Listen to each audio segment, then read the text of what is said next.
Akata Tomia Sokasakata Tomia Opeka Sakata Tomia Tiasanen Napahan Tampia Tomia Piawania Yapahan Tampia Tomia Newatiasanen Piawania Yapahan Tampia Tomia Tiasanen Napahan Tampahen Tokan Tomia Piawania.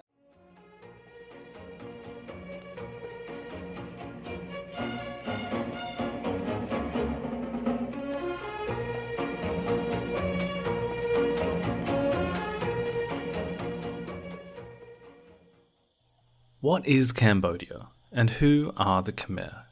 If we start at the beginning, in the many stories Cambodians tell about themselves, the land they now inhabit was always alive. This is the mythology of how their world came into being. They speak of a landscape that's unstable, covered by water. Beneath the surface live the Nagas, great serpents like giant cobras, associated with water, rain, fertility, and the hidden power of the earth. They are guardians between water and land, between the human realm and the spirit world. Without them, nothing grows or lasts. Into this world came a man from elsewhere. There are many versions of this story. In some, he's a prince. In others, a Brahmin, a learned religious figure from the West. Sometimes he's simply an outsider arriving by sea, carrying knowledge and ambition. In later accounts, he's named Kaundinya. Where he comes from matters less than what he does when he arrives in this legend. He encounters the daughter of the Naga king, a woman who belongs both to the human world and to the world beneath the water. In popular stories, she is called Niang Nyak. In more formal accounts, she is known as Soma, a name associated with the moon. To marry her, he must follow her beneath the water into her father's realm, and that's where their marriage takes place. Only after this union does the world above begin to change. The Naga king causes the waters to recede, revealing land where people can settle, plant rice, and build a kingdom. This pattern survives in Khmer folklore, where the couple are remembered as Prea Thong and Nyang Nyak. Even today, Cambodian wedding ceremonies echo this union between human society and the spirits of the land. But alongside this version of the story is another beginning, told differently. In this one, a hermit named Kambu, a figure associated with ritual power, is given a wife by the god Shiva, a celestial woman named Mera. From their union comes a royal lineage, the people themselves, and even the name of the land. From Kambu comes Kambuja, the land of Kambu, a name that passes through languages and centuries before becoming Cambodia. But before we turn to the people who told this story, we have to understand the place that they lived in. The deep history of Cambodia doesn't quite map onto the country you see on the map today. The people who lived here over thousands of years existed within a much larger world, the lower Mekong Basin, and the borders we see now are very recent. They cut through a landscape that was once connected. So when we talk about the Khmer world, we're really talking about modern Cambodia, but also parts of northeastern Thailand, the Mekong Delta in what is now southern Vietnam, and areas of Laos. At the center of it all is the Mekong River.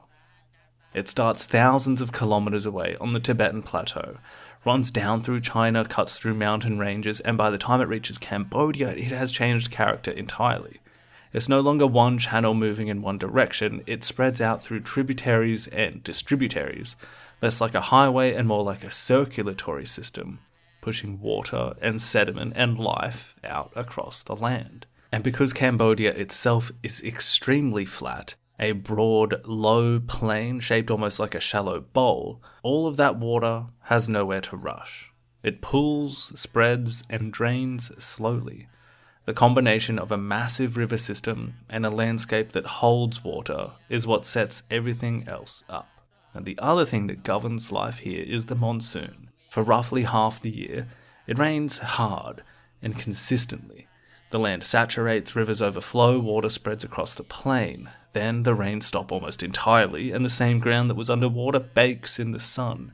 Half the year too wet, half the year too dry. This too wet, then too dry system, that is the central challenge to the people who live in this area, thousands of years ago, right through to the present day. But that isn't to say that the entire country is completely flat or dominated by this system. In the border areas and throughout, there are a few mountain ranges, scattered, isolated hills, and they stand out in this landscape.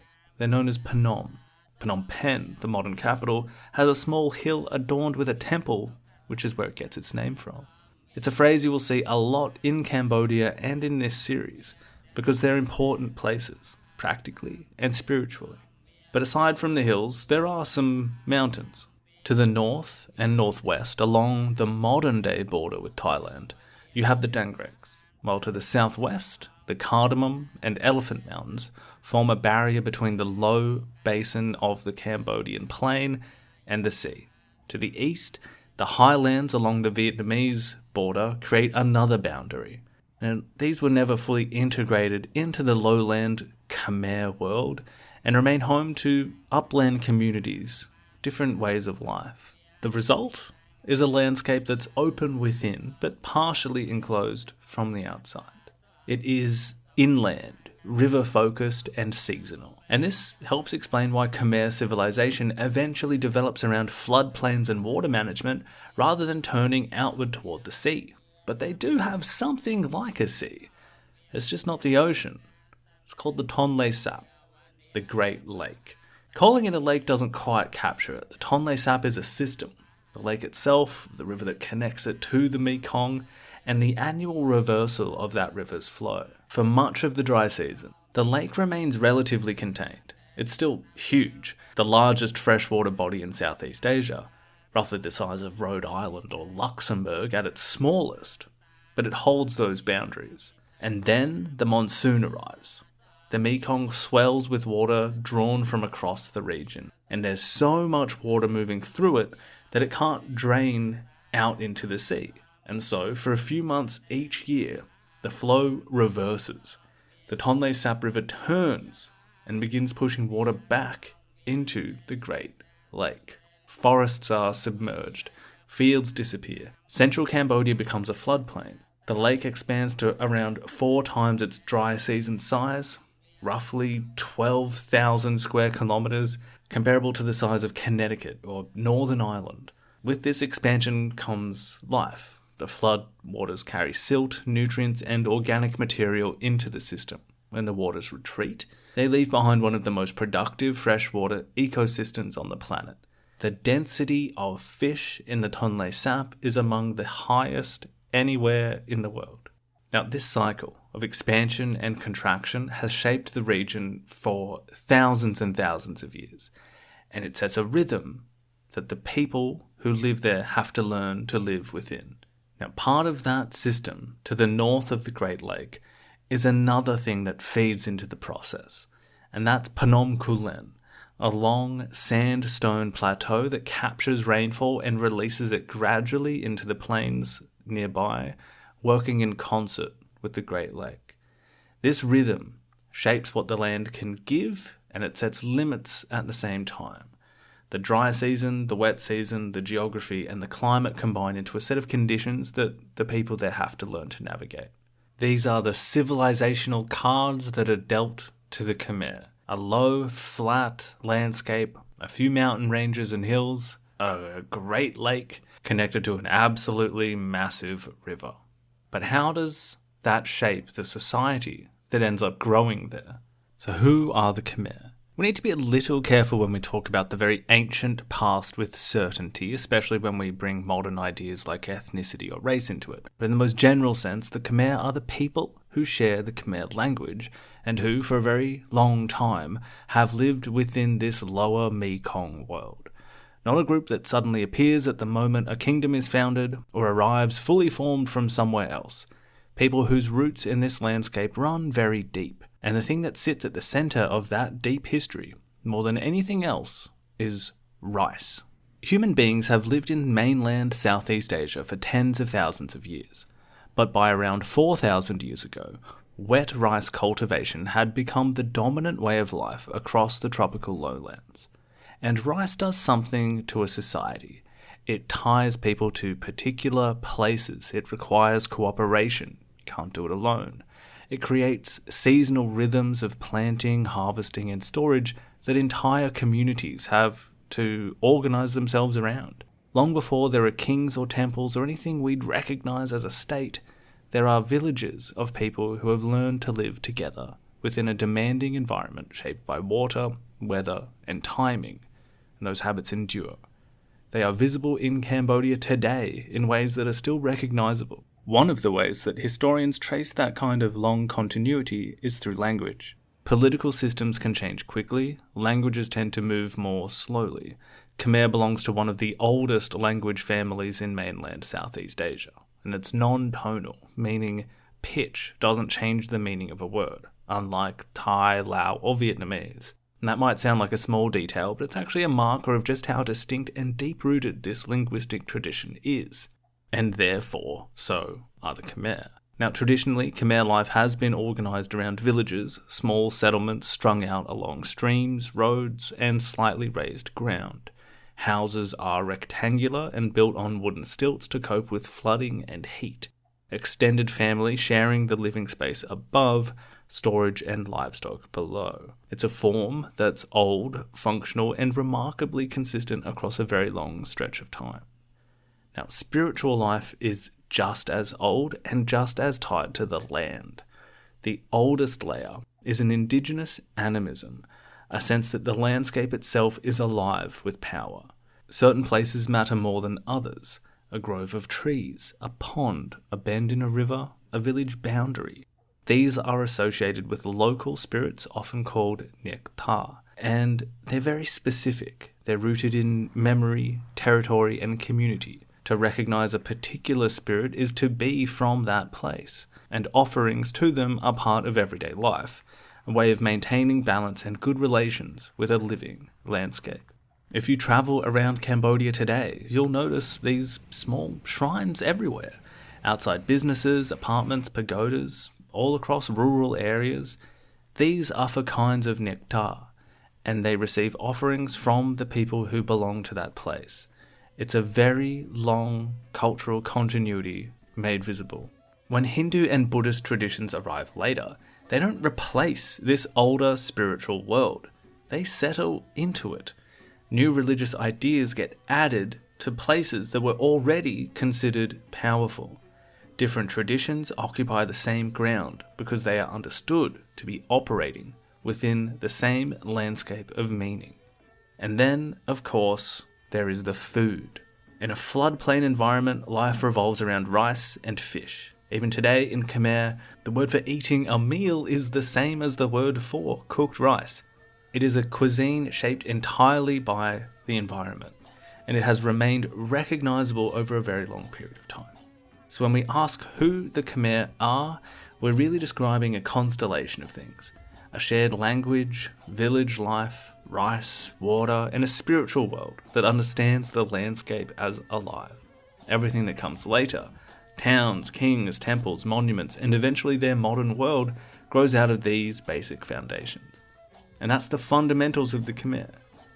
But how do we actually study how that world developed? How those villages and rice paddies and spirit shrines eventually gave rise to one of the great civilizations of the ancient world? That's where it gets a little complicated, because the history of how we understand this period is itself worth knowing about. As Damien Evans and Michael Coe explain in their wonderful book about the history of Angkor, which I highly recommend picking up, for a long time our understanding of this earliest period came from European scholars. And as you'd imagine, they first began trying to make sense of Cambodia's deeper past once the country had become a part of French Indochina. The so-called classic Angkor period, the name given to the time of the Khmer Empire when the capital of that empire was at Angkor, near modern-day Siem Reap, is usually given a starting date in the early 9th century, 802 CE to be precise. But if we step back and look at everything that comes before it, we're dealing with most of the first millennium of the Common Era, and in some cases a few centuries earlier still, close to 1,000 years of social, political, and religious development preceding Angkor's emergence. For many decades, This long pre-Angkorean period was understood through a model which turned out to not be very accurate. The scholars working on this material were, in large part, French, operating within the context of empire. They were dealing with limited evidence and an unfamiliar past, but they also approached it with a few older assumptions about how civilizations were thought to develop. One of the ways they organized this history came from how they understood the region itself. They called it Indochina, the lands between India and China. The label works geographically, and it also carried an implication about cultural formation in their minds. Societies in places like Cambodia were understood in relation to influences arriving from supposedly older, more established centers of civilization, particularly India. They even maintained that Khmer civilization itself was built out of these outside influences. It was a tidy and seemingly intuitive story. Early Cambodian history was framed as a neat progression from Iron Age communities to a sequence of so-called Indianized kingdoms. These were known as the Kingdom of Funan, after which came the Kingdom of Chenla, names derived from Chinese sources, which eventually, over the centuries, led to the Angkor civilization. When scholars used the term Indianized, what they had in mind was a process in which elements from the Indian subcontinent, religious ideas, concepts of kingship, systems of writing, forms of art and architecture, were adopted by local societies, and in doing so, helped give rise to recognizable civilization, state structures, things like that. The implication being that the major forces behind Khmer civilization had actually arrived from elsewhere, rather than developing within. However, we're now in a much better position to actually understand what happened in this pre-Angkorean era, and it's a very different picture. Scholarship now shows that the world inhabited by Khmer-speaking peoples already included large, organized, and connected communities. Long before any of this, these were not isolated groups. They were participating in long-distance trade networks as far back as the Iron Age. Many centuries before Indianization was thought to have produced recognizable kingdoms. The Khmer civilization didn't begin after it was influenced from the outside. It was a collection of societies already in motion. And once scholars began to prioritize sources from within Cambodia itself, another major part of that older model became difficult to sustain. Now, there is no convincing evidence for a unified kingdom called Funan, nor for the one that was presumed to follow it, Chenla. And that's worth pausing on, because a lot of the sources you're likely to come across, the Funan and Chenla model is still presented essentially as fact. It's one of those things that has just stuck around without too much questioning. The reason it held for so long is that early scholars were working almost entirely from Chinese records. And the problem wasn't that those records were totally useless. They actually had a lot of valuable insights in them, but they were written by people far away, describing places they had never been, based on the accounts of traders and envoys. Now, we do get some quite vivid descriptions within them, like the inhabitants of the land engraving ornaments, eating with silver utensils, paying taxes in gold, silver, pearls, and perfumes. We get impressions of rulers riding around on elephant back, and locals entertaining themselves with cockfights or hogfights, living in raised houses on stilts. There's a wooden multi-story pavilion for the king, surrounded by timber walls. In this sense, these records aren't inaccurate, like multiple families sharing a single water source. These are valuable insights. These are features we see even through the Angkor period.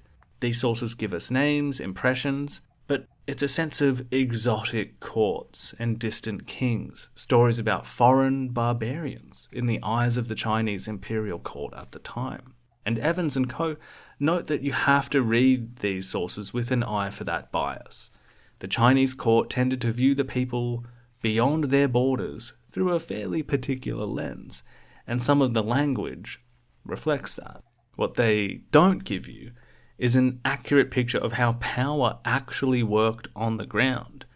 And when these European historians were looking for kingdoms, progress, the names of kings that they could line up here and there, dynasties of rulers as they understood them. Well, that's what they found, or at least what they supposed they had found in these sources. But it was only when scholars turned to sources from within Cambodia itself, inscriptions, archaeology, a very different picture started to emerge. Not a neat sequence of kingdoms leading to Angkor, but something far more complex, decentralized, and frankly more interesting than that. And that's where we're going next.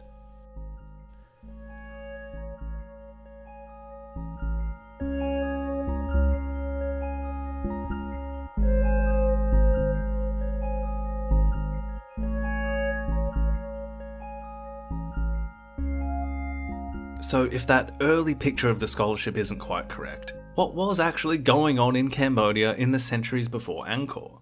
What did these societies look like? Well, in the last millennium before the Common Era, particularly during the Iron Age, inland Cambodia was already home to large, organised communities. Not scattered hamlets, archaeology points to sizable clusters of villages with populations sometimes reaching into the thousands, led by local chiefs who exercised real authority over land, movement, and the trade routes that ran through the area. Metals, forest products, rare materials, these were already moving across the landscape long before any overseas trade shows up clearly in the written record, meaning that the region that would become Cambodia was already home to a locally developing group of societies. Then, in the first centuries of the Common Era, the picture shifts slightly. Wider trading networks intensify. Demand from China for luxury goods increases, maritime routes linking East Asia, South Asia, and even the Mediterranean become more active, and Southeast Asia sits right in the middle of all of that. Now that doesn't mean that suddenly the people living in what we now call Cambodia came together as a unified state. No, it was more like a network of port towns, especially down in the Mekong Delta, what is modern-day southern Vietnam. Places there flourished as points of exchange. Even Roman coins have been found in some of them, while other settlements bloomed further inland across the Great Plain. Goods arriving by sea, moving inland by canal and river, circulating outward again. These places were connected economically and culturally, but again, they weren't a single kingdom. They weren't Funan. Local leadership in these communities was passed down not from father to son, as we might assume, but through the female line, from man to his sister's son. Authority was tied to lineage, land, and a kind of ritual responsibility for the community's relationship to the land and its spirits. It wasn't royal in the way that it would eventually become. It was something older, more local than that. And these weren't marginal communities. They grew enough rice to sustain themselves and then some. Trade brought wealth and prestige. But it wasn't what held these societies together. The land and what it produced was. Over time, some of these local leaders began to accumulate more than others. And by around the 5th century, a number of them started to claim something bigger. Kingship. Now, this is around the time when these earlier scholars called Indianization into the picture. But what we actually see is this wasn't a moment where civilization suddenly arrived from the outside.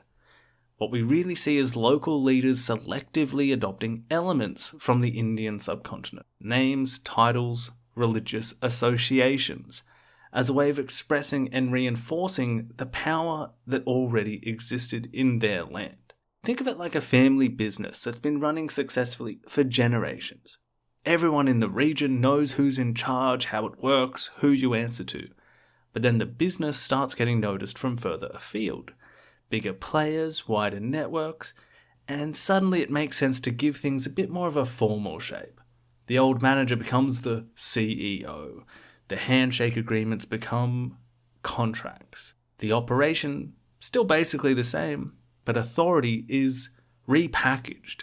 The language around it signals something different, something with a bit more recognizableness. So some of these Khmer kings, who were known back then as Pons, began associating themselves with Hindu deities, adding the suffix Varman to their names, meaning protected by, a convention you'll see come up throughout the Angkorian period. Their settlements similarly adopt the suffix pura, meaning city, announcing that what had been a local centre of power was now something more permanent and deliberately urban. And it is around this time that we can identify the earliest Khmer king with confidence, in the first half of the 6th century. Then, in the early 7th century, there was another major shift. Power began moving inland, away from those delta trading towns and toward the Cambodian basin and beyond. Large-scale rice agriculture became more central to the economy than maritime trade. And with that shift comes another one that's easy to overlook. The way authority was inherited began to change too. And this is actually one of the more surprising things that recent scholarship has turned up. In much of pre-classical Cambodia, political authority wasn't automatically male. Women inherited land, title, and the right to rule, while men often governed through their relationship to those women. There's a queen, Jayadevi, who ruled in the late 7th and early 8th centuries. And this wasn't just symbolic. Real sovereignty passed through her line. She governed independently over a territory encompassing multiple political centres. However, over time, as political power shifts inland and those Hindu-influenced ideas of kingship became more prominent, inheritance increasingly followed the male line instead. And the traces of this earlier system quietly get written out of later genealogies. By the 2 centuries leading up to 802 AD, the date widely referred to as the beginning of the Khmer Empire, there was still no single Khmer state. There was no Funan that led to Chenla. What there is instead is a landscape of multiple independent polities, each with its own ruler and court.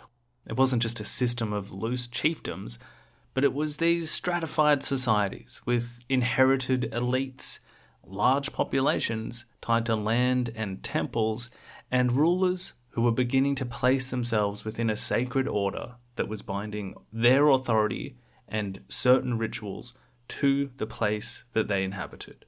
And that is the world that Angkor will eventually emerge from.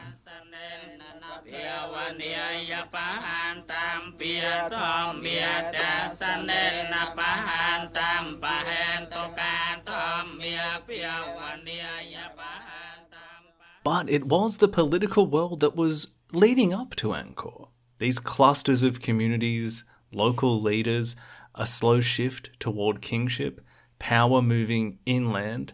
You have to understand something that ran through all of it. And that continues to run through Cambodian history right up to the modern period.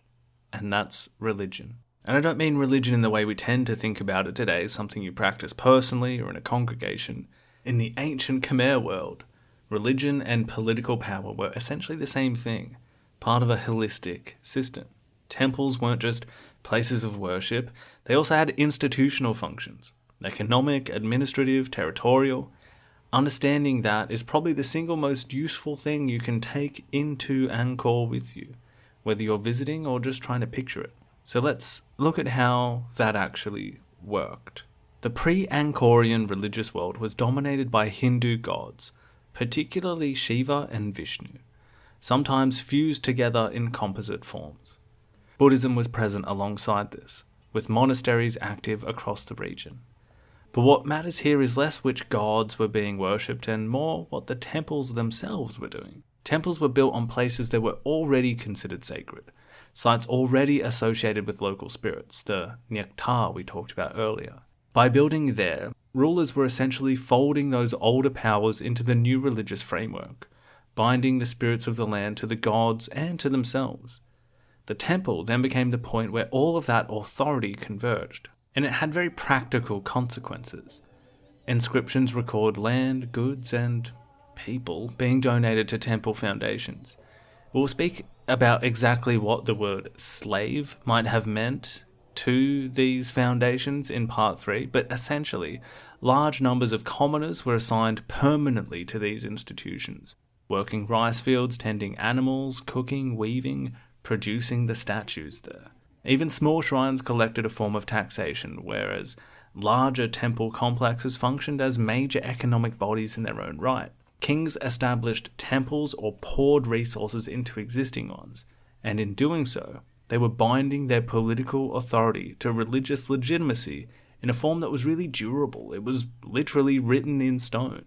By the late 8th century, the Khmer landscape was already dense with shrines, settlements with moats around them, towns, reservoirs and canals. All of this had religious functions, as well as the functions of what we might call a proto-state. But it's also worth coming back to the idea of how Indianization came into this, because this picture of how religion actually functioned makes the old model that we used to have look even shakier than it did before. The argument used to be that the Indian influence arrived and essentially civilized Southeast Asia, brought it religion, writing, concepts of kingship, and in doing so, produced these kingdoms. But what we're actually seeing is something much more deliberate and locally driven than that. First of all, there's no actual evidence of what we might call, Indian colonization in any meaningful sense. What took hold were ideas, rituals, texts, and symbols, and they travelled along routes that Southeast Asians were already using, carried by traders and monks, moving through networks that had been active for centuries. And this is perhaps where we see the worldview of the early scholars who constructed this history, just as their empire's civilizing mission had reached what they were calling French Indochina. Or perhaps they could legitimize control of the country and its people by saying they had brought civilization to the region, just as the big cultures of South or East Asia had apparently done so more than 1,000 years earlier. But it hadn't really been like that. Long before Hindu or Buddhist ideas reached this part of the world, Southeast Asian communities were already deeply connected.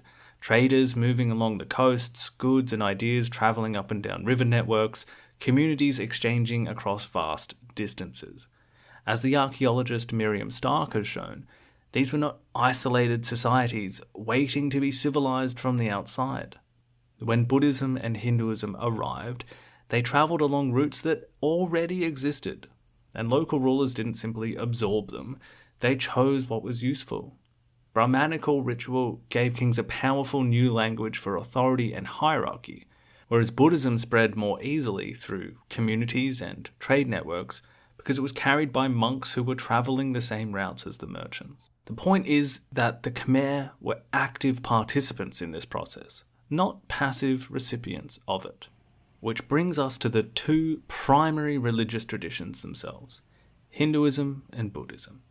Because to really understand Angkor, you need at least a working sense of what each of them is and what they're doing there. And obviously I'm not going to be able to do either of them full justice here, and I won't try, but I can give you enough to walk around Angkor with and to follow the discussions we'll be having throughout the rest of the series. First, Hinduism. It's worth saying from the outset that Hinduism isn't quite like Western religions, and some people would argue the word itself doesn't really capture what it is.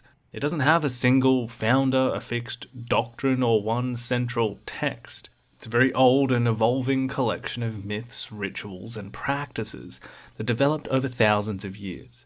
Evans and Co. describe it like a river, meandering, splitting into different channels, but always drawing from the same sources. That's a good way to hold it in mind. There are major story traditions that carry a lot of its ideas. One is the Mahabharata, a vast epic centered on a great war, but really dealing with duty, morality, and the nature of reality. Embedded within it is the Bhagavad Gita, a dialogue between the warrior Arunya and the god Krishna about how to act in the world and how to understand it. Another is the Ramayana, the story of Rama, whose wife Sita is taken away by the demon king Ravana, and who wages a campaign to bring her back. In Cambodia, this story survives in a local form called the Remke, so these don't remain distant stories, they are absorbed and become part of the Khmer world. The way Hinduism understands time is quite different from Western traditions as well. Time isn't a straight line with a beginning and an end. It moves in these vast cycles. The universe is created, destroyed, and created again, endlessly. And Shiva, one of the central gods, is associated with that destruction and renewal. The same idea extends to individual lives. This is where karma comes in, the accumulated result of your actions across lifetimes, as well as the idea of samsara, the cycle of death and rebirth that those actions keep you within. Now, the goal in this framework is eventually to escape that cycle, and living well within it is guided by Dharma, the moral order of the universe, the balance that holds everything together. Now, all of this feeds directly into how temples are understood. At the center of the Hindu universe is Mount Meru, a mythological mountain, the axis of the cosmos, home of the gods, surrounded by concentric seas and worlds, and a temple is built as a physical representation of that structure. It is, in essence, a model of the universe. The god is present within it in the form of an image that is treated as alive, to be awoken, bathed, fed, and honored. So the rituals aren't just symbolic. It maintains the actual relationship between humans and the divine. And that's essential for understanding what you're going to look at when you walk around Angkor. In terms of the gods themselves, there are three that come up most frequently: Brahma, Shiva, and Vishnu. Though in the Khmer world, it's really Shiva and Vishnu who dominate. Shiva is associated with destruction, asceticism, and renewal, and is often represented by a phallic stone form called a linga, associated with generative power. And this becomes a central feature of temple worship. You will see linga all across Angkor. Now, Vishnu is associated with preservation and protection, and appears in different forms when balance in the world needs to be restored. Two of his most important forms are Rama and Krishna. He's also often shown with Garuda, a powerful half-man, half-bird figure you'll see across Angkorian sites as well. Now, these temples are also populated by a whole cast of other figures. If you've seen images of Angkor Wat, you'll have noticed the apsaras, celestial dancers carved across the walls in their thousands, each one slightly different, their presence signaling abundance and cosmic balance. Alongside them are devatas, similar in appearance but standing still, facing outward, marking the space as sacred.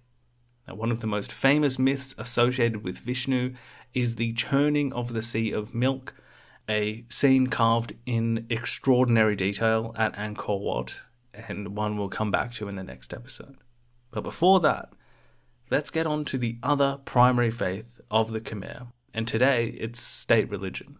Buddhism begins very differently, not with a cosmology or a pantheon of gods, but with a specific human story. Around the 5th century BC, a man named Siddhartha Gautama is born into a small kingdom near what is now the border of Nepal and northern India. He's raised in comfort, largely sheltered from the world. That changes when he leaves his family's estate and encounters what he hadn't been able to see before: sickness, old age, suffering, death.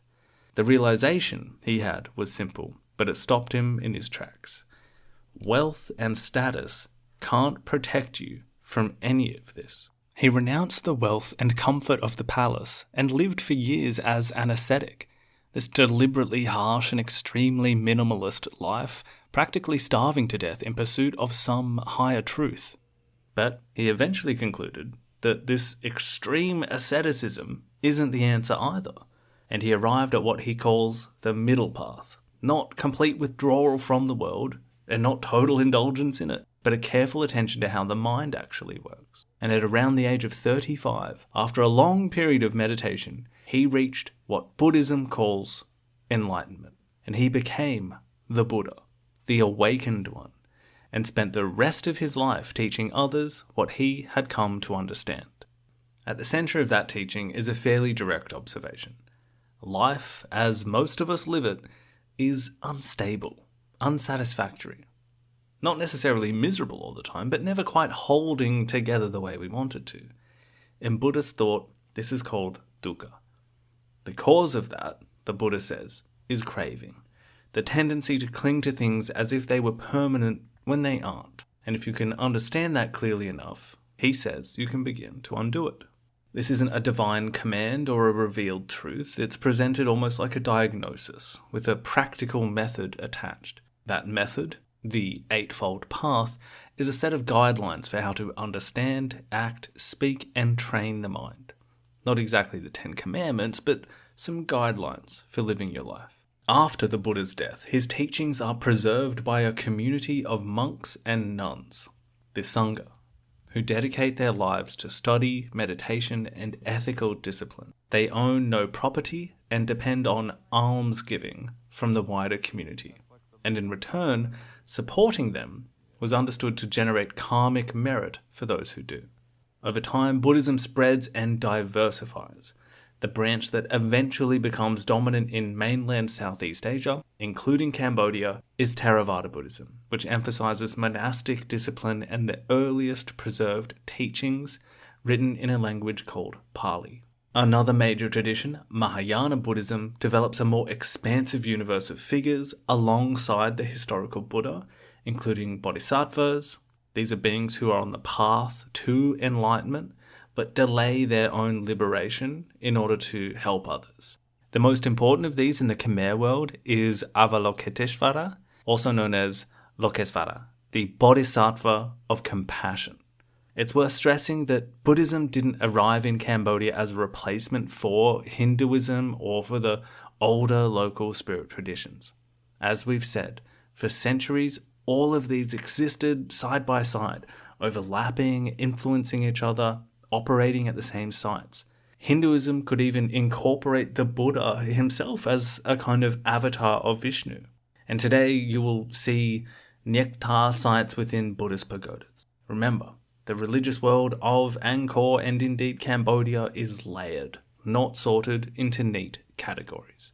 But for anyone walking around Angkor today, having even a basic sense of these traditions is good to know, because these beliefs underpin the temples you visit, and therefore they were inseparable from the economy, the hierarchy, the authority of rulers, and the relationship between the living and the land. All of that is built into the stones, and it's all one big, rich tapestry. And with that foundation in place, we're ready to follow the figure who is traditionally associated with pulling all of these threads together, the man credited with founding the Khmer Empire itself.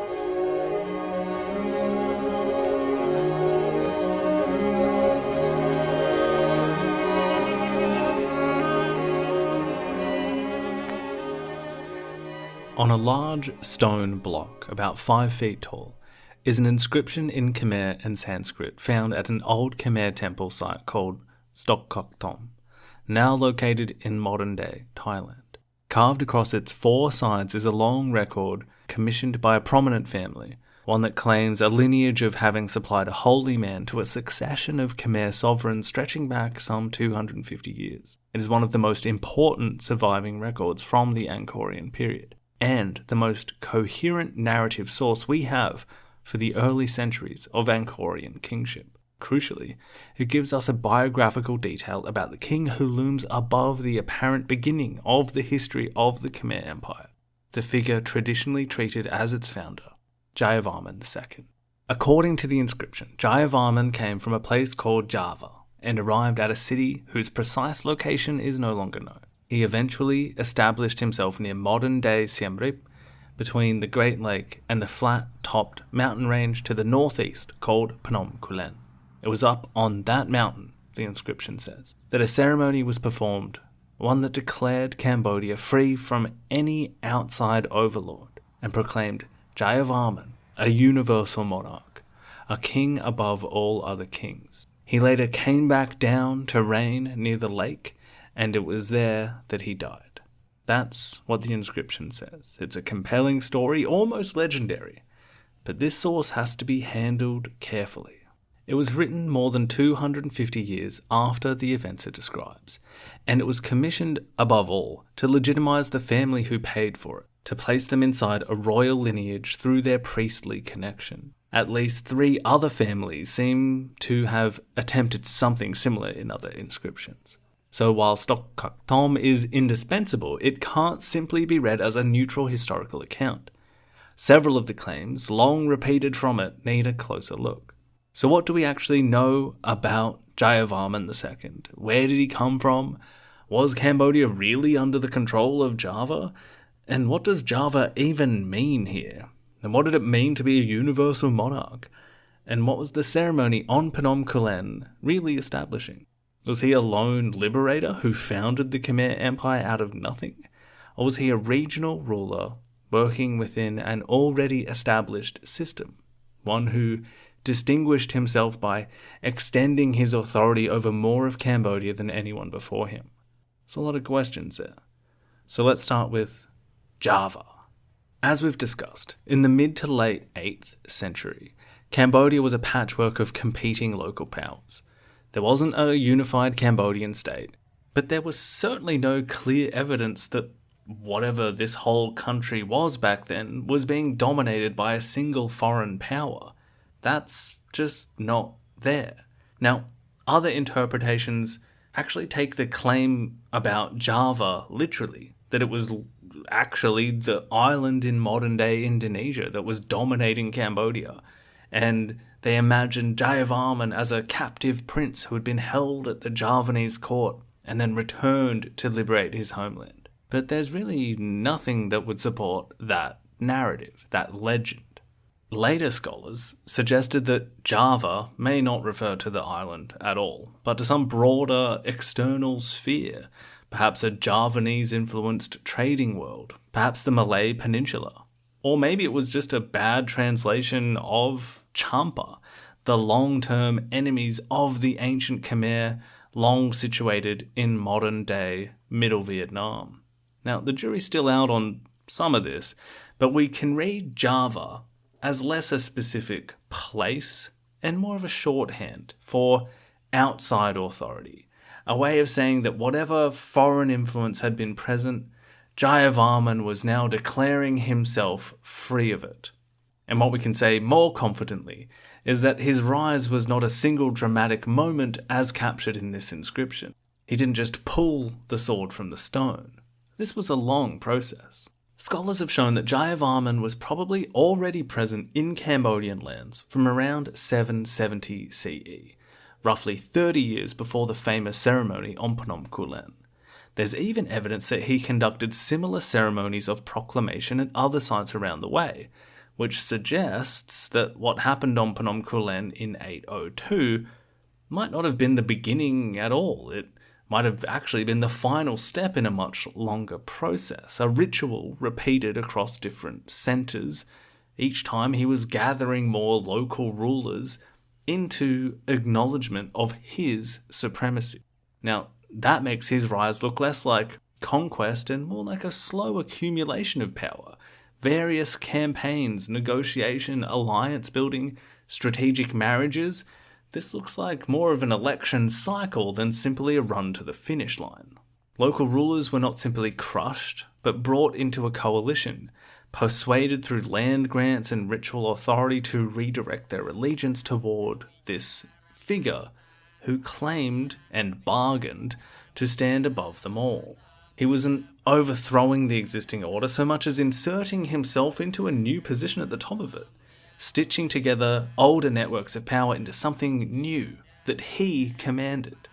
That was the innovation. He was building something alongside that as well, a circle of trusted figures, priests and administrators, tied directly to him, rather than just to a place, so he could move between centres of power across Cambodia, and this circle would move with him. It was the beginning of something that looks less like a traditional kingdom and more like a personal authority that could travel. And that was precisely the point. That's what makes him stand out. By the later stages of his reign, the effects of this start to show up in various inscriptions. Earlier rulers described themselves simply as kings in their own right, but in the 9th and 10th centuries, we see new kinds of titles appear. Governors, officials, figures whose authority flows from a position of someone above them. And it was Jayavarman who seems to have started that process. There were local elites that were still governing, but they became part of a hierarchy that recognized a single paramount ruler. And the idea of Cambodia as a single unified realm, rather than a loose collection of regions, becomes more visible in the language of this period. This is why later generations remember Jayavarman II as the founding figure. Not because he was divine in a literal sense, but because he established something that hadn't existed before. The idea of a king above all other kings, one who answered to no earthly overlord within Cambodia. It's less like someone just becoming president, and more like someone inventing the position of president, going around convincing people not just that he was the right person for the job, but that the job itself should exist. Which brings us to the ceremony on Phnom Kulen, and to the question at the centre of it. What exactly was the Devaraja? Was this the man who became a god? The word translates roughly as the god who is king, and it has been interpreted in very different ways. Early French scholars took it literally. In their reading, Jayavarman II became a manifestation of the god Shiva on earth. The ceremony marked the moment kingship became explicitly divine, not just a king above other rulers, but literally a god in human form. Now, other interpretations took a slightly different view. They suggested that Devaraja wasn't Jayavarman himself, but a sacred object, most likely a stone ritual form, probably a linga, and that had been consecrated as the god who is king. The king's authority was tied to this object, maintained through ritual, and renewed by later rulers when they took the throne. And there's even a small detail in the inscription that people use to support that. It says the Devaraja accompanied Jayavarman when he moved, which implies something physical being carried separate to the king.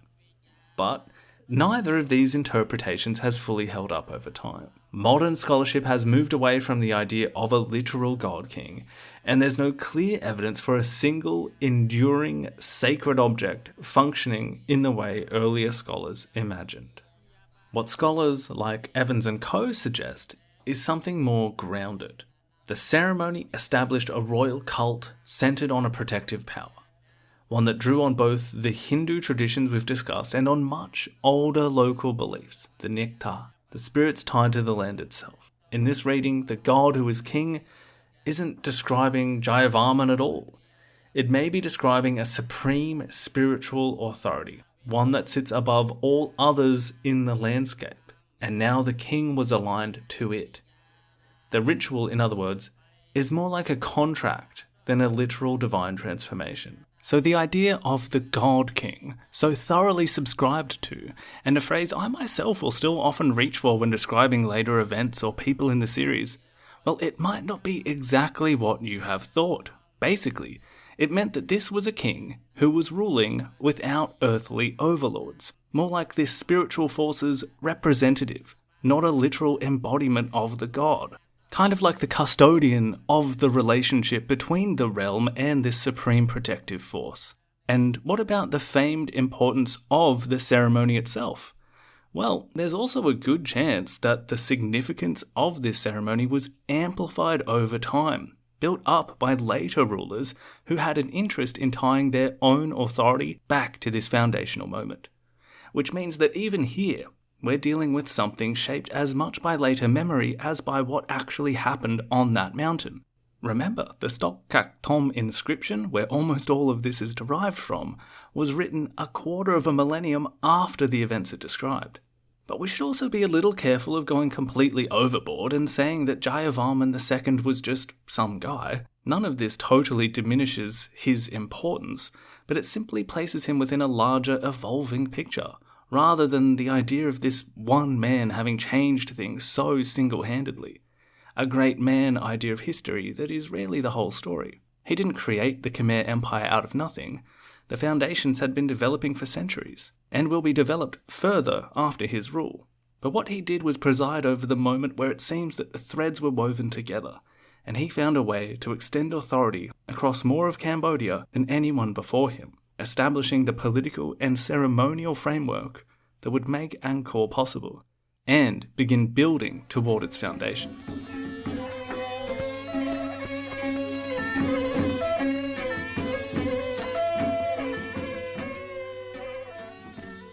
The city of Mahendrapravata on Phnom Kulen and Jayavarman's later settlement at Hariharalaya stand as the material evidence of everything the Khmer had been building toward. And it's to Mahendrapravata that we turn first. If you've been to Angkor and climbed Phnom Bakeng, the temple on the hill just outside the gates of Angkor Thom, not far north of Angkor Wat, you'll know the view from the top. And if you were to look out to the northeast from up there, you'll see a long, flat mountain range rising in the distance, steep on all sides with a broad plateau on top. That's Phnom Kulen. Up there are waterfalls, streams and drainage systems that feed the rivers around Siem Reap. And the view from the top looking back down over the land is breathtaking. You can't help but feel something of what a king standing up there must have felt. It's an incredible part of the country. But it's a very different landscape from the flood plains below. The soil is thin, the air is cooler and more humid. It is not an easy place to grow rice at scale. For a long time, that was essentially all that could be said about it from a historical standpoint. But scholars felt there must be more up there. Early explorers had found scattered temple remains on the southeastern side of the plateau, but not much else. Phnom Kulen was assumed to be the location of Jayavarman's city of Mahendrapravata, but it looked like little more than a handful of ruins swallowed by the jungle. Even into the mid-20th century, researchers mapping dams and irrigation systems still couldn't see how a functioning city could have existed up there. And then there was the more recent problems. For decades, this area was simply too dangerous to explore properly. The Khmer Rouge were present on Phnom Kulen well into the 1990s. It was one of their last strongholds, which meant that even as Cambodia began to open up, the mountain remained largely off limits. The history was there, buried under the canopy, but nobody could get to it. Thankfully, that changed with time, peace, and a remarkable piece of technology. Using aerial laser scanning that can cut through dense forest canopy and map what lies beneath, a method known as LiDAR, archaeologists began to see what no one had been able to see from the ground. And what emerged was not a handful of scattered ruins. They found the outline of a planned royal city, a central temple, a palace, an organized urban space built deliberately around them. This was the first capital of the Khmer Empire, Mahendrapravata. The scans revealed long straight lines cut across the plateau, running north to south and east to west, some stretching 10 to 15 kilometers. Together they form a grid covering 40 to 50 square kilometers, dividing the landscape into distinct zones. And these lines of construction were structural, highlighting reservoirs, dams, temple enclosures, neighborhood boundaries, and the royal palace itself. All of it aligning with or connecting into this grid. Smaller causeways linked temples and ponds to these main axes. Some lines terminate deliberately at significant points like a temple or a water feature, anchoring the whole system in place. It was a fully planned city, and it was the late, great Damien Evans whose work on Angkor using this technology was extraordinary and whose loss to the field was immense. He and his team showed that this was far more than the site of a single ceremony. The temple where the Devaraja ritual most likely took place, Rongchen, lines up precisely with the center of a vast rectangular reservoir, an attempt to reshape an entire natural valley by cutting into the bedrock and defining its edges with huge earthen walls. The reservoir would have held more than 30 hectares of water, and it sits squarely within the wider layout of the city. It was never finished, however. But the ambition is kind of the point. Even here on a mountain top, the earliest Angkorian rulers were already thinking in terms of monumental water engineering. This was the experiment. The grid, the reservoirs, the alignment of sacred and civic space. It was a new kind of city for the Khmer world, and it was being worked out for the first time up on that plateau. At the southern edge, channels carried water carefully down toward the plains below. Vast quarries were created in this area, and quite remarkably given the distance, this is actually where all of the sandstone that would eventually be used to build the great temples of Angkor over the next few hundred years was quarried and floated down from. So the mountain continued to be a sacred place long after it stopped being the capital. Its streams were blessed by religious images that were carved directly into the riverbeds. So why did Jayavarman leave? Well, the honest answer is that the mountain couldn't sustain what he was building. The thinking was there, the ambition was there, but the land couldn't support it. The soils were too thin for large-scale rice cultivation, the terrain too uneven. There was only so much population the plateau could feed, and only so much a city built up there could anchor in any lasting way. It was a great stage for the new king, but didn't have the foundations to be much else. Water was already understood as the key to everything, the means by which a ruler could feed a population, concentrate labour, and build on a truly monumental scale. But to make that work, you needed the right landscape, and Phnom Kulen was just not it.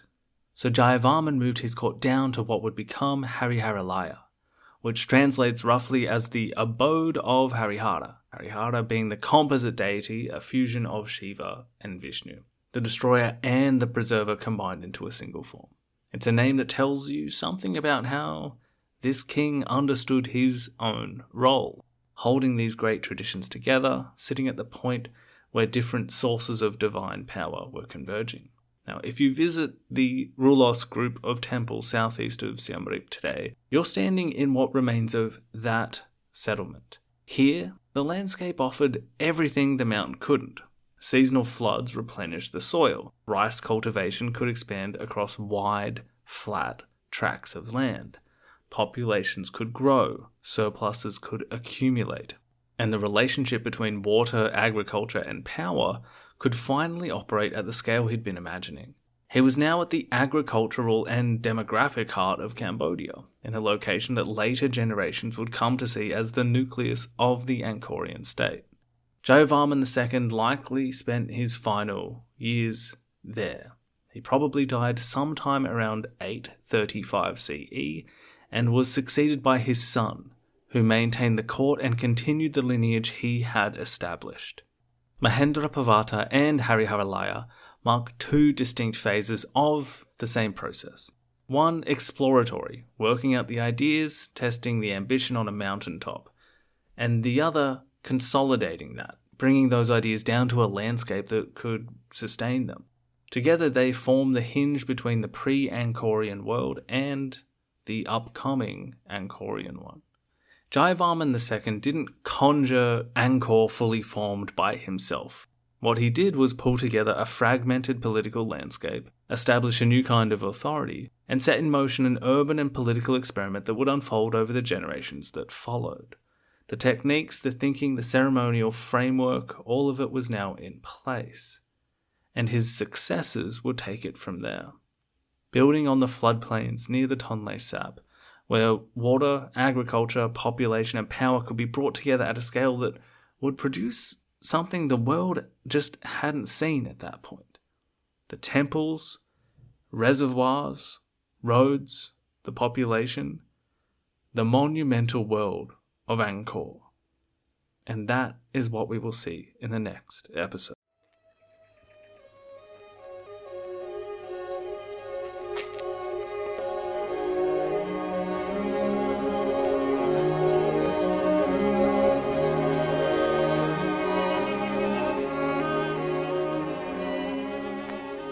Half a mile beyond the Bekeng are the ruins of Angkor Thom, a partly destroyed road hidden beneath sand and dust, crossing a vast ditch choked with blocks of stone, fragments of sculptured lions and elephants, leads to a gateway built like a triumphal arch. At the top are 4 immense heads, every available space filled with sculpture, and within this vast enclosure, now covered with an almost impenetrable forest, lie buildings in ruin which testify to the ancient splendour of the town. Seeing the temple of Angkor, the most beautiful and best preserved of all the remains, makes him forget all the fatigues of the journey and fills him with admiration and delight, such as would be experienced on finding a verdant oasis in the sandy desert.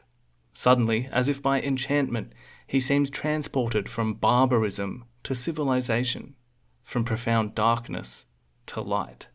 But what has become of this powerful race, the authors of these gigantic works? A rival to that of Solomon, grander than anything left to us by Greece or Rome, presenting a sad contrast to the state of barbarism in which the nation is now plunged. The account here, written down by the explorer Henri Mouhot in the mid-1800s, reads like someone who has stumbled across the ultimate example of a lost civilization, as if it were pulled from fiction. A vanished empire whose ancient people must have been suddenly swallowed up by the jungle like the remains of the stone temples that he was describing. He explicitly makes clear that a greatness had been lost, implying that whoever had built this city had disappeared. And that cliched story actually took root. Even today, it's still a trope which gets repeated. But it simply wasn't true. Angkor was never lost, and it certainly didn't require someone to sail over from Europe to discover it. Its grand temple was never empty, and the remains of the city that had once spread across the landscape hadn't been suddenly abandoned in some cataclysmic event. Mouhot, although he never actually claimed to have discovered the temple complex himself, would become an important figure in spreading word to the west about the ruins that still stood near the Great Lake of Cambodia. Some accounts even claimed he had accidentally stumbled upon them while chasing butterflies, which again is very far from the truth. You only need to read his diary to know that he was guided there by someone that had previously known the location, and that the ruins were still indeed known to the locals themselves. But what he was standing in front of, even in its ruined, overgrown, centuries-abandoned state, was enough to stop him in his tracks. Enough to make him reach for comparisons to Solomon, to Greece and Rome, just to find some frame of reference for the scale of what he was seeing. So how did it get there? How does a landscape of rice farmers and river traders and local chiefs become this? One of the largest, most ambitious, most technically extraordinary urban civilizations the medieval world had ever produced. That's what this episode is about. The period from roughly the 9th century to the 13th. The kings of Angkor who built it, the water systems that sustained it, the temples that still stand there today, and the civilization that was, for a few centuries at least, doing something almost no one else on Earth was doing at the same scale. By the end of it, we'll be standing at the peak of the Khmer Empire.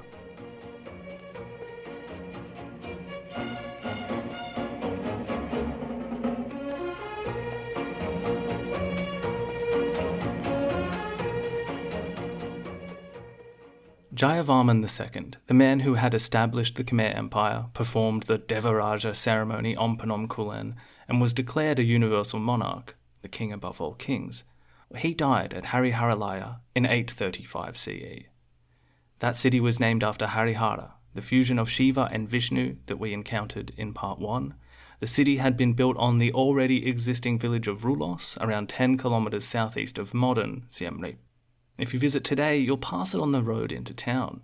It sits on a flat plain closer to the extent of the Great Lake, and even from satellite imagery you can still see the vast areas of rice paddies stretching toward the banks of the Tonle Sap and some outlines of the city that was built there. The contrast with where Jayavarman II had started this project, up on Phnom Kulen, is immediately apparent. This is exactly the kind of landscape that the mountain simply couldn't provide. It was wide, flat, fertile, and close to way more water. The remains of this city, what visitors today now call the Rulos group of temples, are beautiful, early statements of what was to come. But it was not Jayavarman's son who would really push things forward. Jayavarman III ruled, hunted elephants, and apparently did his job wisely enough, but history has not left us much more than that. Instead, it was his successor who would monumentalize the power of this new empire.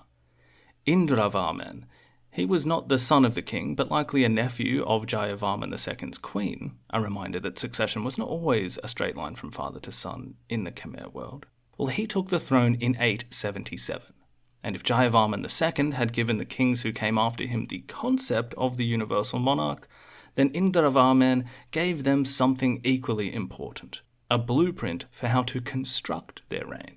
An inscription boasts that almost immediately after his coronation, within 5 days, he had ordered the excavation of an immense rectangular reservoir. This was the Indra Tataka, the Sea of Indra. Around 4 kilometers long and 800 meters wide, it was eventually capable of holding roughly 7.5 million cubic meters of monsoon water. To get a sense of the scale, imagine around 450 football pitches laid side by side. In terms of water, it was the equivalent of more than 150,000 average backyard swimming pools. Nothing on this scale had been attempted in the region before. The coordination of labour, knowledge and royal authority required to produce it is genuinely staggering.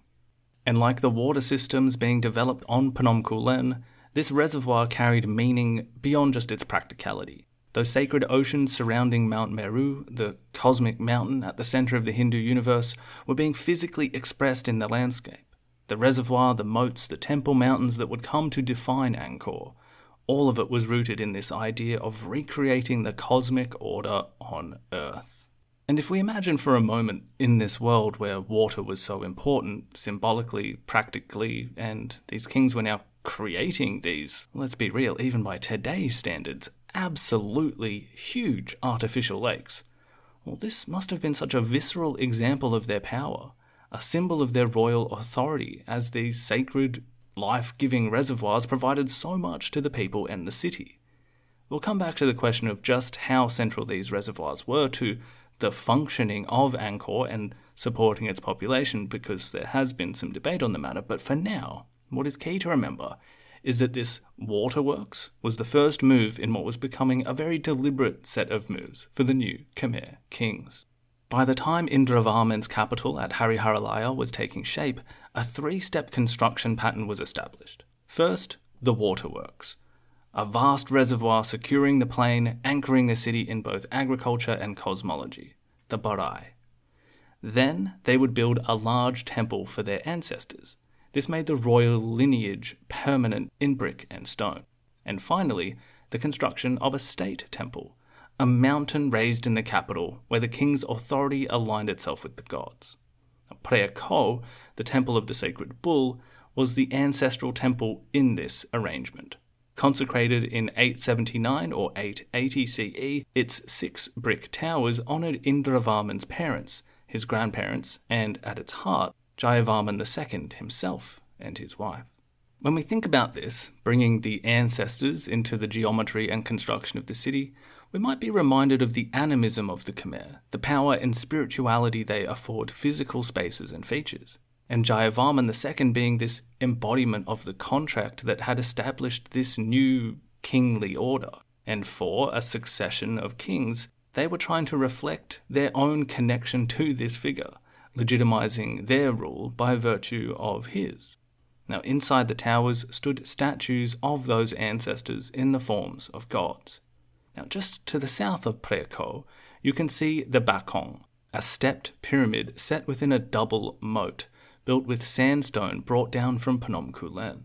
At its summit, a linga marking the vertical axis between earth and heaven.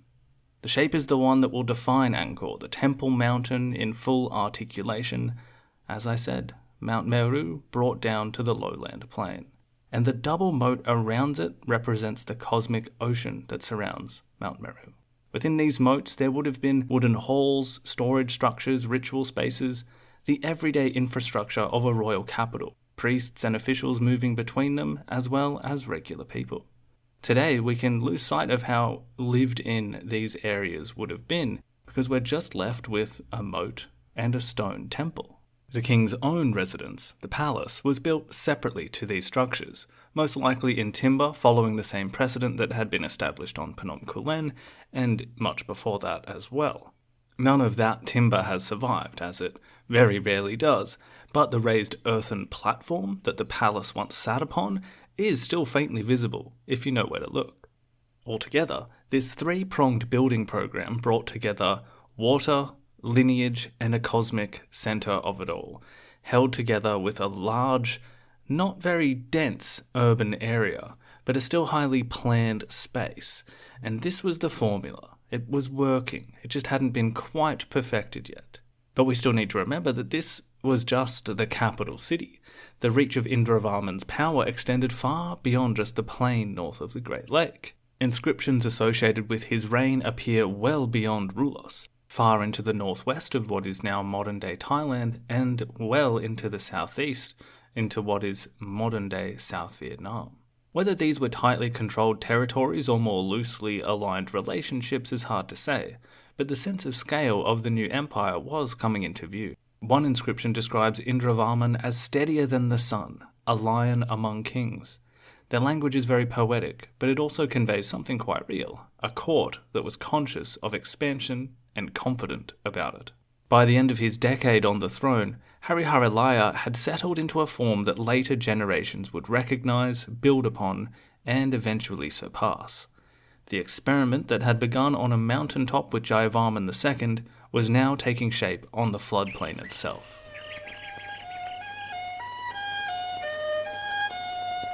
When Indravarman died in 889 CE, the transition was not a smooth one. Now, the inscriptions are a little light on the details, but later traditions hint at conflict between his sons. Some accounts even speak of naval battles on the Tonle Sap itself between them. However it did play out, what emerges on the other side is the new king. He took the royal name Yasovarman, protected by glory, at his coronation around 889 or 890. Now, his first moves as king are quite telling. Rather than immediately pouring everything into a single monument at the capital, he spread his presence across the landscape. He established a series of religious retreats, ashramas, throughout his realm. Each one was consecrated and endowed with land grants, duties, and regulations that were recorded on stone pillars that thankfully still survive. When you plot these pillars onto a map, they stretch from the Angkor region down into southeastern Cambodia, out toward what is now northwestern Thailand, and up to the region of Wat Phu in present-day Laos. It's essentially a map of the kingdom, and a statement that this king's authority wasn't just centered on a single city, but networked across a vast territory, kind of like an empire. What's also notable is that these retreats were consecrated for different religious communities, followers of Shiva or Vishnu and Buddhist alike, which tells you something about how this court operated. Rather than imposing a single tradition, Yasovarman was cultivating relationships across all of them.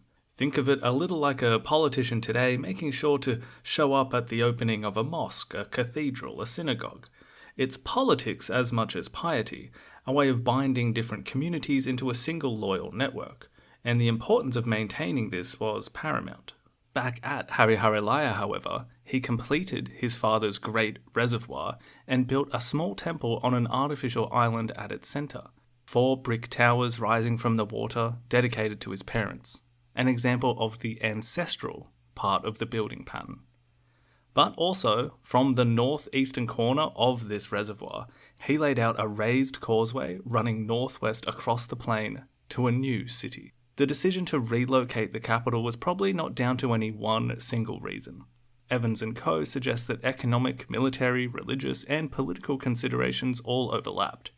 Archaeological surveys have also shown that both Hariharalaya and Phnom Kulen had already experienced periods of erosion and hydraulic strain.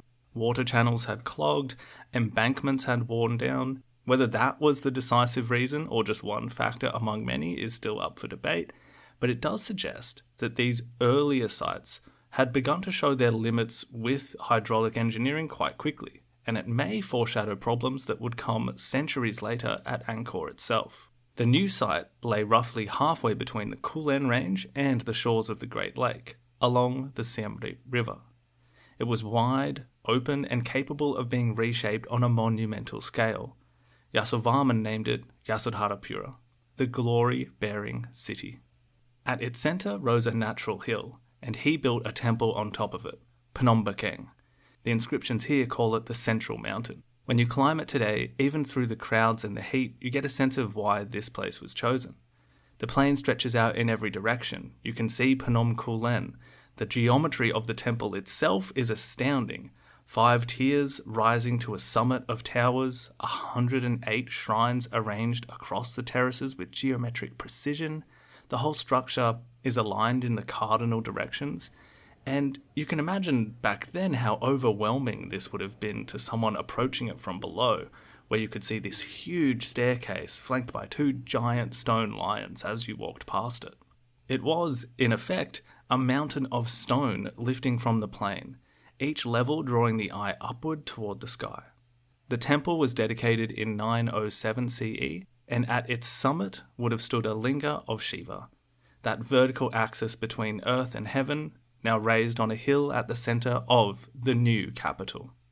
To the northeast of this beautiful temple mountain, Yasovarman constructed his reservoir, the East Baray. Nearly 8 kilometres long and almost 2 kilometres wide, it dwarfed everything that had come before it. French archaeologists once calculated that the embankments alone would have required millions of person days of labour. Now, whatever that precisely means, or whatever the precise figure was, it gives you a sense of the coordination involved in this project. When full, it would have been a vast sheet of water that reflected the sky, a horizontal counterpart to the vertical mountain at the city's centre. Along its southern shore, Yasovarman built monasteries dedicated to Shiva, Vishnu and the Buddha. The same attentiveness here, built with multiple traditions in mind at the water's edge. By the time this king died in 910 CE, the essential shape of Angkor had been set. A hill at the centre, a vast reservoir to the east, a river running through it. The plain stretched in every direction from here, waiting to be filled. Now it's worth pausing here on what kind of city this actually was, because it's easy to picture Angkor as this gleaming stone complex rising from the jungle and miss what was actually going on back then around it.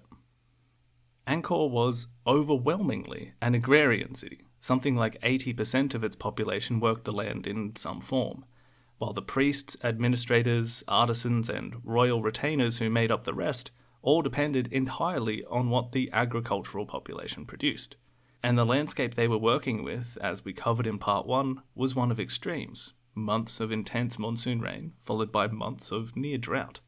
Mastering that cycle was everything if you wanted to feed and support a huge population. Which brings us back to those vast reservoirs, the Baray, and a debate that was running for decades around what exactly they were for. If you look at an aerial map of Angkor today, or satellite images, from the air, the Barays look almost abstract. Enormous rectangular imprints on the landscape. The East Baray stretches nearly 8 kilometres, the west, which will be built later, is even bigger than that, and together there will be 4 great reservoirs holding something close to 100 million cubic metres of water. The question that has given archaeologists something to mull over for a lot of the 20th century was quite simple. What were they for? How did they function? In the mid-20th century, the French archaeologist Bernard-Philippe Grolier proposed that Angkor was fundamentally a hydraulic city, that these reservoirs were the engine of an immense irrigation network, capable of supporting perhaps 1 million, maybe even 2 million people, making it, without doubt, the largest pre-industrial city in the world. The rice that system produced, he argued, fed the court, temples, artisans, and the vast labour force that was to build the monuments that are still famous today. It's a compelling idea, but it did run into some pretty serious criticism. Other archaeologists pointed out that the surviving records from the Angkor period had no mention of the Barays being used for irrigation, and, more practically, they argued that you couldn't find any inlets and outlets to these great bodies of water. How were they getting water in and out of them? It wasn't a working irrigation system. Essentially, their counter-argument to the hydraulic city hypothesis was that the Barays were simply symbolic. They were cosmological statements rather than functional infrastructure, and they represented those sacred oceans surrounding Mount Meru. But in the early 2010s, LiDAR changed the picture again. The same technology that revealed Mahendrapravata on Phnom Kulen was applied across the entire Angkorian plain, and what it showed was that the space between the stone monuments wasn't empty. It was a vast, low-density urban landscape extending hundreds of square kilometres, crisscrossed with canals, embankments, and feeder channels. Critically, for the argument that was had over the Barays, they found permanent inlets and outlets in several of the Baray. A major canal ran northward into the hills, feeding a distributor network across the entire plain. What had looked like isolated, symbolic reservoirs now appeared to be part of a managed water system on a scale that nobody had fully appreciated yet. Now, that doesn't mean that Grolier's population estimates were correct. Most scholars today think 2 million is way too high, and even 1 million might be a bit generous. But the basic point stands. Water management was the foundation on which everything else rested, and the Barays were key to that. Here's the simple version of what I'm talking about. The Khmer had mastered the land and water. That mastery produced reliable rice harvests. Reliable harvests fed a growing population. A large population meant more labour, more specialisation, more people available to build, administrate, worship, fight wars, and trade. And all of that surplus of food, of labour, of wealth is what would end up making the entire city possible. The stone monuments that still stand today are essentially the crystallised output of a society that had learned, over centuries, to make the land and its waters work for them. However, it would be a mistake to imagine all of this as a smooth linear rise, with each king enlarging, embellishing, or adding another reservoir, another temple, and another layer of grandeur. But it didn't unfold like that.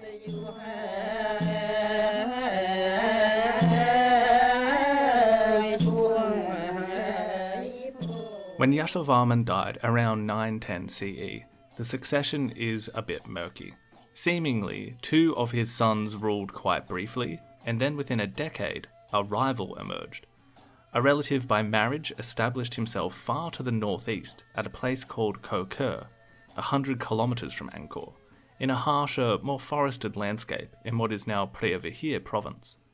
By the 920s, he was behaving as a king, and by 928 CE, he had declared himself Jayavarman IV. And for 20 years, the centre of the Khmer world shifted away from Angkor entirely. What he built at Koh Ker, although short-lived, was pretty impressive. More than 40 temples rose there in little more than 2 decades. It was an attempt to recreate what had been done at Yasodharapura very quickly, and at the centre of it all stood Prasat Thom, reminiscent of Mayan pyramids, very stepped in nature, and originally topped with an enormous linga that was said to surpass anything that had come before it. However, the landscape that all of this was being built on was working against the new capital. Koh Ker sat in a region less naturally suited to the kind of large-scale rice agriculture that had underpinned Angkor's growth. And for all the ambition of its waterworks, which in scale were an attempt to rival what had been built at Angkor, the engineering seemed to have had a critical flaw. The largest dam appears to have been poorly built. Even moderate rainfall may have been enough to cause structural failure. Evans and co. suggest that these hydraulic weaknesses, combined with the ecological limits of the region, help explain why the experiment at Koh Ker didn't last. It's an early reminder of something we'll keep coming back to in this story, that in this world, a city was only as strong as its relationship with water. If Mother Nature wasn't kind, or if things weren't built quite correctly, things could turn sour pretty quickly.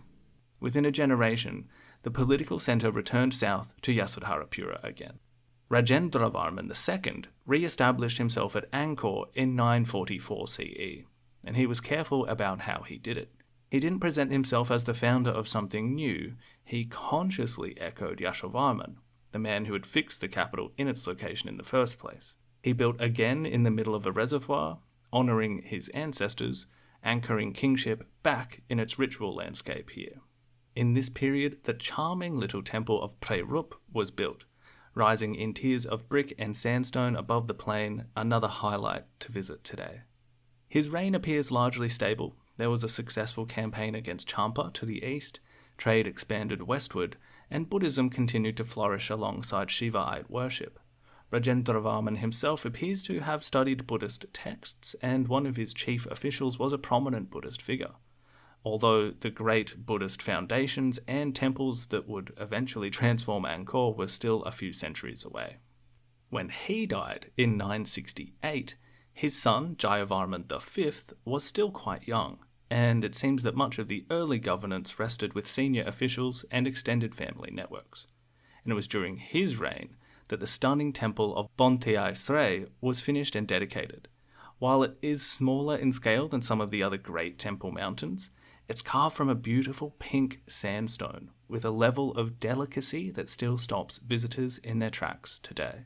And much of this design and architecture was apparently due to the work of a high official who later became the king's tutor.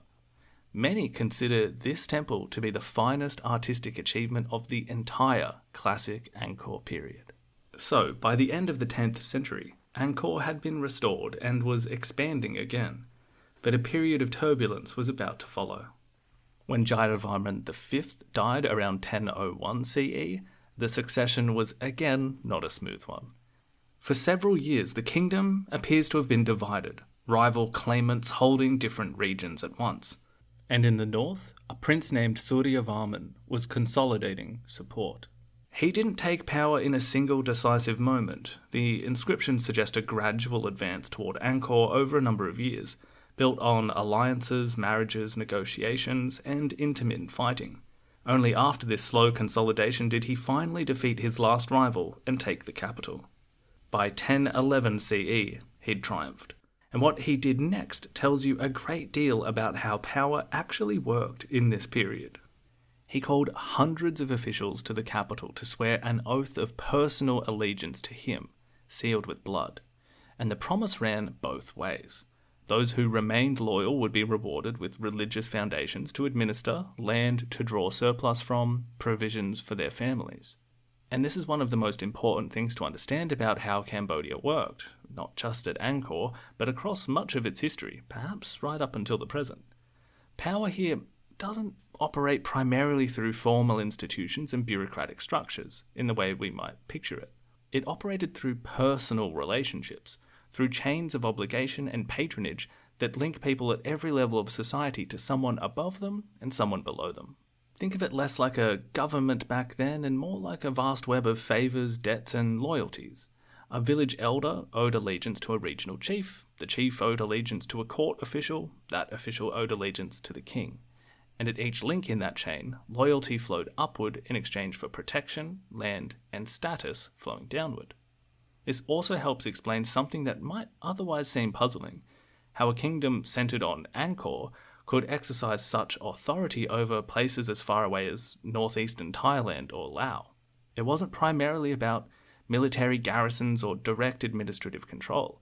It was about whether the right people in those places had been properly brought into the network of patronage, whether their loyalty had been secured and maintained through the right kinds of reward.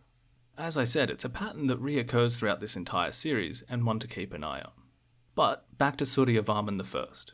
He had a long reign, and Evans & Co. consider him to be one of the classic period's greatest builders.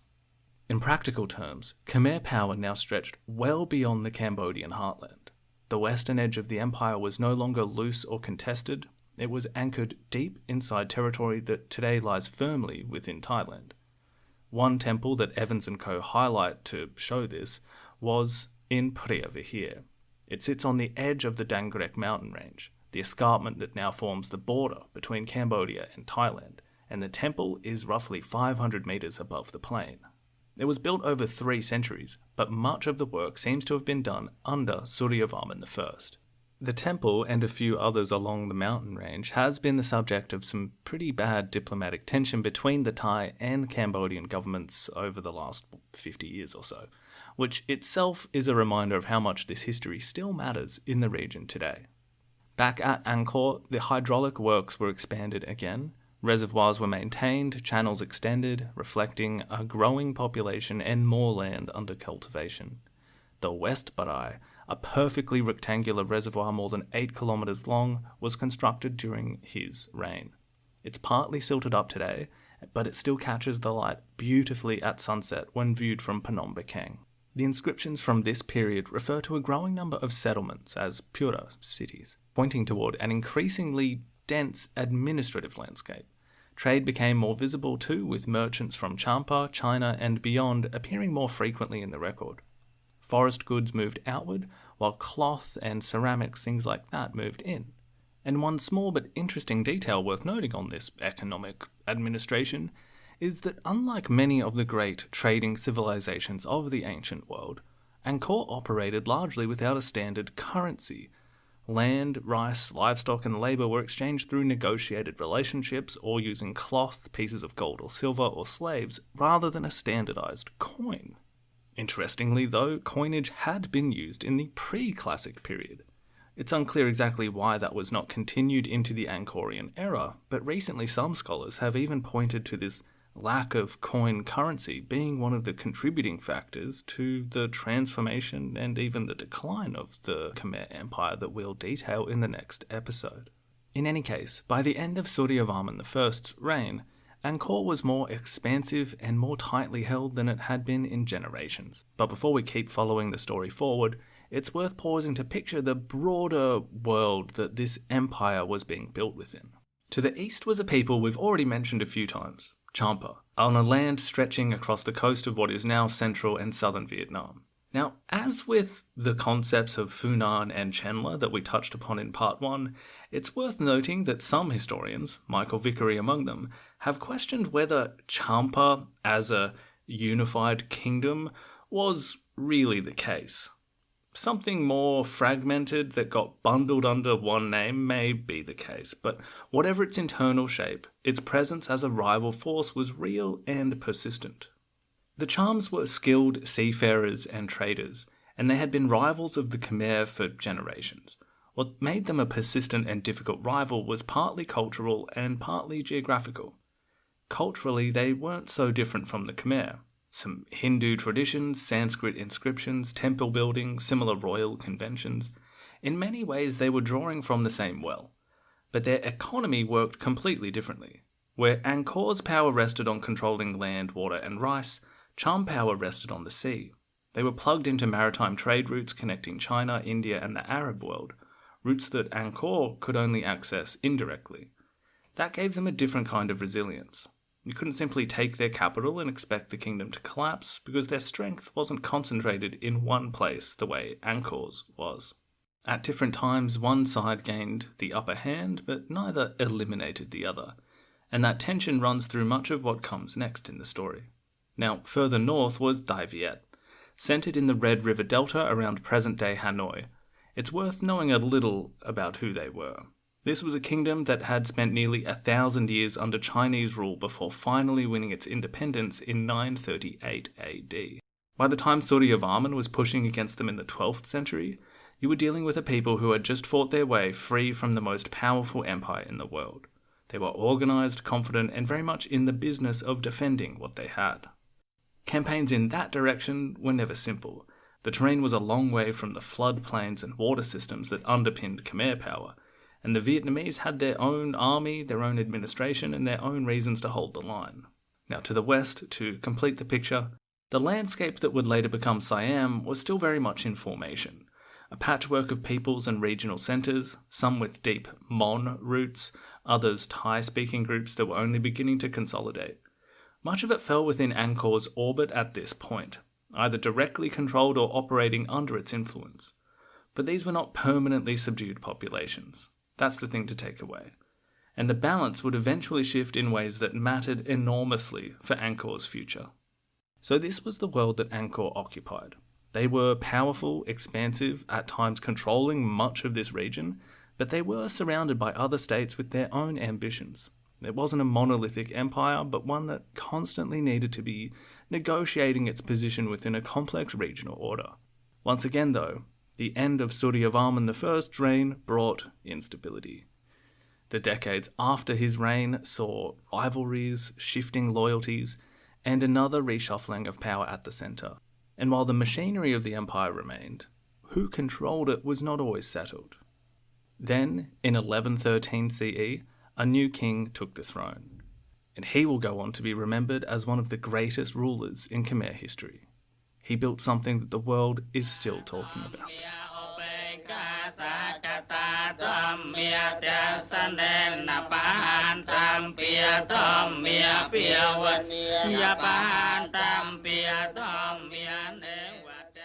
Angkor Wat. Even if Suryavarman II had achieved nothing else, you would still have to count him among the greatest rulers in Khmer history. because it was he who built Angkor Wat. Not just the greatest temple at Angkor, not just the greatest temple in Southeast Asia, Angkor Wat is the largest religious monument ever constructed. It has been a symbol of the Khmer civilization for nearly 1,000 years. Seen from above, and LiDAR mapping again has given us an extraordinary new view of it, stripped of all the vegetation and giving back the hidden impressions of houses and lanes, almost like an architect's blueprint of a city made real. The temple is surrounded by a moat 200 meters wide, bordered in sandstone, forming something close to a perfect square. Within that moat sits a large rectangular island connected to the outside world by a single causeway on the western side. Walking that causeway toward the temple is one of those experiences that's difficult to prepare for. The central towers rise ahead of you as you approach, 5 of them, arranged in the shape of the 5 on a dice, climbing to a peak that represents the 5 summits of Mount Meru, the mountain at the center of the Hindu universe. The closer you get, the more the scale of it registers, and by the time you reach the temple itself, you've already crossed the moat, passed through the outer gateway, and begun climbing upwards, because moving inward through Angkor Wat also means moving up. Each layer of the temple sits higher than the last, and that design is deliberate. You're ascending toward the gods. When you reach the summit and look down at where you came from, it's hard to imagine just how much you are standing on top of. The temple mountain is surrounded by galleries, and one of them, the outermost gallery, is worth lingering on. Its walls are lined with bas-reliefs, the stone carvings running continuously along its sides. Cumulatively, nearly 800 meters of corridor. As you walk, scenes unfold beside you, almost like panels of a story. Battles from Hindu epics, processions of the Khmer king, armies on the march, celestial beings, and the famous scene of the churning of the Sea of Milk. Gods and demons pulling a great serpent to churn the cosmic ocean, drawing treasures and divine beings up from its depths. Another panel depicts the heavens and hells in extraordinary detail. And hard to miss as you move through the galleries are the depictions of these female figures. They're everywhere, and there's 2 types that mostly appear again and again. The first are apsaras, celestial dancers, born, according to myth, from the very churning of the ocean depicted in the bas-reliefs nearby. At Angkor Wat, they are shown mid-movement, hips turned, arms raised, jewelry swinging, as if in the middle of a performance in the divine court. The second type are devatas. They're calmer, more composed figures, standing facing outward from the walls, often holding a lotus, and their expressions are serene. Historians believe their elaborate hairstyles, crowns, necklaces, and patterned garments likely mirror the actual fashions of the women of the Khmer royal court back then. There are roughly 1,800 of them across the temple, each one of them slightly different. Evans and Co. describe walking around Angkor Wat as encountering a surface where almost no part of the monument is without decoration, like they've spread lightly a vast veil of embroidery over the entire structure. And if you, my dear listener, ever get a chance to visit, what I find so fascinating about this site is that you can approach a relatively humble part of even one of the most outer walls or structures. Not just the great carved panels or the soaring towers, but just a regular doorway or column, the blocks of even the moat embankment. Every surface has been worked to some decorative level, a true testament to the technical prowess of the Khmer people. And it's not a ruin in the normal sense of the word. It is a place that has stayed alive from its construction up until the present day. Despite being built nearly 900 years ago, Angkor Wat is still an active religious space. It functions today as a Buddhist temple and has done since around the 15th century, when Cambodia gradually shifted fully from Hinduism to Theravada Buddhism. But when Suryavarman II built it in the early 12th century, it was dedicated to Vishnu, and one of its most distinctive features reflects that. The temple faces west, which is unusual. Most Khmer temples face east, toward the rising sun. West is traditionally associated with Vishnu. It's also the direction of the setting sun, which some historians have linked to death and remembrance. So the suggestion being that perhaps Angkor Wat may have served, at least in part, as a funerary monument for the king himself. There is also something else about the temple that continues to fascinate researchers, and that's the precision of all of it. The geometry is extraordinary, and there's a strong evidential chain that the architects were paying close attention to the movements of the sky. If you stand at the right point on the causeway at sunrise on certain days of the year, the sun rises directly over the central tower, appearing to crown it. It's a moment that still draws crowds and crowds of photographers before dawn, but whether or not the full extent of the temple's astronomical alignments will ever be definitively mapped, the broader idea is not in doubt. This was a building designed to reflect the structure of the universe, to align architecture, mythology, and the heavens into a single sacred landscape. So Angkor Wat could be thought of as a cosmic diagram, built with stone. While you can endlessly marvel at the design and the architecture of Angkor Wat, it's another thing entirely to try and comprehend the actual physical task of building it. Some of the stone blocks are enormous, many weigh several tons, and at Angkor Wat the largest reach up to 8 tons each. Every single one of those blocks had to be cut from the earth, transported across the landscape, lifted into position, fitted together, and then carved. All of this in a tropical climate over years, across the sprawling megacity that Yasodharapura had become. Before a single decorative detail was added, the sheer logistics of moving this much stone this far was already one of the great organisational achievements of the medieval world. And what kind of materials are they using, right? Well, one of them is called laterite. It's that reddish, iron-rich stone full of cavities and holes. If you've walked around Angkor, you would have noticed it basically everywhere. This stone made up much of the hidden structural core of the temples. Think of it like the concrete blocks inside a modern wall that's solid and functional, never really meant to have been seen. On the surface goes the sandstone, these huge blocks sometimes, but it's smooth, workable, and capable of holding extraordinary carved detail. This is the material that gives the temples their skin, the grey surface you're looking at when you stand in front of Angkor Wat.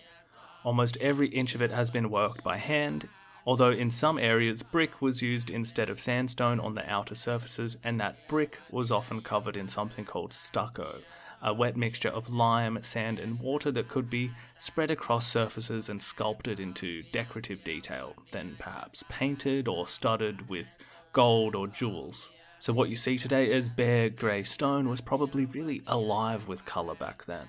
Now the sandstone came from Phnom Kulen, roughly 40 kilometres to the northeast, the same sacred mountain where Jayavarman II had performed the Chakravartin ceremony 3 centuries earlier. Huge blocks were cut directly from the bedrock with chisels and crowbars, then transported all the way down to the city, and you can actually still visit these ancient quarries today. But spiritually, there's something really powerful at play there, right? The rock is being drawn out of the holy mountain where the Khmer Empire started, floated down its rivers or otherwise dragged, and then turned into the fabric of the holy temples of Angkor below. Sacred material shaped into sacred spaces. Once the blocks arrived at the building sites, another phase began. What's striking is when you look closely at Angkorian masonry, it's how tightly many of the joints fit. Not because the blocks were cut into perfectly regular shapes, but because the surfaces appear to have been carefully ground against each other until they settled into place. It would have been slow, dusty, painstaking work. And then they had to actually get the stones up places as well. Picture that scene. At the base of a rising temple platform, sitting a huge block of sandstone weighing several tons.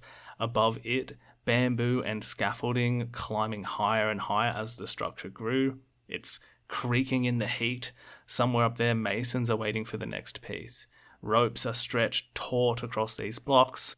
The men are leaning into levers as a block slowly begins to move. Getting it there required real ingenuity. The bas-reliefs at the Bayon, another temple we'll talk about soon, does show sailors using pulley system and windlasses, so it's believed that similar mechanisms were almost certainly used on construction sites. Some stones show evidence of metal lifting clamps, while others have small holes drilled into them where wooden pegs could anchor ropes and slings. In some areas, earthen ramps were probably built up alongside the rising structure, allowing stones to be dragged upward along temporary inclines before being manoeuvred into their final position. It probably didn't look that graceful or safe. Large teams of labourers hauling on ropes, men guiding stone with levers and crowbars, shouting instructions, scaffolding groaning under their weight, blocks swaying in the air above the heads of workers below. I mean, even modern construction sites are still dangerous, so in the tropical heat of Angkor, with massive stones suspended overhead and ropes stretching to breaking point, accidents must have been constant. Men falling from scaffolding, perhaps others being crushed. The serene beauty of what stands today was built on, surely, an enormous amount of human suffering that the stones themselves give no hint of. Running through all of this was a strict hierarchy of labour. The most punishing physical work fell to those at the bottom. Corvée labourers, people obligated to serve the state, those with the least power to refuse. Above them were specialists, masons, carpenters, metalworkers, sculptors, and what visitors see today is this refined artistic achievement, and it's the output of a vast coordinated system of human effort directed almost entirely by royal authority.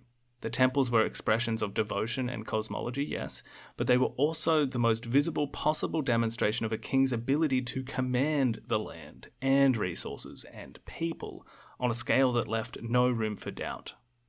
One of the features that gives Khmer temples their distinctive appearance is worth understanding, because you notice it everywhere once you know what to look for. Unlike Roman or European architecture, which uses a true arch, wedge-shaped stones meeting at a central point that locks everything together, Khmer builders used a technique called corbelling. Each layer of stone steps slightly inward from the one below, gradually closing the gap until the two sides nearly meet. If you walk through the galleries across Angkor and look upwards, that steep, narrowing ceiling above you is corbelling. It's elegant, but it places real limits on how wide a space can be spanned, which is part of why the interior corridors of these temples tend to be relatively narrow, even when everything around them is monumental in scale. So when you arrive at Angkor Wat's western gate and begin that walk across the moat, as countless people have done, continuously, for the better part of 1,000 years, what you are approaching is not simply a beautiful building. You're walking toward the apex of everything this civilization had learned to do at that point. The mastery of water and land that fed hundreds of thousands of people, the organization of labor on a scale that could move mountains, almost literally, the artistic traditions that had been developing since before the first kings, the religious and cosmological vision that tied all of it together into a single, coherent, breathtaking whole. A king's power made permanent in stone, and it's still there, still standing, still visited every single day by people from all over the world. So while Angkor Wat still holds some questions, temple, tomb, observatory, probably all three, we do know that Suryavarman II was not alive to see its completion in 1149, and the temple, as magnificent as it is, was not his only achievement. He was the first ruler to hold a unified Cambodian kingdom since the 1060s, and he pushed its boundaries diplomatically, militarily, and territorially in ways that were genuinely remarkable, though not without consequence. So what did he do? Well, for starters, he re-established formal relations with China. Chinese records note embassies arriving from the Khmer court bearing tribute and gifts, and by 1123 the Song Emperor formally recognized him. Now, it's worth being clear about what that recognition actually meant, because the Chinese had a particular way of understanding the world. From their perspective, all foreign rulers existed within a cosmic hierarchy with China at its center, and receiving tribute from them simply confirmed that order. Being called a vassal by the Chinese didn't necessarily mean submission. It meant you had been acknowledged within their system. This wasn't the first time the Khmer had navigated this relationship, and it wouldn't be the last. For Suryavarman II, it was primarily a marker of prestige and legitimacy on the international stage. But it wasn't all diplomacy. To the northeast lie Dai Viet, the kingdom centered in the Red River Delta, what is now Hanoi. And this is a relationship that runs like a fault line through Cambodian history, all the way up to the 20th century and the rise of the Khmer Rouge and beyond. It is one of the most important and painful threads in this entire series, and we will return to it again and again. For now, what matters is this. For more than a decade, around 1123, Suryavarman launched repeated campaigns into Vietnamese territory, sustained large-scale attempts to break into a region that had resisted even the Chinese Empire for centuries, and they failed. The terrain, the organisation of the Vietnamese state, and the limits of Angkor's logistical reach all played a role. The Khmer could not hold what they tried to take. The tension between these two civilizations, the sense of threat, rivalry, and deep historical grievance begins here, and it never fully goes away. Khmer expansion in the west found more success, up into the Korat Plateau in what is now northeastern Thailand, further north than modern Bangkok, even toward the frontiers of Bagan in what is now Myanmar. South into the northern Malay Peninsula, at its height under Suryavarman II, the Khmer Empire covered modern-day Cambodia, much of southern and central Vietnam, very large areas of Thailand and Laos, and reaching into the Malay world. One of the largest and most powerful political formations mainland Southeast Asia has ever seen. Across this widened realm, temples, roads, and administrative centres appeared, material markers of Khmer authority. At Pi Mai, in northeastern Thailand, a major temple complex rose along one of the most principal routes linking Angkor to its western territories, connected back to the capital by a raised royal road. Further south, on the edge of an extinct volcano, the temple of Phnom Rung took shape. It was reached by causeways, stairways, and bridges lined with Naga serpent figures. Think of these as nodes across a vast network, with Yasodharapura and Angkor Wat at its centre. And it wasn't just Angkor Wat. One of the most incredible temples of the entire complex is Bong Mer Lia, about an hour's drive northeast of Siem Reap today. People often ask me where to go around Angkor. Bong Mer Lia is one of my personal favourites. For years it was off limits because of minefields in the surrounding area, but it has been since completely cleared, and exploring it is unlike any other temple in the region. It's less manicured, more raw, and the jungle is still very much present, but there is a stairway that produces a different view of the temple than others that you will visit. It sits so far from the central complex that it could be thought of as a satellite city in its own right. And for those who do make the trip, driving past the classic Khmer-style houses along the road, the rice fields, the red clay soil, you can easily begin to imagine the whole area teeming with people going about lives that weren't so different from those of their descendants today, except that the streets and ponds and marketplaces were all radiating outward from this beautiful temple mountain at its centre. Bong Mer Lia also has a vast rectangular reservoir on its eastern side, quarries nearby, and it has even been suggested that this temple was a smaller scale prototype for Angkor Wat itself. Closer to the central capital, Bontier Samre stands near the southern edge of the East Baray, another Vishnuite temple, reinforcing the king's particular religious orientation right to the end of his reign. After his death, he was given the name Parama Vishnuloka, he who has entered the supreme realm of Vishnu. The inscriptions about him convey a powerful image. He had seized power decisively, and one inscription captures that in vivid terms. Leaving the ocean of his army on the field of combat, he bounded to the head of his enemy's elephant and killed him, as a Garuda on a mountain slope might kill a snake. It's the language of a court that knew exactly what kind of story it wanted to tell about its leader. And in that, he closely resembles Suryavarman I before him, although a direct family connection is unlikely. Both came to power after disorder, both consolidated the kingdom through a mixture of force and alliance, both expanded the territory and linked those achievements to visible, lasting works that made their authority tangible, and it's almost a template for what a great Khmer king looked like. But it was another military campaign, this time to the east, that showed both the scale of Suryavarman II's ambitions and the consequences they set in motion. Champa had been a rival of the Khmers for centuries. Its centre lays along the coast of what is now central Vietnam. In 1144 or 1145, Suryavarman launched a major invasion. Khmer forces pushed right into Cham territory, defeated the ruling king, and sacked the capital. For a time, Khmer authority extended over the region. But that control did not last. Cham power reformed, the territory proved impossible to hold, and that campaign would do something that would take years to fully register. It had given the Chams a reason to respond when the timing was right, and boy, what a response it would be. Suryavarman II had sat atop a unified Khmer Empire, and we can imagine Angkor Wat, the crown jewel of that empire, still under construction when he died around 1150. But his death exposed how much of that unity had depended on him personally. What followed was an extended period of instability. The word splintered feels right here. The inscriptions are fragmentary, but they point to rapid successions and contested rule. A Buddhist monarch appears briefly, then Yasovarman II, himself a usurper, is assassinated in 1165. That alone tells you something about the state of the court. Provincial elites began asserting control over their own regions. The network that had once fed into Angkor started to pull outward. And into that weakness, an old rival moved. Now, the story of what happened next is one of those cases where the familiar version is genuinely compelling. So let's tell that version first, and then look at what the sources actually say. The familiar version goes like this. In 1177, the Cham king launched a major invasion of the Khmer Empire.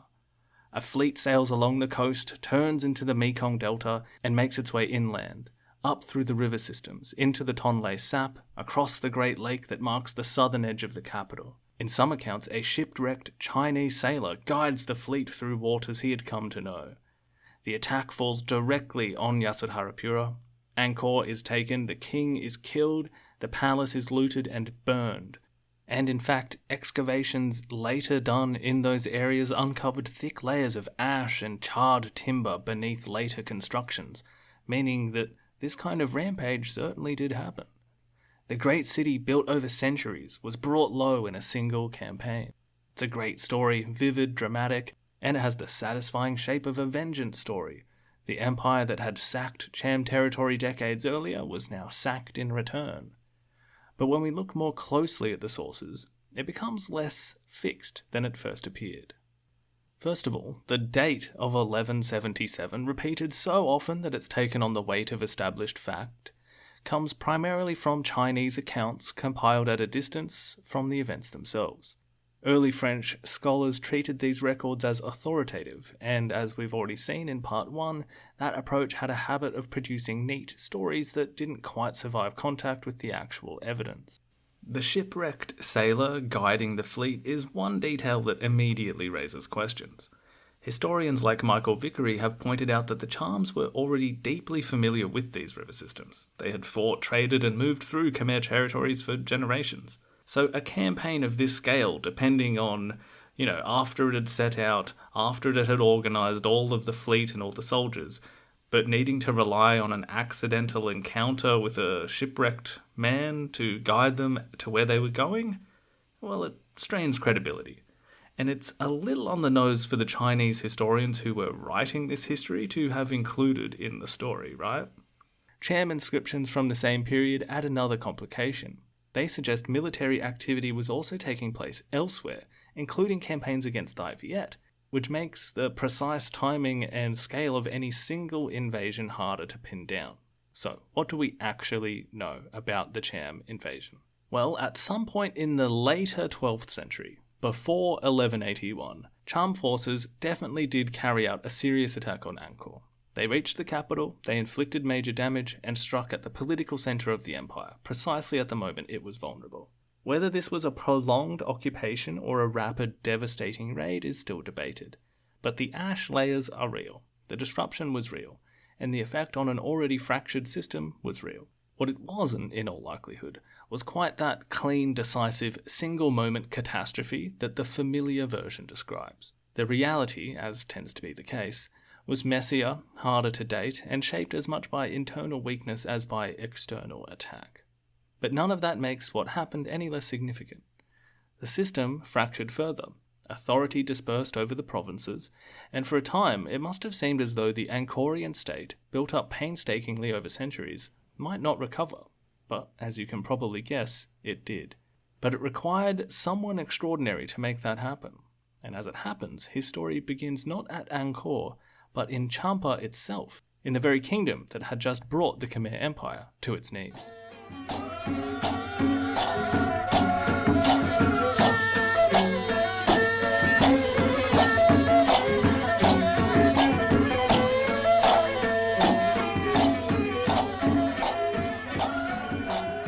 The man who would become the greatest Cambodian king in history has an early life that is genuinely hard to pin down.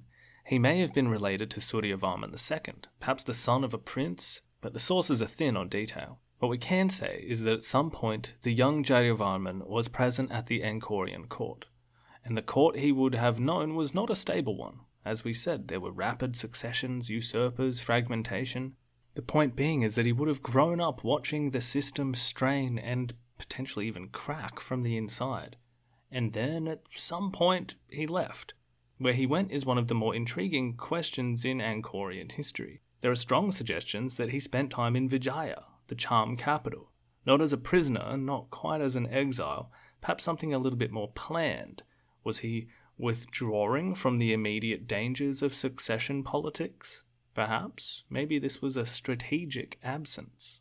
Evans and Co. suggest that he may have been biding his time, and that doesn't feel far from the truth considering what later happens. But it does raise a fascinating question, because this is the same Cham court that would later invade Angkor and kill the king. So whatever Jayavarman was doing there, he was moving through the world of the very polity that was about to become his greatest enemy. It's hard not to wonder how much of what followed, the speed of his military response, the precision of his campaigns against the Chams, whether this owed something to what he'd learned during those years, that he had come to understand his enemy, if they were his enemy, from the inside, so to speak. He also appears to have spent significant time at a major regional city, what we now call Preah Khan of Kampong Sphai, not to be confused with the Preah Khan temple within the Angkor complex itself. And this was no minor outpost. It had imposing walls enclosing an area that rivaled parts of the capital, and its outlines are still visible from the air today, cut into the landscape in the same rectangular patterns that define Angkor. The historian David Chenla even raises the question of whether this city was subordinate to Angkor at all during this period, whether it might have been operating as a rival centre of power in its own right. A portrait statue of the young Jayavarman VII was found there, which suggests he wasn't just passing through. So who was he by this point? Was he aligned with the court, opposed to it, or operating in the spaces between? Was he building alliances quietly while the kingdom fell apart around him? The sources don't give us a clean answer, but the picture that emerges is not one of a passive figure waiting for history to hand him something. It's of someone moving through a fractured world with purpose, watching, learning, and waiting for the right moment. And that moment came with the Cham attack. When Jayavarman later described what he found in its aftermath, the language he used was quite stark. Cambodia, he said, had been plunged into a sea of misfortune, a kingdom heavy with crimes. A sea of misfortune? Are these the words of a skillful politician? This carefully chosen language of a king who needed the moment to look like a rescue? Or was it reflecting the real situation he had inherited? Probably both, but it tells you exactly how he wanted this chapter of the story to be remembered, with himself as the man who pulled the great Khmer Empire back from the edge. What followed was not a single dramatic moment of reclamation. It was several years of grinding consolidation, campaigns, alliances, the slow accumulation of enough authority to make kingship possible again. There are indications that he drew on support networks built during his years away from Angkor. When he appears in the record as a military leader, he is already capable of mounting coordinated campaigns. The fighting against the Chams was serious and sustained. Inscriptions describe a battle on the Great Lake so intense that it was later remembered as turning the water itself blood red. He would later commission carvings of these scenes, densely packed boats, archers, soldiers locked in combat on water and on land, a visual record of the war that made him. By around 1181 or 1182, the process was complete enough for a coronation. Jayavarman VII took the throne at around 50 years old. And it is here that the things that would define his reign, and complicate it, begin to come into view. First of all, he was a Buddhist, a devoted follower of the Mahayana tradition, and from everything that inscriptions tell us, this was not a political calculation so much as genuine conviction. His chief queen appears to have shared it deeply. Buddhism had been present at Angkor for a long time. This was not something new introduced from outside, but what was new was the degree to which it was now brought into the centre of kingship itself. But this shift is easy to misread. Jayavarman did not dismantle what came before. The hierarchies remained, the patronage networks remained, Brahmanical practices continued alongside Buddhist ones. The court, slavery, the pursuit of titles and favour, all of that persisted. What changed was the language of power, how it explained itself, how it justified itself. Earlier Angkorian kings expressed their authority through temples and inscriptions that proclaimed divine proximity, statements that didn't need to reach the population to be effective. Under Jayavarman VII, those same kinds of statements are still being made, but they're now directed outward, toward the people. The population became, at least in the story he told about himself, the audience for his kingship, not just subjects contributing to his grandeur, but people whose suffering he claimed to have shared. One inscription presents him as experiencing the illnesses of his people as his own pain. Another frames his entire reign as a response to what Cambodia had endured. Across the empire, he established more than 100 hospitals, each supported by networks of villages, personnel, and resources. And this is where it kind of gets complicated, and where Jayavarman becomes genuinely difficult to reduce to a single idea. Because, take the hospitals for instance. Every one of them would have depended on villages obligated to supply labour and rice, meaning that tens of thousands of people were tied into maintaining them across the land. The same king who claimed to feel his people suffering was also directing one of the most intensive building programs in Angkor's history. Roads, temples, reservoirs, rest houses, all constructed with extraordinary speed, all requiring the same extraction of labour and resources that had always underpinned Angkorian civilization. It's this double-edged sword. He's shown in statues as an ascetic, deep in meditation, but his inscriptions also praise his vengefulness, his political cunning, his ruthlessness toward his enemies. Was he sincere? Almost certainly in some sense. Was the compassion also useful? A new powerful language for legitimizing a reign that had been built through force and political maneuvering? Almost certainly that too. The most interesting historical figures do tend to be both things at once, and Jayavarman VII is no exception, and he serves as an early frame of reference for other Cambodian leaders we will see later in the series, like Prince Sihanouk or even aspects of Pol Pot. But whatever we make of the man who would be known as Jayavarman the Great, the practical effect of his rule is visible above all in what he built. And what he built everywhere, across Angkor and far beyond it. Because Jayavarman the Great would build more in his time as ruler than of all of the other kings that came before him combined. Visitors to Angkor today will likely head north after seeing Angkor Wat, along a road lined with tall trees and thick jungle pressing in on both sides. And then, ahead of you, a large moat appears. There's a bridge which crosses it, and running along either side of that bridge are rows of stone figures, 54 on each side, lined up and gripping the body of a great Naga serpent, as if in a tug-of-war that had been frozen in stone for 800 years. This is the south gate of Angkor Thom, the entrance to the great walled city within the city of Angkor. A Chinese diplomat named Zhou Daguan visited Angkor at the end of the 13th century and left us one of the only first-hand written accounts of the city at something close to its height. He recorded exactly what it felt like to pass through this gate. The stone faces above it, giant and serene, one facing the direction you've just come from, the others turning east and west, and they were brilliantly painted at this time, the central face covered in gold, apparently. What you see today is weathered and worn. What he saw would have been overwhelming, and we will follow him in the next episode. But even now, if you're lucky enough to have visited the region, crossing that bridge and passing under those faces, something happens.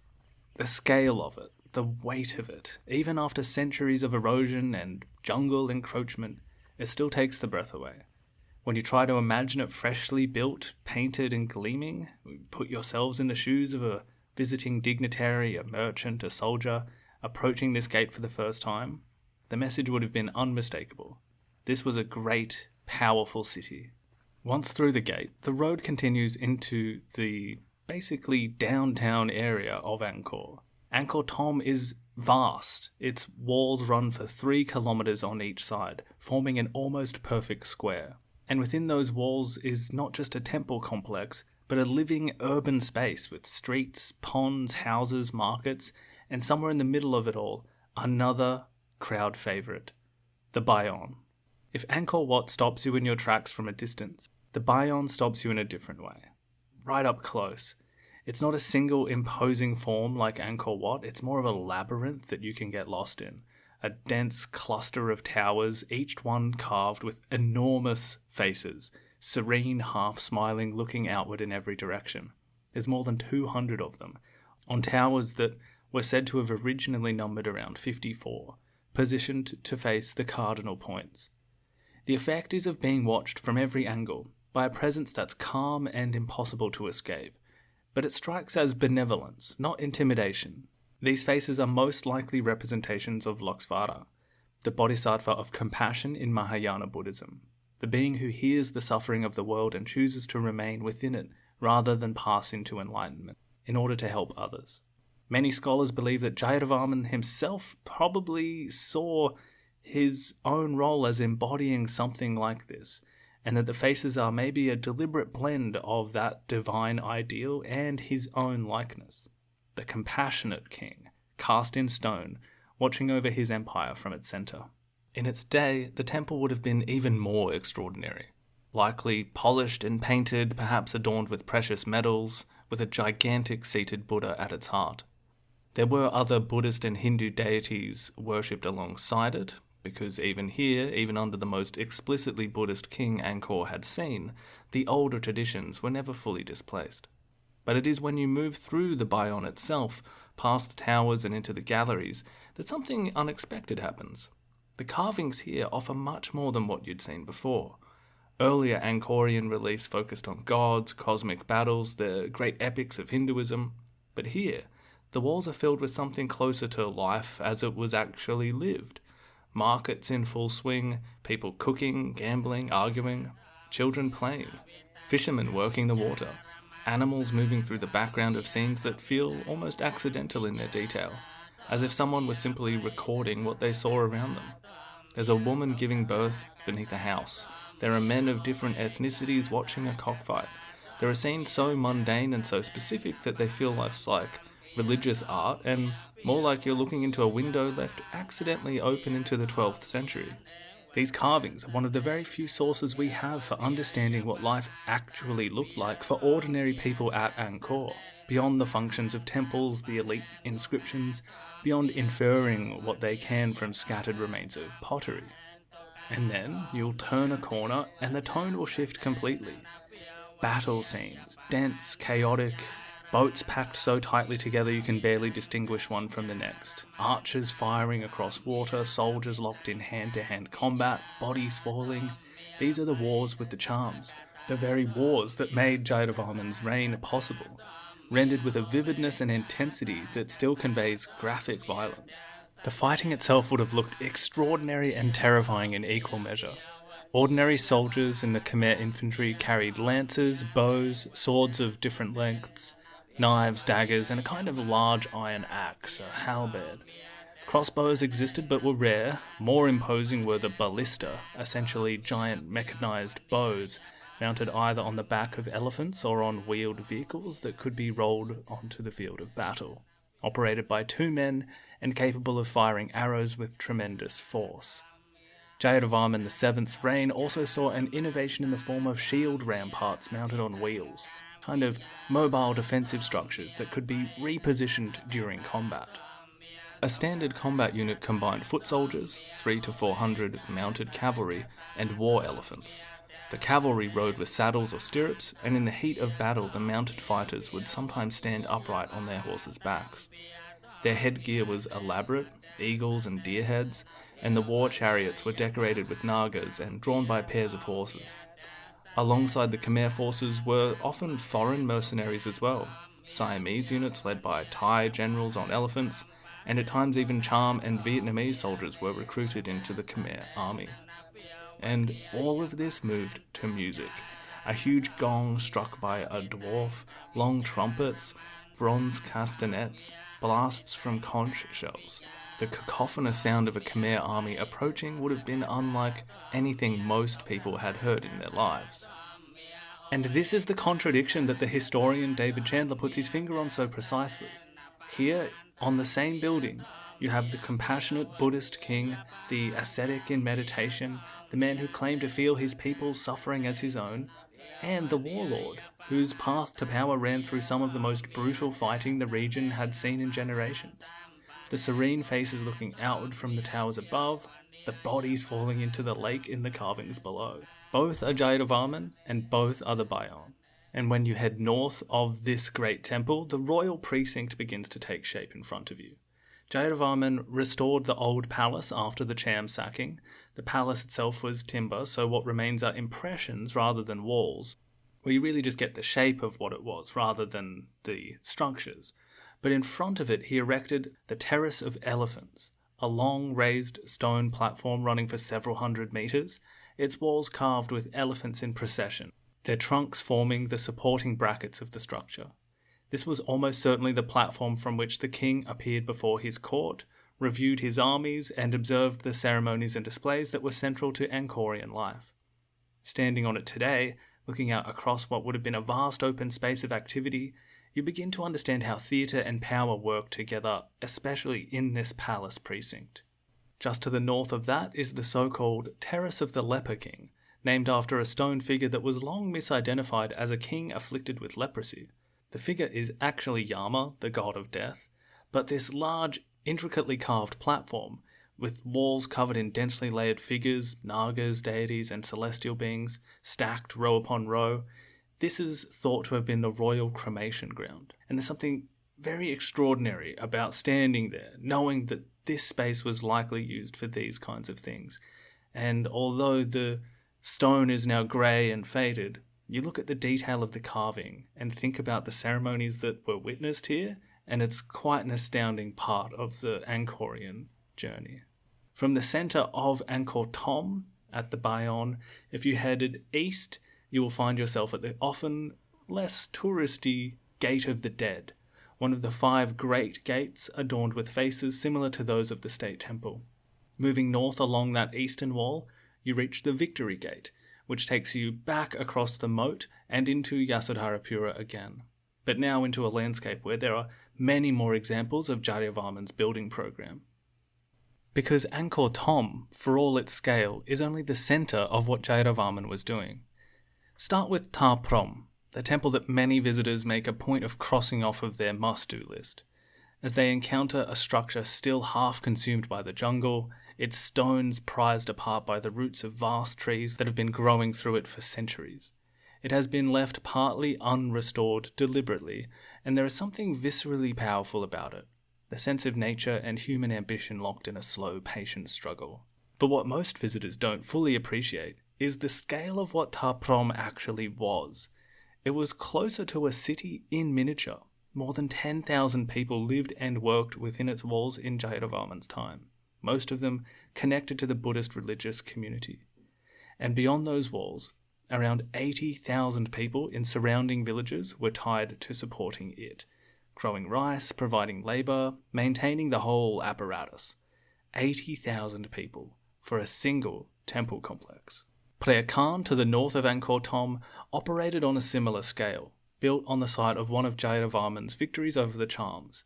It functioned not just as a religious centre, but as something closer to an administrative and educational hub, a place where knowledge was preserved and transmitted alongside the rituals and ceremonies. Perhaps 15,000 people lived within its precinct, supported, again, by vast networks of labour beyond its walls.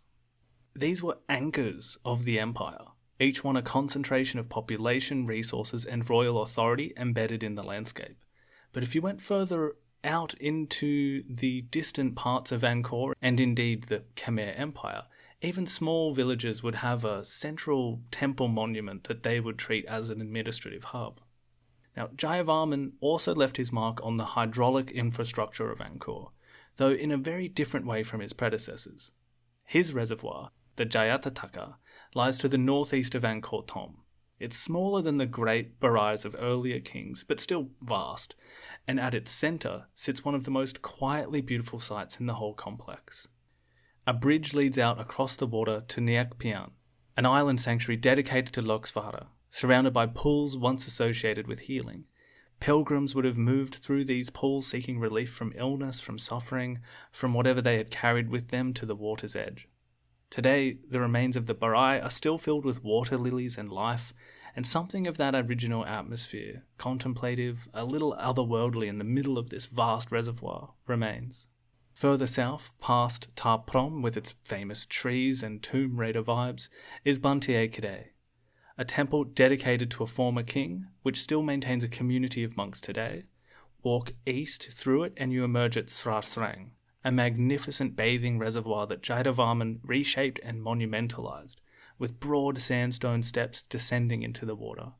Even now it feels almost unexpectedly elegant, the kind of space that makes you want to sit down and stay for a while, like it's a very modern construction.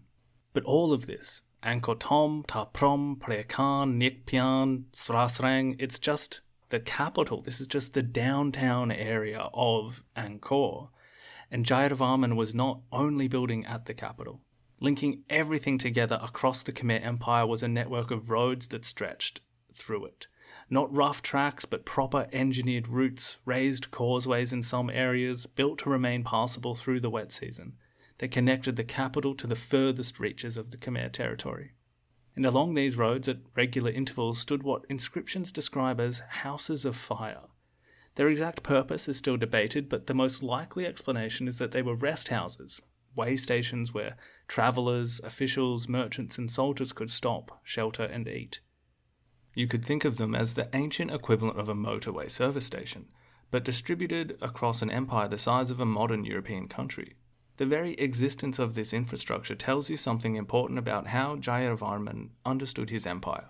Yes, it was a huge collection of territories and provinces that could be taxed and controlled from a distance, but it was also a connected system that needed to function, move, breathe, and these were thoughtful gestures to facilitate that. You could imagine the people back then saying to each other, "Hey, this is nice." Far to the northwest, near what is now the Thai border, he constructed Banteay Chmar, a vast complex that may have rivaled even Angkor Wat in scale. Its position was not accidental. This was most probably a garrison temple anchoring the empire's western frontier, and it combined the symbolic language of Khmer kingship with the practical function of a military presence in the west, particularly facing what was becoming the Siamese kingdoms. Much further to the east, at Preakan of Kompong Svai, where Jayavarman may have spent those years of strategic withdrawal before coming to power, you get one of the clearest reminders that Angkor was not the only city in the empire. It sits about 100 kilometers to the east of Yasodharapura, deep in forest, close to significant iron deposits, and for a long time it was assumed to be little more than a remote temple complex. But when this site was studied via LiDAR imaging, Damien Evans described a city appearing on the screen that had been hiding in plain sight. Massive enclosures, a Baray with its own island temple at the centre, a Bayon-style face tower, the same architectural language as the capital, reproduced far out in the forest. Connected back to Angkor by a royal road, sitting near the resources the empire needed, this was clearly a place where things were made and moved. The largest regional complex of the entire Angkorian era, and today almost nobody goes there. Now back then, Jayavarman didn't found it. The site goes back at least to Suryavarman I, but given his history there, it's hard not to wonder whether he had a hand in expanding it. A city he knew intimately, sitting at the junction of a major road and a landscape rich in what the empire ran on. Now whatever it was to him personally, it was clearly something more than an outpost. So altogether we have this picture of, a vast road network, rest houses, garrison temples, far-flung urban centres and industrial hubs, all of it serving the same purpose, however, holding together a landscape that had so recently begun to fragment. Jayavarman had watched the empire splinter under the pressure of weak succession and Cham attack. He understood, perhaps more clearly than the kings before him, that Angkor's centralised power could dissolve back into regional fragmentation if it was not actively maintained. The network was perhaps his answer to that, ways for expressing his power and sincere kindness in his mind, but also a mechanism for preserving the empire. And yet, and this is where David Chandler's observation about a dynamic of, on the one hand, but on the other, with Jayavarman the Great, seems to cut the deepest. The very scale of what Jayavarman was attempting to do and demanding be built was beginning to create its own pressures. His building program was so immense, so relentless, that toward the end, the workmanship itself seemed to have become uneven. Scholars have noted a haste in some of the later constructions, and that some of them just kind of end, as if the program was outrunning the capacity to execute it properly. He may have come to the throne already around 50 or 60 years old, and there is a sense across his entire reign of a man working against time, compressing into decades what earlier kings had spread across generations. The hospitals, roads, temples, rest houses, reservoirs, all of it required labour, rice, resources, and the continued willingness of the population who supplied them to keep doing this. The language of compassion was real, or at least it was genuinely meant, but compassion and extraction were running side by side, and the people at the bottom of that system would not necessarily have experienced them as separate things. No inscription marks the death of Jayavarman VII. Scholars place it somewhere around 1218, when he would have been in his 80s, which is an extraordinary lifespan for anyone in the medieval world, let alone someone who had spent much of it at war. What he left behind was an empire at the outer edge of what the Angkorian system could sustain, stretched further, built higher, and held together more tightly than it ever had been before. Now, whether that represented a peak from which the only direction was down, or simply a moment of maximum extension before transformation, is a question that historians are still debating. What is not debatable, however, is that the world of Jayavarman VII was a different one from the world that he had inherited, and that the forces which would reshape it in the centuries to come were perhaps already quietly beginning to move. The story of Angkor does not end here, but it does change from here, and luckily we have someone who saw it firsthand and even wrote a book about it. Next time, this late 13th century visitor will be our guide through the great city of the Khmer Empire.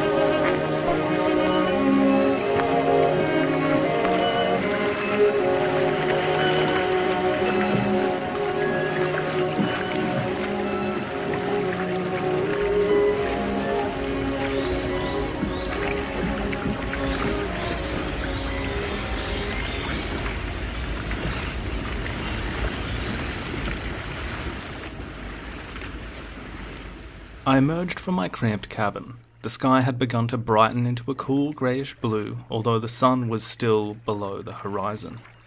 Usually the nights are more quiet back home, but not here. In this part of the world, as the creaking ship made its way up all the way from the ocean into the Mekong, and what felt like weeks later heading northwest up something called the Tonle Sap River, the nights were shockingly loud.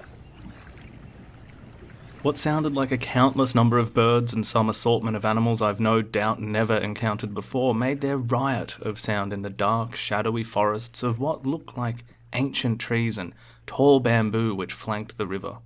Days ago, we had crossed northwest on this river toward our destination, and the scenery had become a pleasantly open view compared to the hallways of trees and jungle that had come before it. Spacious fields completely bare, with a thick matted carpet of grass stretching as far as the eye could see. Initially, I began to count the buffalo as they appeared, but quickly gave up as the numbers grew into the thousands which grazed in the early light. Then I saw something that was familiar, but still exotic and exciting. A kingfisher, like a soft bundle of jewels sitting on the trees overhanging the bank of the river. The Chinese merchants on board knew their value immediately. Their feathers, an impossible shade of blue and green, were worth very good money back home. Several of the crew had awoken by this point, and were looking at these fantastic birds with a kind of professional interest. It had been a while since we'd seen any crocodiles, though. They'd mostly been around the delta, baking in the sun on the muddy banks of the many mouths of the river that we had carefully navigated up through. I could tell we were approaching civilization, even though our destination was still a little way off. There were signs of people, fishing nets and boats, structures visible through the trees, and multiple ribbons of smoke rising in the still morning air, congregating with patches of mist and blending into the sky as you cast your eye to the distance. Another one of the crew further along the rail of the ship was pointing at something with interest. An elephant, just visible at the tree line, moving slowly parallel to the river, then another behind it. Nobody on board seemed particularly surprised except me. Then one of the crewmen who'd made this journey before started talking, loudly, the way that some people do when they want an audience, about what was coming. A lake, he said, not like anything you've seen. Not a lake at all, really, more like a sea that appears in the middle of the country. He'd heard that when the rains come, the whole thing swells to 4 times its size, that the forests along its edges go underwater, that the fish are so thick you could almost walk on them. I thought he was exaggerating. I'd heard many tall tales about this place from my countrymen, a place full of riches, and earthly people inhabiting a city beyond imagination. Many stories had made their way back from sailors and merchants who had left China and decided never to come back. And it turns out, at least when it came to the fish, he was not exaggerating. When the river opened out into the Tonle Sap lake, it happened almost without warning. One moment the trees were close on both sides, and then suddenly there was nothing, just water, flat and enormous, reflecting a sky that had turned from grey to a pale washed gold as the sun finally cleared the horizon. I heard a thud as one of the oars moving in rhythm had seemingly struck something solid and came up dripping. Fish. The water was alive with them, moving in dense shoals just below the surface, so many that the light caught them and the whole lake seemed to flicker. Having seen my doubts earlier when he mentioned the fish, that crewman gave me a look that expressed a certain satisfaction with my new amazement at what I was seeing. He said there was probably more fish in this body of water than any other lake in the world. I wondered what else might be true about this place, and I think I could begin to see its outskirts, even though we had barely made it to the dock. The number of houses I could see spread out across the entire edge of this impossibly large lake. How many people live here? I wondered to myself as I began to gather my belongings and prepare to disembark. I had been told that in the language of the people, the Khmers, they called their city Yasodharapura, which had been roughly translated for me as the City of Glory. Having heard so many stories and built up a very long list of questions, I was very glad that I would have a guide to show me around. My cousin, Zhou Daguan, would be meeting me at the dock. He'd been living here for some time now, and had arrived with a delegation from my country originally, but I think was now just learning about their customs. I had heard he might even be writing a book. As we made our way across the lake toward the dock, the sun finally broke clear of the horizon and the day's heat arrived almost immediately. That particular warmth that hits differently when you are on the water with nowhere to hide from it. The dock itself was already busy. Junks and smaller vessels jostled for position, their hulls sitting low in the water under the weight of whatever they were carrying out. Rolls of cloth, great bundles of goods wrapped in matting, things I couldn't identify from a distance. And there were other ships being unloaded of what I definitely recognized as Chinese goods, the distinctive shapes of ceramic jars, bolts of silk, merchants talking loudly over each other, men carrying things on their shoulders at a pace that suggested they had been doing it for hours already. It smelled of fish and wood smoke and something sweet I couldn't place. And then I spotted him, standing slightly apart from all of it with the patient expression of someone who's learned not to be in a hurry, was my cousin.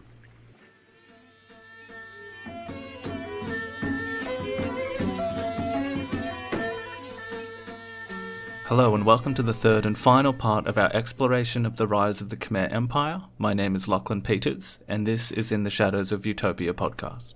So far, as I take you through the earliest era of Khmer history, we've traced the origins of the civilization that grew in the land we now call Cambodia, and beyond. A people who mastered the land and water and designed an ingenious blueprint that would eventually see their capital become one of the largest cities the world had seen, and the heart of a great empire that stretched across most of mainland Southeast Asia. We've learned the names of several of its most famous kings, Jayavarman II, who is often credited with beginning this period of Khmer greatness, Indravarman and Yasovarman, whose reigns presided over the building of the foundations of the great city that became Angkor, to Suryavarman II, who consolidated rule over parts of the kingdom far into modern-day Thailand, Laos, and southern Vietnam, and who ordered the construction of the great temple of Angkor Wat. And of course, Jayavarman VII, who once again brought the empire under his rule, defeated neighbouring armies, and through the viewpoint of a self-proclaiming compassionate Buddhist king, and oversaw a building program so grand that it is said that more was built under his reign than all of the kings that preceded him combined. That is where we left off, at the end of Jayavarman VII's reign in the early 1200s, and we will learn today about how this great empire transformed over the next few hundred years in pretty important ways. Not collapsed or fell, as it is often described, but was subject to a process of change. However, up until this point, for all that we've learned, the scholars and archaeologists who have spent their lives working on this period are starved of the resources that they would truly love to possess. Their work is incredible, of course, but what has largely been left to work with are just fragments of information. The deeds of kings, their conquests, proclamations, and temple dedications. Stone that tells us some of what the elite wanted to be remembered for. A history of monuments and dynasties, and while it is a remarkable one, it does leave some things unknown, and makes what we've covered so far look like a list of kings and what they built. Luckily, in this episode, we can do something quite different, because we have something else, and something quite rare for the history of Angkor, to deal with. We have a witness. His name was Zhou Daguan.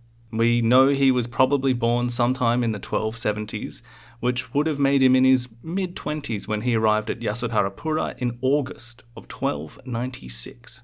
We know he came from Wenzhou, a bustling port city on the southeast coast of China, roughly halfway between what we would now call Hong Kong and Shanghai, a place with a frontier spirit, commercially minded, cosmopolitan, a city where Buddhists and Taoists and Confucian scholars and the occasional Muslim and Christian all moved through the same streets and markets. The point is that he was from a certain kind of place and brought with him a certain viewpoint, and like any source, this requires the proper context to understand. He arrived as part of an official Chinese delegation, almost certainly sent to deliver an imperial edict and secure recognition of Mongol authority from the Khmer king. He may have been there as an interpreter or to keep some kind of written record. Both seem plausible given what he would eventually produce. But whatever his official role was, once the delegation's business was concluded, he didn't rush home to China. He stayed on. 11 months in total, living with a family, wandering the markets, attending festivals, asking questions, forming opinions. And as we'll see, some of those opinions were quite strong, and he had them on a lot of topics. Now, when he finally returned to Wenzhou, he wrote it all down. A record of Cambodia, the land and its people.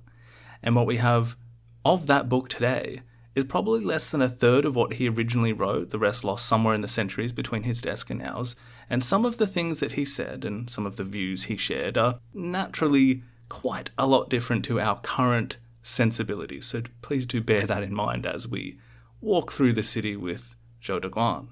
Now, his book, or what remains, is still an extraordinary insight, one of the most vivid accounts of a medieval city that exists. It was a young man in a new city writing down what he saw, and most importantly for us, it was a vanishingly rare view of what Angkor was actually like. As such, I've taken the liberty to use Zhou Daguan's Customs of Cambodia, his first-hand insights of Angkor written less than 100 years after the death of Jayavarman VII, and create a way for him to explain what eventually became his book to us, a modern audience. As you will have noticed in the introduction, I've invented a relative of the young Chinese visitor, who himself is going to visit Angkor and will be shown around the city and learn about its people by the man himself. Now, just because I've taken the liberty to create this historical, hypothetical person, that doesn't mean it's not accurate. Everything that you hear in this tour of the city is built on existing historical sources, archaeology, and the very words of Zhou Daguan himself. Sometimes I also take the liberty of putting known historical facts into Zhou's dialogue, even though he didn't write them down in his book. But they could be things that would be reasonable for him to have known. We will accompany him, see what he saw, eat what he ate, and let him tell us what he thinks. Everything that he says to us is based on what he wrote or other sources, as I said. You'll just have to allow for some Star Trek-esque vision where everyone speaks modern English. and I'm using the excellent Peter Harris translation of Zhou's 700-year-old book to do this. After that, we will step back from this first-person tour and spend some time on what actually happened to Angkor and the empire it sat at the centre of, how it all changed, why it changed, and why the word decline or fall of civilization or even this catastrophic collapse, why reaching for words like this about Angkor don't really tell the story at all. So let's return to the dock on the Tonle Sap as we prepare to venture into the great city of Angkor in 1296 with Zhou Daguan.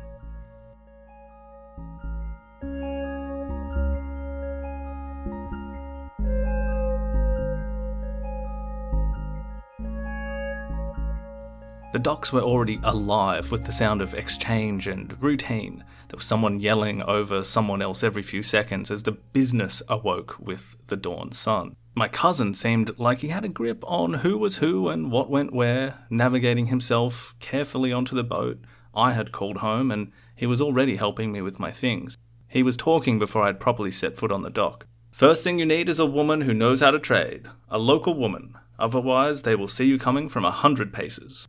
I followed him, realizing my legs were a little wobbly from the journey as I navigated through the organized chaos of people who were tending to the morning shipments. Several large junks were moored along the bank, their wide flat hulls sitting low in the water. Men were moving goods in both directions, off the boats and onto carts, and vice versa. I could make out large bolts of silk, stacked ceramic jars that I recognized from the markets near Wenzhou, bundles of cloth, lacquerware, ornate pewter goods, and more typical Chinese-made items, combs, needles, umbrellas. The local goods coming back the other way, back to China, were a little more obscure to my eye. I saw beeswax in huge blocks, animal horns, strange collections of the forest, I thought. I was already excited as to what else this new world had to offer. We found a spot away from the busiest part of the dock, and my cousin looked over me in the way that relatives do when they haven't seen you for a while. "How long has it been?" I asked. "Several months," he said. He had come as part of an official Chinese delegation, one of those diplomatic missions the Mongol emperor sends out every now and again just to remind everyone in the region that he exists and would appreciate being acknowledged. This delegation had gone first to Champa, the kingdom on the coast to the east, and then here. The idea was to deliver an imperial edict, receive a polite bow from the local king, and go home. But Cousin Zhou had decided to stay. "How was Champa?" I asked. "Fine," he said. "Hot. In fact, this whole place is hot. It barely rains for half the year and then it pours the other." He had decided to stay here in the kingdom of the Khmers after the delegation came from Champa. There wasn't a rush to leave. He was in his mid-20s. I think he was living with a family, local Chinese probably, who had been here much longer. It looks like they'd shown him the ropes and he had seemingly picked up some of the language. He always had an ear for languages. He gestured out at the number of Chinese junks moored along the bank of the lake. "Look how busy it is. It was busy when I arrived, but there seems to be more trade being done here by the day. The Khmers know what's good. They can sense it. I hear they're following the trade. More people are living down here. I wouldn't be surprised if they started moving way down the river to shorten the trip." He gestured at someone he seemed to know, and we moved toward a road that met the dock area. It had a red, compressed look of hard clay, crisscrossed with all kinds of tracks, oxen, horses, and something huge which I could only imagine was an elephant. Zhou was pointing now at a group of Chinese merchants in conversation with a Khmer woman who seemed to be doing most of the talking. "Ah, you see, she knows what everything is worth. They don't, not yet." He seemed to find this satisfying. "This is why you need a woman who trades. I'll arrange one for you." I asked him how he'd been finding it all, whether he had met anyone himself, a woman perhaps, or maybe... He gave me a look. "A woman," he said. I said, "Of course, naturally. There are men here," he said, with the careful tone of someone making an observation rather than anything else, "who have certain arrangements. Some of the sailors," he gestured vaguely toward a group further down the dock. "They find it all very easy here. The whole city is very relaxed about these things." There was a brief pause. "I find it to be..." He stopped, straightened slightly. "Anyway, I have a woman who helps me trade." Cousin Zhou had always been a little prudish. He was a cosmopolitan young man. He knew what the big cities had to offer. He had faith and curiosity in equal parts, but I got the impression he was somewhat bemused by some of the local customs. Titillated, perhaps. I mean, I had heard some of the stories the sailors told, but Zhou was never comfortable saying that he himself would engage in these kinds of things, but more than happy to tell the tales that he had heard others had engaged in. I wondered how many stories of these had been personal that he had explained away as if they'd happened to a friend of his. He'd arranged a cart, a low, ox-drawn thing, unhurried, which suited the morning. We loaded my things and climbed up, and the oxen moved off from the dock without any particular enthusiasm. I was glad we wouldn't be walking. It was already getting very hot. Around us, as we left the waterfront behind, it seemed as though we were already in the outskirts of the city itself. The oxen didn't seem in much hurry along the road. I'd already got a sense that the heat in this kingdom would produce something like a luxurious pace to life generally. Not lethargic, but time might move differently here. The road from the dock was busy in the way that didn't surprise, even this early. There was a rhythm clicking into gear. Carts, a few horses, the occasional cluster of men carrying things on poles across their shoulders. They looked like they'd seen a lot of the sun. As the cart creaked along, I looked to the side of the path and noticed different markings again. The large ones really stood out. They had shallow puddles remaining. Elephants, my cousin let out, as if he'd sensed what I was looking at because he'd done the same thing when he first arrived.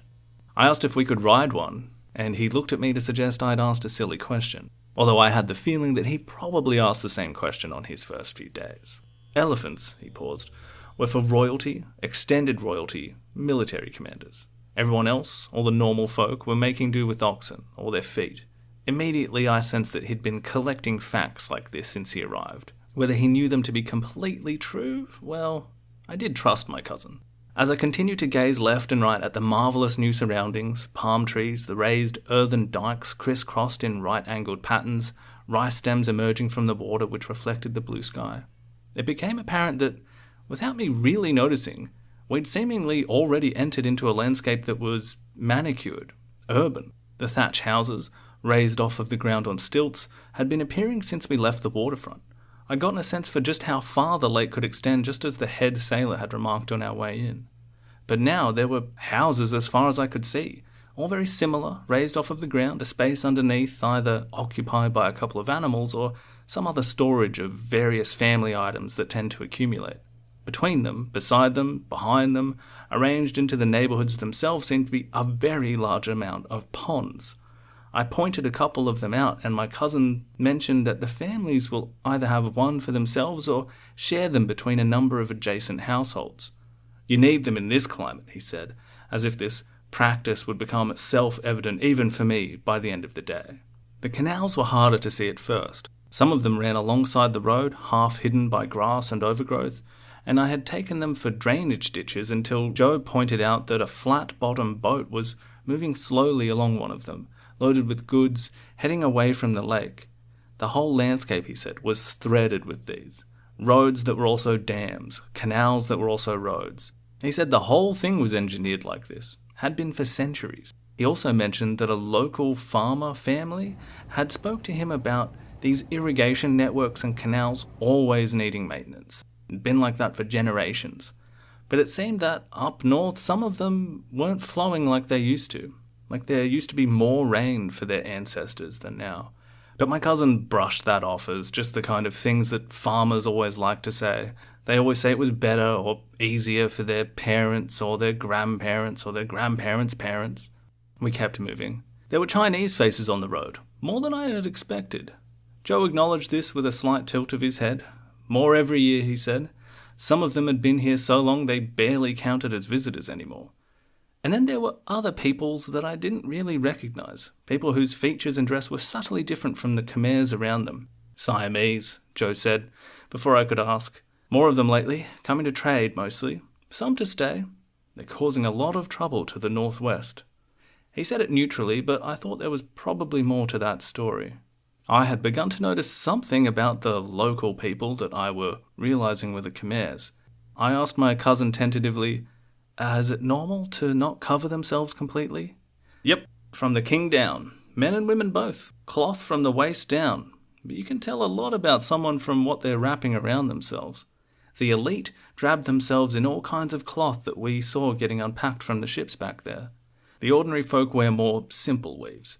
But they have some amazing ways of perfuming themselves here. Sandalwood, musk, Some other things I'm still not sure of. You wait until we get to the marketplace, or the communal baths, he seemed to mutter to himself. We'd already been travelling for an hour, and I was struck by the uniformity of the houses, canals, ponds, the rice paddies. Again, I wondered just how many people could be living here. Not long after, I saw something emerge through a gap in the trees. Unmistakably the large conical towers of a temple, set out in a square-like pattern. I've been told to expect wonders of the Khmer builders, and I thought this must be it, although the stone looked darker and more weathered than I expected. I said to my cousin, "Is that the famous temple?" Zhou chuckled. "Oh, no. You haven't seen anything yet. That one I'm not too sure about. The family I stay with have told me that those are from an earlier time, back when the capital city was closer to the lake." He didn't seem to know much more than that.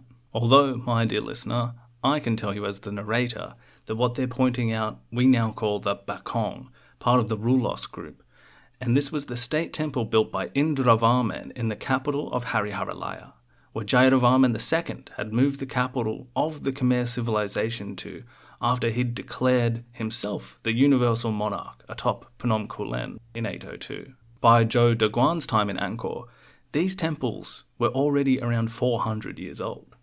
The houses just kept coming. Shrines appeared at the edges of paths and in clearings, small and tended with fresh offerings. Monks in yellow moved along the roads in ones and twos. The sound of the city, if you could call it that, was not the concentrated roar of a walled urban place, but something more diffuse, a wide, low hum spread across an enormous area. Scholars who have studied Angkor using modern aerial imaging have estimated that Greater Angkor covered something in the region of 500 square miles, with a formally planned urban core of around 15 square miles at its heart. The population of the whole system may have been as high as 900 or 750,000 people, comparable to medieval London and Paris combined. What you would have seen from this road that they were travelling on was not the concentrated density of a European city, but something stranger and harder to grasp, an edgeless city, defined by canals and roads and temple complexes and rice fields and ponds, spreading in every direction without a clear boundary. The whole thing held together by water and infrastructure and the logic of an agricultural system that had been refined over centuries. Zhou Daguan probably had no real idea about the population of the city, or if he did write it down, it did not survive through the years. But he may have been able to compare it to the Chinese city of Hangzhou, which probably had a population at least as large, perhaps as high as 1 million, although Angkor was spread out over a much larger area. Either way, he may not have been surprised by Angkor's sheer populace, although someone from Europe would have been utterly blown away. As the ox cart continued along the path, our visitor could sense that they were getting closer to something like the city centre. The density of houses and ponds and people was growing, and now, by mid-morning, everything seemed to be alive. There was a mix of musical bird songs, people chatting, yelling out, the sweeping sounds of palm leaf brooms swung by women on the hard paths outside their homes, children playing, dogs barking, and moments of chanting and bells ringing out at various intervals. We crossed onto a straight road heading north. I was starting to get hungry and thirsty, and I asked if we were getting close to somewhere where we could eat. Joe smiled and said, soon, but gestured with a grin at something that would take my mind off of my stomach immediately. I looked over to our right as the cart continued to crunch along the path. The sun was still climbing in the east, and it was still early enough that it was being obscured by something large and man-made that had come into my gaze. The silhouette was quite stark, but I couldn't see much with the glare of the sun. I began to squint, and the outline of something immense was taking shape. It was positively gleaming. I couldn't tell if this was the stone that made up the thing or just the morning light bouncing off it in the right way, but I could see a set of towers rising up like a mountain, set behind what seemed like a massive set of walls with their own towers, layered up, enclosures within enclosures, and a great bridge connecting the road amongst the houses and palm trees to this area, which I realized now was sat on its own island. There was a massive moat that had separated this vast temple complex and hive of activity from where we were. I suddenly realized there were hundreds of people going about their various activities in the area around us, and the ox cart slowed to accommodate the road's use. I realized my mouth was open as I tried to comprehend the size of the temple pyramid I was looking at behind the moat and walls. "What is that?" I asked my cousin. "That is the tomb of Luban," he said confidently. "Pardon? It's the tomb of who?" That's what I was told. It's the tomb of Luban. You know Luban, the master craftsman. He's practically a myth back home. He built the whole thing, apparently. I stared at the imposing enclosure, beyond the great moat, and the masses of different people and activity that seemed to be going on within that island. But there still I could make out many houses. It seemed as if the urban network which surrounded the road on the way here didn't stop around this huge temple. A temple that my cousin surprisingly seemed to know little about.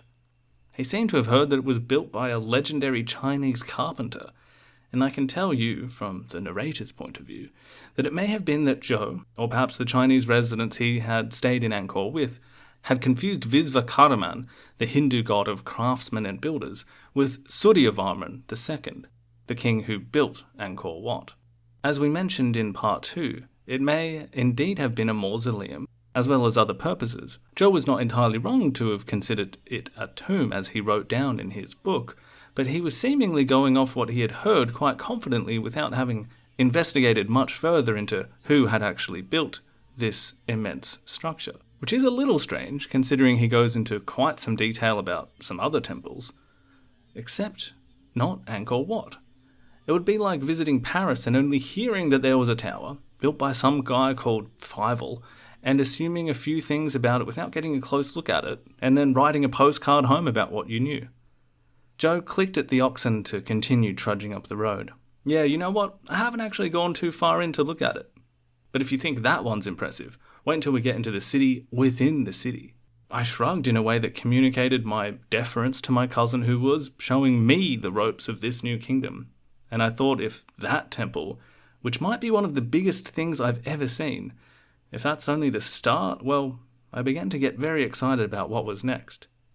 As we moved north of the great moated temple, the tomb of Luban, as my cousin confidently said, the shape of a great hill became clear to me as it rose defiantly in the flat landscape of palm trees around us. It rose perhaps 60 meters above the plain. It wasn't exactly a mountain, but it definitely stood out.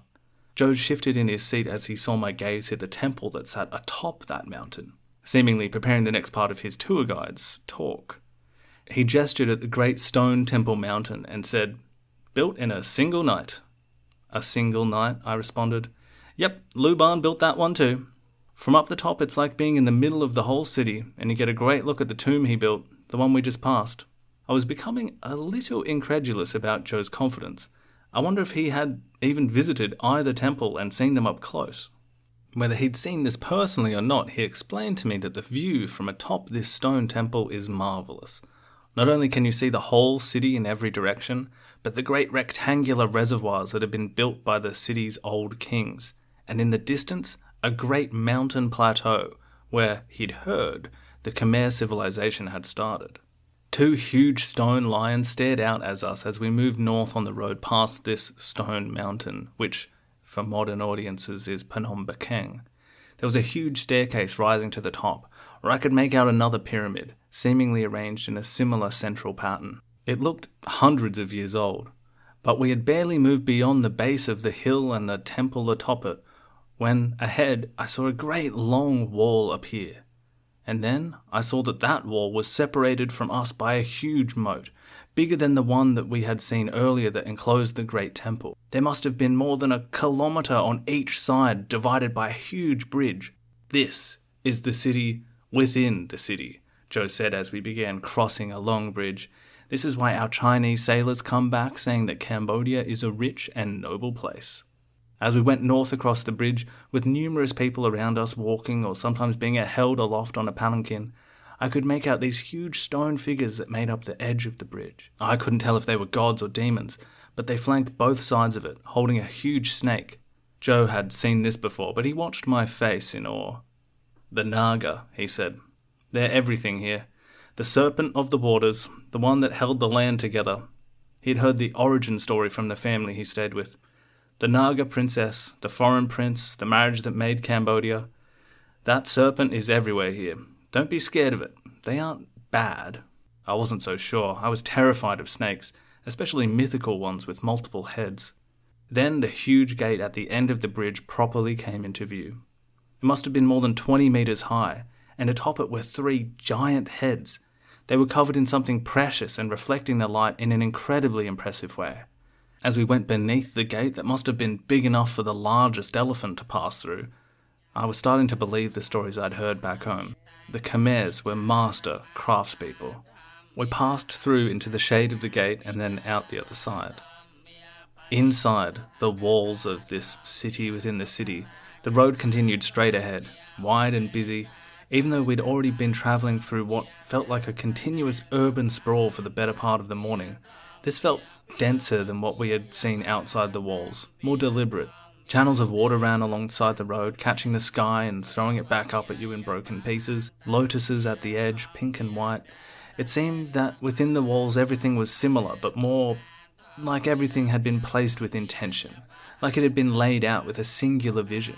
The monks were everywhere. Yellow robes, orange robes, shaved heads, some with right shoulder bare, some of them moving between houses with small bowls. Zhou said that every family in the city practiced Buddhism, that the boys went to the monks for schooling.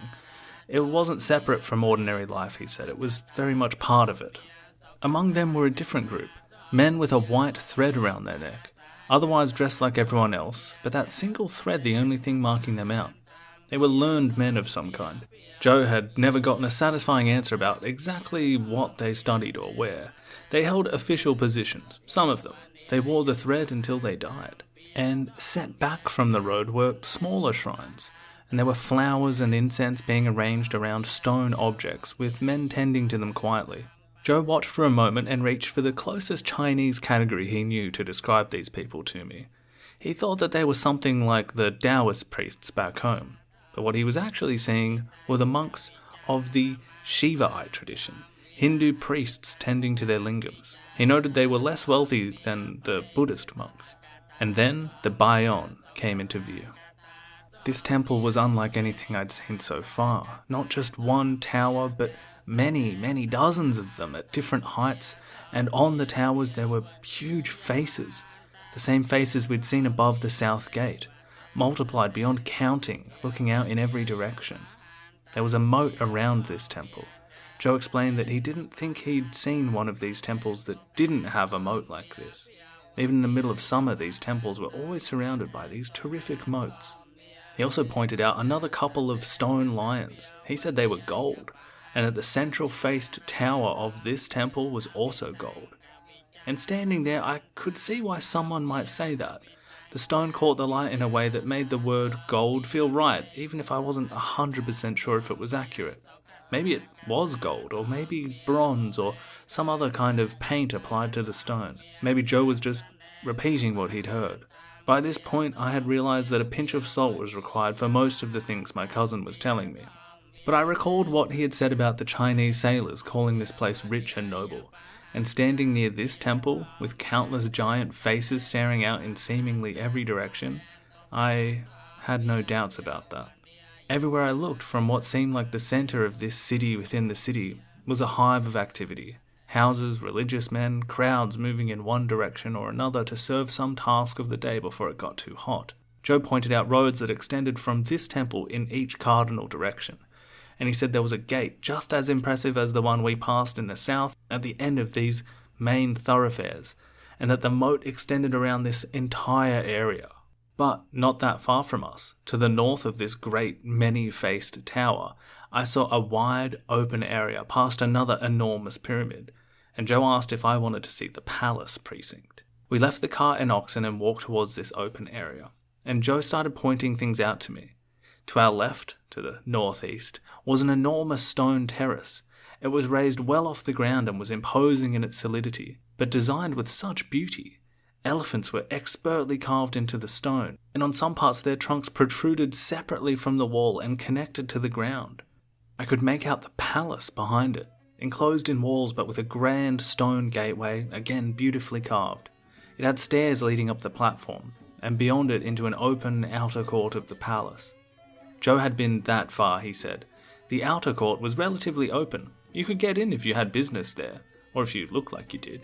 I noticed a steady stream of women moving in and out of the palace area. They were apparently servants, and they had shaved foreheads and vermilion painted on their temples. Apparently they were the only ones permitted to come and go freely at any hour. Yeah, there's at least 1,000 or 2,000 of them, my cousin said. commuting in every day from houses throughout the city. You'd see them on the roads in the morning and evening. Beyond the outer court, he said, the palace became increasingly private the further west you go, each enclosure more restricted than the last. He had heard that the innermost parts, the king's quarters, the harem, were essentially unreachable for anyone without specific permission. And beyond even that, he imagined, the kitchens, the stores, the maintenance workers, the porters and messengers and clerks and cooks. Think about how many people it takes to run a palace like that, he said, gesturing at the wall. An army of them, just to keep it functioning. The palace itself he had glimpsed through the gateway. Enormous wooden columns, carved and lacquered, roofs of central dwellings covered in lead tiles, other sections in yellow glazed pottery. There were at least 5 stone-lined pools inside the ground, he said. And one of them was so large, he began spreading his arms wider and then wider, and it was full of royal bathers and palace women. He began shaking his head slightly. I wouldn't have believed it if I hadn't seen part of it. He had a look on his face that was a mixture of amusement and something like pride. These people. I think they might have just built the finest royal residence I've ever seen or heard of. Outside of China, of course. The king had 5 wives, 1 principal wife, and 1 for each cardinal direction, each with their own part of the palace. And beyond them, he had heard 4,000 or 5,000 concubines and other women of the palace. He said this number with the slight uncertainty of a man relaying something he hadn't been able to verify. Any family with a daughter considered beautiful, he said, or they can expect her to be summoned to the palace. He said this matter-of-factly, and I assumed even if my cousin was exaggerating, it was probably true. I mean, he was their king. They do tend to get what they want. And then, as if one thought had led to another in my cousin's mind, he mentioned the river. Every few days, he said, the women of the city went in groups to bathe outside the walls. Groups of 3 or 5, sometimes hundreds of them altogether. Even women from the prominent households, all going in together, with nothing on. He had heard about it before he saw it, and then he had seen it. He paused in a way that communicated several things going on in his mind at once. And then he said, the water was very warm. And then, there are Chinese men, and on their days off they regard going to watch this sight as quite a pleasant pastime. He had even heard of some who went into the water for a more, he searched for the word, straightened slightly. Anyway, he said, the palace. He pointed above the roofline to a tower just visible above the wall, gold or appearing gold, very, very large. That, he said, was where the king slept. And then in the same matter-of-fact tone he'd used for basically everything else, he told me about the snake woman. Inside that tower, the local people all said, lives a 9-headed snake spirit, the lord of the earth for the entire country. Every night it appears in the form of a woman. The king went to her first, before his wives, before anyone, and spent the night in the tower. If the king failed to go, Joe said, it was believed he would die, and after him, the kingdom. I looked at the tower above the wall, then back at my cousin. He shrugged in a way that suggested this was simply how things were here. But he had seen the king, he said, from the outer court. Twice a day, he explained, the king came to deal with matters of government. There were ministers, officials, even ordinary people who had business with the palace or something to complain about. They would come and sit in rows on the ground in the outer palace court and wait. There was no fixed schedule. They just sat and waited. And then after a while, you would hear it. Muffled music from somewhere deep in the palace, and then a conch shell would be blown from outside to welcome him. 2 palace women would appear at a golden window in the wall, their hands reaching up to roll back a curtain, and there he was, the king, standing at the window, sword in hand. Everyone in the court put their hands together and bowed to the ground. They stayed bowed until the conch stopped. Then they were permitted to raise their heads. The king sat, he dealt with whatever needed dealing with. Joe wasn't close enough to hear what was actually being said, and in any case his Khmer probably wasn't good enough to fully understand anyway. But he watched the whole thing, the ministers presenting their cases, the king listening, deciding, moving on, and when he had finished he turned away. The 2 palace women would lower the curtain, everyone would rise, and then leave. Joe was quiet for a moment. These people, he said, they know exactly who their ruler is, there's no confusion about that. He sits on a lion skin, a national treasure. I think it's been inherited from king to king, the same skin, through generations. And then Zhou told me about the time he had seen the king come out of the palace altogether. Yeah, I've seen it 4 or 5 times since I've been here. The king rarely leaves, but when he does, the whole city knows. Although the last king had never left the palace at all, so concerned was he that something bad might happen. This new one was different. He has a piece of sacred iron embedded in his body, so that no knife or arrow could harm him. With that to rely on, he comes out. First the soldiers gathered in front with banners and musicians and drummers, then a contingent of 300 to 500 women of the palace, flowers in their coiled hair, carrying huge candles burning in the open daylight, gold and silver vessels, lances and shields, carts drawn by goats and deer and horses, all decorated with gold. Then the ministers and officials riding elephants, their red parasols, too many to count, visible from a distance before anything else. Then the wives and concubines in palanquins and on horseback, more than 100 gold filigree parasols everywhere. And last, standing on an elephant, gold sword in his hand, the tusks of his elephant encased in gold, more than 20 white parasols decorated with gold filigree surrounding him on all sides, was the king. Zhou had been close enough one of those times to see him properly. Around his neck there was a single pearl, enormous he said, 4 pounds at least, and on his wrists and ankles and every finger and toe gold bracelets and rings inlaid with cat's eye gemstones. The soles of his feet and the palms of his hands were dyed crimson. Sometimes he wore the gold crown, Zhou said, like the crown worn by the holder of the diamond, he described it, whatever that meant. Other times he simply wound jasmine flowers through the braids of his hair and went barefoot. I tried to picture it moving along the road we were standing on, and anyone who didn't kneel, who didn't touch their head to the ground in the gesture Zhou called the sanba, was arrested by the officers of protocol, and they were not lightly released. He had seen that happen too, and at that point he physically turned me around. The palace area was behind us now, behind the elephant terrace, to the west. He was pointing me east, across the open ground in front of the precinct, to a line of stone towers running north to south along the other side, tall, plain, spaced maybe 40 meters apart. There were more than I had initially realized, maybe even a dozen of them arranged in a row. He pointed at a pair of the towers, and as I looked more carefully I realized that they had people in them. There was a man in each one, sitting, and below on the ground outside each tower a small group of people, 2 families, facing each other across the open space, watching each other. Zhou explained it quietly, as if we shouldn't draw too much attention to ourselves. A dispute, he said, between those 2 families. He didn't know what about, but he explained the process. When people couldn't resolve an argument between themselves, this was how it was settled. One person from each family went into a tower and sat. The families kept watch outside. They might be there for a day or 2 days, 3, 4. And then, he said, the one who was in the wrong would just become ill. They would develop sores or a cough or a fever, and the one who was in the right would be fine. I watched the 2 men sitting in their towers. They were just sitting, not praying, not performing any ritual I could see. Just sitting in the heat, waiting, I guess, for the other one to get sick. I asked Zhou how long they might have been there. He didn't know. Could be the first day, could be the 3rd. I asked if he believed if this worked. He considered it for a moment, watching the families below, and then finally he said, "Such is the spiritual power of the local gods." I could tell he already wanted to tell me about something else.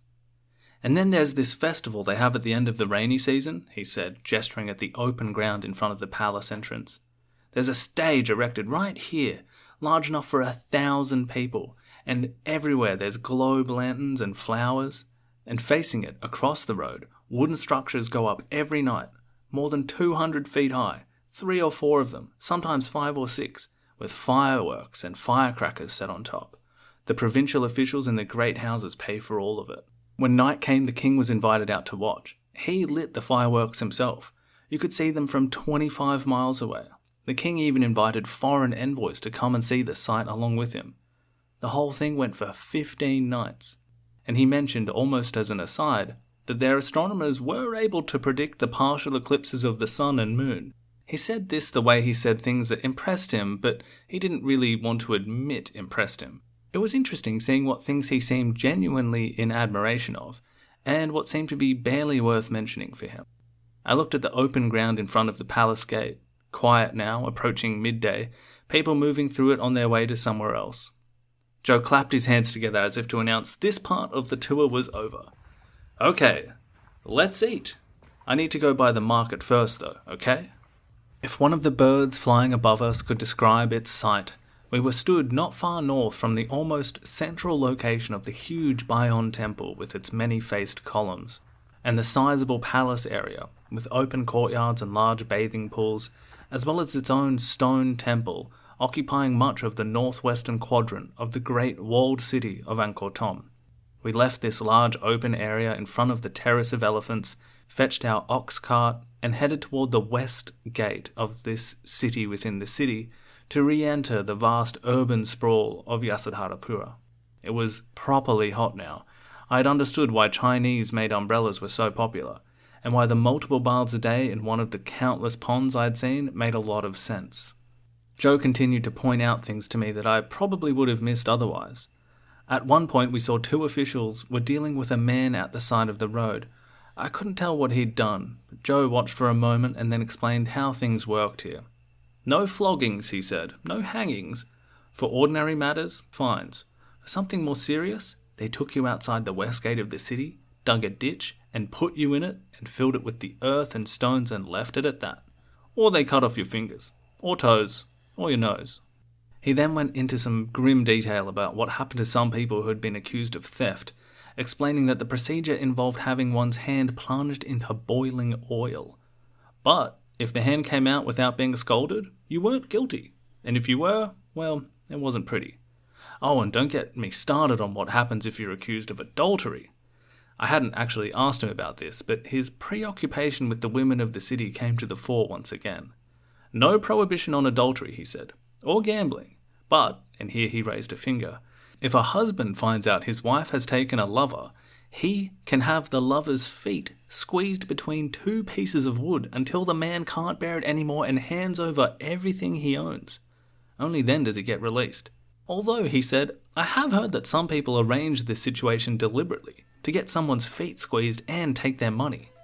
There was a slight shake of the head as I sensed Zhou had either an issue with the legal system as he understood it, or with his, again, prudish yet notable interest in how he considered the sexual morality of the situation. The women here, he continued, shaking his head, they're very liberated in that way. He said this as he made a poor effort to look like he wasn't looking at the bare chest of a woman as we passed them on the road. Ahead was another group of Chinese men, clearly settled, clearly not going anywhere. Zhou gestured at them with an expression I couldn't quite read. They come to trade and then they just stay. Food's easy here, housing easy, trade is easy. One of them called something out to Zhou as we passed. He was laughing at me for still using toilet paper. I still remember where I'm from, and I'm not gonna do what the locals do. I don't care if they laugh. We continued along, and it wasn't much further before my cousin described another curiosity of the kingdom to me. A man was dragging something. It took me a moment to realize that it was a body, wrapped in cloth, being pulled by a rope through the street toward the edge of the city. People moved around him without much reaction. I looked at Zhou. If you find a dead body outside your door, he said, that's your problem. You drag it to the wasteland outside the city yourself. There's no inquest, no one comes to look at it, you just deal with it. For commoners, he said, that was largely just how it went, carried out under a piece of cloth, with fried rice scattered on the path as they went, and then left outside the city. The animals did the rest. He said this without particular horror. For the higher status dead it was different. You were cremated, the remains placed in large vases. He had seen the offerings left out around them. Chinese pottery dishes, iron tools, bronze mirrors, the kinds of things that told you something about who the person had been. The sick were everywhere too, once I started noticing. Men sitting against walls with the particular stillness of people who had stopped expecting things to improve. Zhou said leprosy was common here, more common than anywhere else he'd been. He'd heard a story about a king who had contracted it, a famous story, though he wasn't sure of the details. People believed they could cure themselves by immersing themselves in water and washing their head. Given how much bathing went on here, he supposed it was worth trying. He said that of every 10 people who died here, more than 8 were dying of dysentery. As we headed further out through the gate and into the wider city, the rice paddies appeared again on either side of the road. The same raised earthen dikes and right-angled patterns I'd seen on the way in. Zhou said that the land here could produce 3 or even 4 harvests a year, something he had never heard of anywhere back home. The water system, he said, the reservoirs and canals and the behaviour of the Great Lake, it all made it possible. Without it, he said, none of this. He gestured at the houses, the people, the whole spread of the city around us. None of it would work. I wondered about all of the pools between the houses, the shared ponds, how he said it didn't rain for practically half the year. I knew nothing of how these illnesses worked, but wondered if the water could give as much as it could take away. The system these people had designed and built was on another level of mastery, something I'd never seen before, but I wonder if it could last, to sustain this massive amount of people. We weren't far from the market. I could hear it way before I could see it. Lots of voices speaking over another, the smell of interesting spices and food wafting around, some kind of stringed instrument playing. We left the cart at the edge and went in on foot. It ran along an area on the ground, and mats were laid out and arranged into different areas where different goods were stacked on each other. Zhou says the same places were used by the same merchants every morning. They were paying some kind of rent to use those places. Everywhere flowed like that here. He hadn't been lying about the traders all being women. It was like the market belonged to them. Zhou gestured at a Khmer woman who'd been sitting with a group in the shade under their home. An elderly woman was sweeping the ground with such ferocity that the hard soil had barely any dust on it, and she was speaking out to them regularly as she slowly made her way up and down the path. Zhou reiterated what he had said when I first got off the boat. The first thing you do here is organize a woman like this to do all of your trading. If you try and do it yourself, you will fail miserably. I watched her work. A merchant was trying to negotiate the price of something, some kind of ceramics. They looked like the good kind that I recognized came from not far away from my hometown in China. And she was not particularly interested in the opening offer she'd received. I could tell that she was going to get a good price. There was no currency changing hands, rice for small things, bolts of cloth for medium ones, and for anything substantial, gold or silver, weighed and assessed on the spot. Zhou had explained this to me on the way over. You almost never see coins, he said. Maybe a few Chinese ones you'll see occasionally, but they don't have one. This is a moneyless kingdom. Weird, right? Everything by weight and value and agreement. He said this as if it were a minor curiosity. I filed it away as something I wanted to think about later. But even without coins, the accounting was meticulous. Zhou had seen transactions conducted here that would have impressed the merchants back home, but every weight checked, every value argued over with complete seriousness and exactitude. The system worked. It had worked for centuries. But I found myself wondering how other, not-so-straightforward transactions would work. What it would mean to try and raise an army and keep it trained and waiting to be used when there was no common currency to pay them with. Zhou didn't bring any of that up and seemed impressed enough at how the system worked. It certainly kept the traders happy, and there seemed to be no shortage of desire for goods coming from overseas.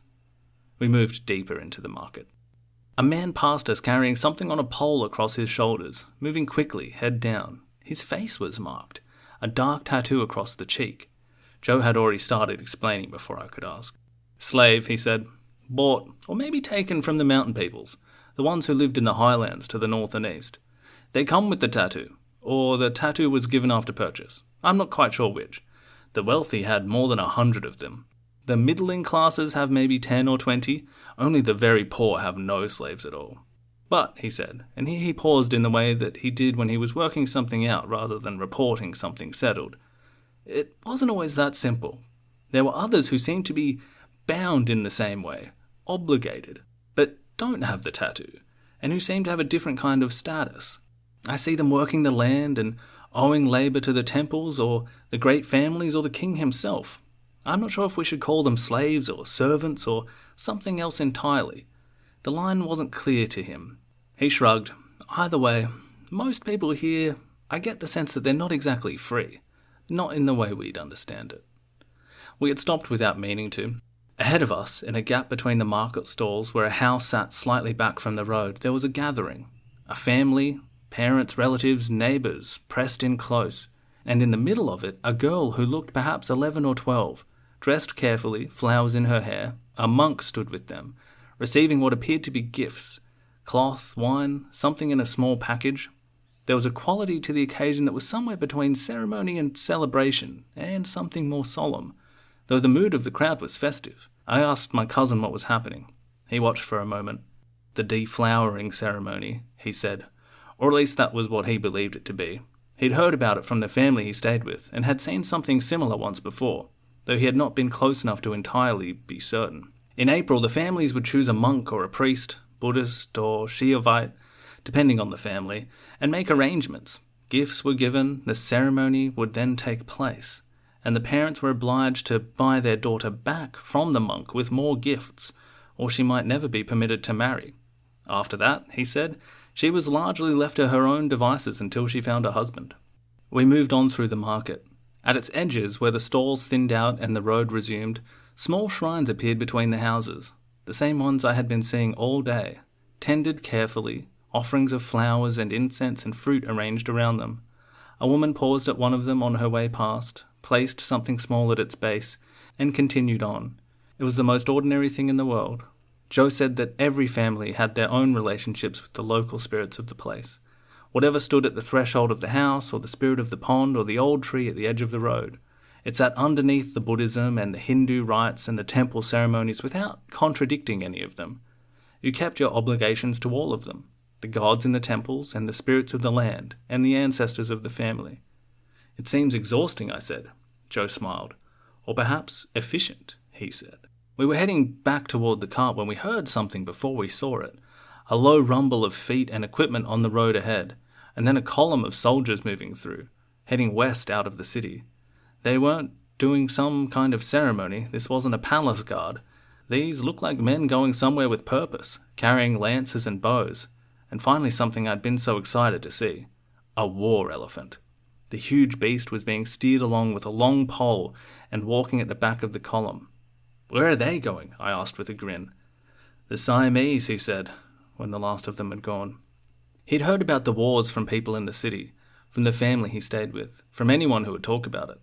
The battles to the northwest, the raids, the land out there that had been laid to waste. Completely laid to waste was the phrase people used. He said that there were villages that weren't there anymore, fields that had gone back to scrub. Yeah, the Khmer once controlled most of this part of the world. Kingdoms that used to send tribute here now sent it elsewhere. These Siamese are not going away.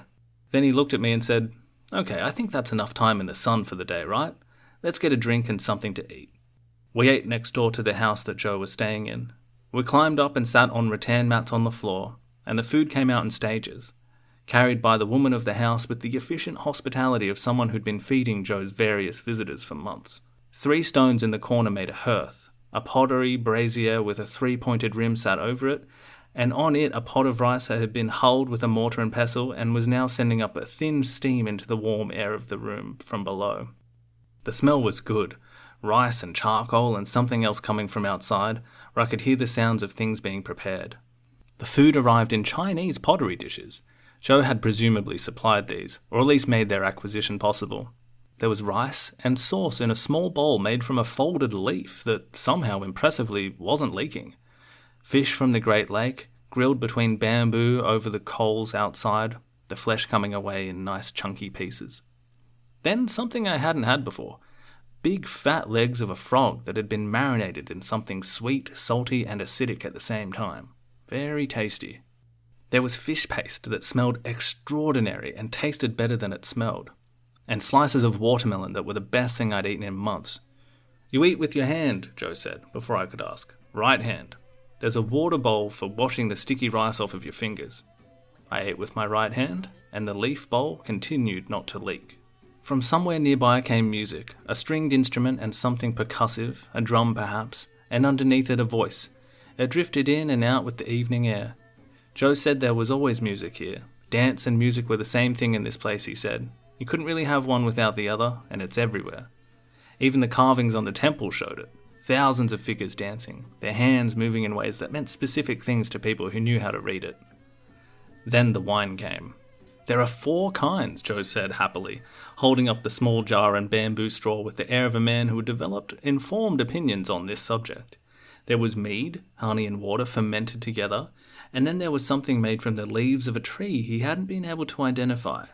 There was also rice wine and a palm sugar wine, which he recommended, and which arrived in its own small jar. I tasted the palm sugar wine first. He was right to recommend it. We drank, and after my long trip up the Mekong and into the interior of this country, up the Tonle Sap River, seeing the Great Lake itself, the city, the palace, I felt the wine hit immediately. The afternoon settled around us, and I was already looking forward to a sleep, perhaps a dip in the pond. I wasn't feeling the heat in quite the same way now. Perhaps the wine had taken the edge off of it. The sound of the neighbourhood around us was vivid. Children, animals, distant music, people calling out to each other across the roads. Foreign voices too. I think there was even a cockfight nearby. Joe refilled my jar. I could see the wine in his face a little too. His cheeks were already a little pink.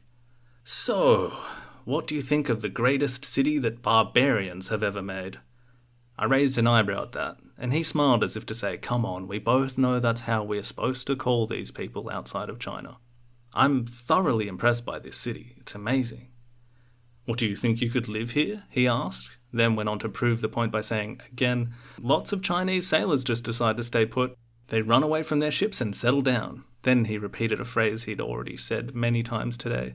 "Food is easy, trade is easy, getting a house is easy." He then slightly slurred, "Women are easy." I sighed, knowing he was going to give me another story. My cousin could never handle his drink too well. "The women," he went on, like he was recalling a speech he'd been writing, started to list off what he considered facts. "For instance, a day or two after giving birth, they are immediately coupling with their husbands again. Or if a husband goes away for a while, let's say for more than 10 days, the wife will say," and now he started doing a voice, "I'm not a ghost. Why am I sleeping alone?" He was shaking his head. I wondered who had told him this. A Chinese sailor or one of the locals. He then corrected himself, saying, "Okay, some of them exercise self-restraint." He was already filling up his jar again, this time with the rice wine. I sensed another story on the way, another immorality tale. "There are groups of men in the market, effeminate ones. They go around in groups. They try and get the attention of the Chinese visitors in exchange for gifts. Shameful, wicked." I wondered if my cousin was speaking from experience. He did spend a lot of time at the markets. He took a large gulp of his wine. "There are some things I've heard about," he said carefully, "that I myself would never engage in. Some of the Chinese men here, when they've been alone for a long time, have relations with the slaves. And when the master finds out, and he always finds out, the following day he refuses to sit with the Chinese men, won't be in the same room, on the grounds that he has come into contact with a savage." He said the word savage with the slight distance of someone quoting rather than agreeing, though I noticed he didn't correct himself either. Then Joe got a little bit lower to the ground, beckoning me to do the same, and slightly drunkenly looking around in each direction as if there might be people to overhear what he was about to say, even though there was no one even remotely close. "I've also heard from a friend." "Who?" I asked. "Mr. Shui," he said, as if he had invoked the name of an impeccable source. "He's been living here for 35 years, and he said near the east gate of the city, you know, the walled city we were in before, inside the moat, he said there was a case," pausing to make sure I was listening, "a case where 2 Khmer siblings had relations, and their skin had stuck together. It wouldn't come apart. In fact, after 3 days without eating, they both died." He looked at me in the eyes with drunken seriousness. "What?" I said, slightly laughing. "Mr. Shui said he had seen this happen. Twice." I waited, and Joe said, "Such is the spiritual power of the Holy Buddha in this country." He was already refilling his jar with more wine. "Also, the rats. Have you seen the rats? Some as big as cats." He made the size of something imaginary between his hands that was much bigger than a cat, and then said, "I've seen another one," he burped, "that had a head that looked exactly the same as a newborn puppy." All of this was being said if it was not the first time he'd laid these facts out. I'm going to have to write a book about my time here. I know I haven't seen the whole country, but I've seen enough to get a general sense of it. I couldn't get to know all the particulars, but enough to write a book, I think. I've had lots of Chinese tell me things, I've seen things with my own eyes, and I've talked to the locals. Someone should write a book about this place. It will be my legacy, my gift to the world. Who knows, maybe people will still be reading it in hundreds of years. He slurred those last words slightly. And what would you include in it, my dear cousin? Oh, everything. Everything I've seen. What I showed you today, that could all go in. Not to mention all the stuff that people love to read about. You know, the bawdy stuff. The ladies bathing in the river. I'll include a chapter on that. I know what people like. I won't disappoint my readers. For instance, I didn't mention the difference in colour between the breasts of the women of the palace compared to the locals. Or how, after giving birth, the local women will make a thing out of rice and salt and they'll put it... I stopped him there. Look, maybe you should just save it for the book. Aha, yes, I'll write it when I get back to China. But until then, maybe we should get some sleep, cousin. Tomorrow, he said, you should see the rest of the city. I thought I'd seen most of it today. No, he laughed. You think you can see this city in a day? You haven't seen anything. The palm sugar wine was nearly gone, and I finished my last sip thinking about how nice it will be to get some rest finally. Trying to put into perspective the wonders of this place and looking forward to the next day of exploration.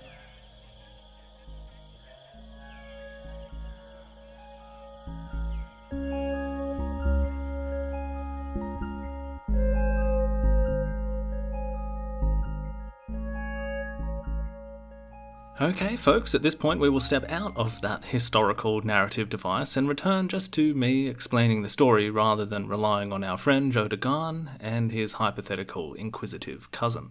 I hope that delivered on what I had hoped, which is to give you more of a first-hand perspective on what Angkor was actually like, rather than just looking at it as if it was eternally just a collection of stone temples poking out of the trees. As we've learned, it was a vast, low-density urban landscape, to the extent that archaeologists have a not-so-simple time in determining exactly where the city starts or ends. When you visit today, it's almost impossible to imagine it without large sections of it being totally covered in dense trees and jungle. But you have to mentally clear all of that out and imagine it all alive with this complete transformation of the landscape that the Khmer had achieved. And if you've ever driven out of the city to, say, Phnom Kulen, which is a bit more than an hour's drive northeast, you can imagine that whole way driving the same thing. Farmland, houses, roads, canals, ponds. Even the city on the mountain itself was still inhabited until the 12th century. So the scale of the city is just really hard to comprehend, but if you go there with these things in mind, it really enriches the experience. And I hope that that exercise helped get some of that across. There are some areas of Angkor today that can be imagined totally differently once you take in Zhou's account and sites. In particular, the palace precinct. This area today that's wide open and flat with the Terrace of Elephants and Terrace of the Leper King to the west and the row of towers and Victory Gate out of Angkor Thom to the east. You can stand there looking around, thinking about the festivals or the audience of the king or the family settling disputes in those towers. Now, I hope any historians listening were not put off by some of the words I did put into Zhou's mouth. As I said earlier, everything that was discussed or seen is available to us either from contemporary sources or from information in Zhou's book itself. But I did use him to say some things that were not necessarily in his book, meaning that he may not have actually known them in 1296. That being said, we wouldn't exactly know this. As Peter Harris explains in the preface to his excellent translation of The Customs of Cambodia, this 700-year-old book, or what survives of it, it was maybe only a third of what Zhou actually wrote down that made it all the way to present day. The version we have is seemingly rearranged in certain ways that don't quite make sense, and truncated in many passages, and it was published in a later volume called Sea of Stories Old and New. And I'm guessing slightly here based on the title, but you could imagine this maybe as like a Reader's Digest-esque version, cut down, only keeping the flashy, as we heard often quite salacious details.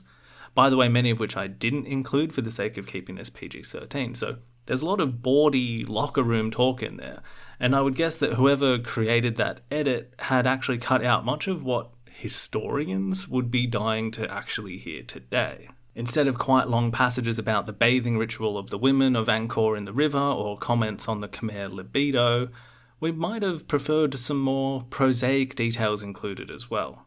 As the historian David Chenla points out, we would love to know more about how the rice surplus was handled. Were farmers slaves or free people? Was the agriculture in Angkor much different to the other cities in the kingdom? I've built up many of my own questions over the years, the obvious being, well, it would have been very nice if he'd put a large historical debate to rest much earlier by simply telling us how the Barays and reservoir system had worked, or he could have just sat down and given us a very matter-of-fact description of what colours Angkor Wat was painted.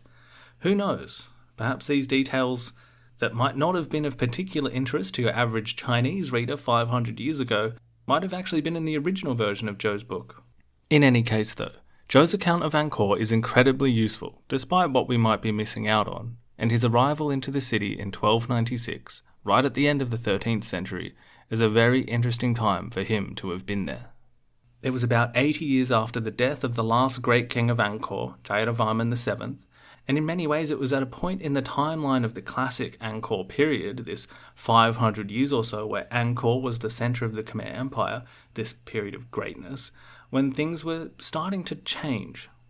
And that's a word I use quite carefully, because far too often in the case of ancient civilizations, you see the phrase fall of civilizations, or the collapse of a civilization. In regards to Angkor, you see all different kinds of versions of this. That Angkor was a lost civilization, that the Khmer Empire fell, or that Angkor was suddenly abandoned. Now, the problem with all these descriptions isn't just that they vastly oversimplify and often get quite wrong the multitude of factors or centuries-long processes which might lead to a civilization-wide change or decline, if we use that word, but they are very often doing the unconscious work of political purposes. Even the idea of a straight decline in the case of the Khmers is probably not applicable until the 18th century anyway.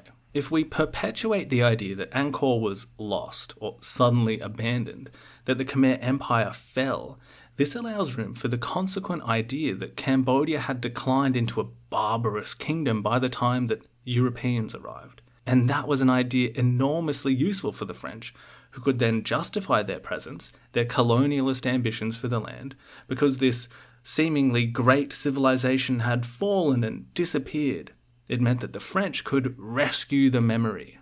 As we will see throughout this series, the particular version of Cambodia's ancient past, in part built upon by Cambodian-derived myths of their own past, as well as what the French would repackage up and supply to them in the 20th century, has very deep consequences for the politics of the country, indeed leading right up to the Khmer Rouge and their revolutionary plans to restore Cambodia to its former glory. If you exploit the idea of a lost greatness, well, for the French that meant that it legitimized their control of these people, their civilizing mission.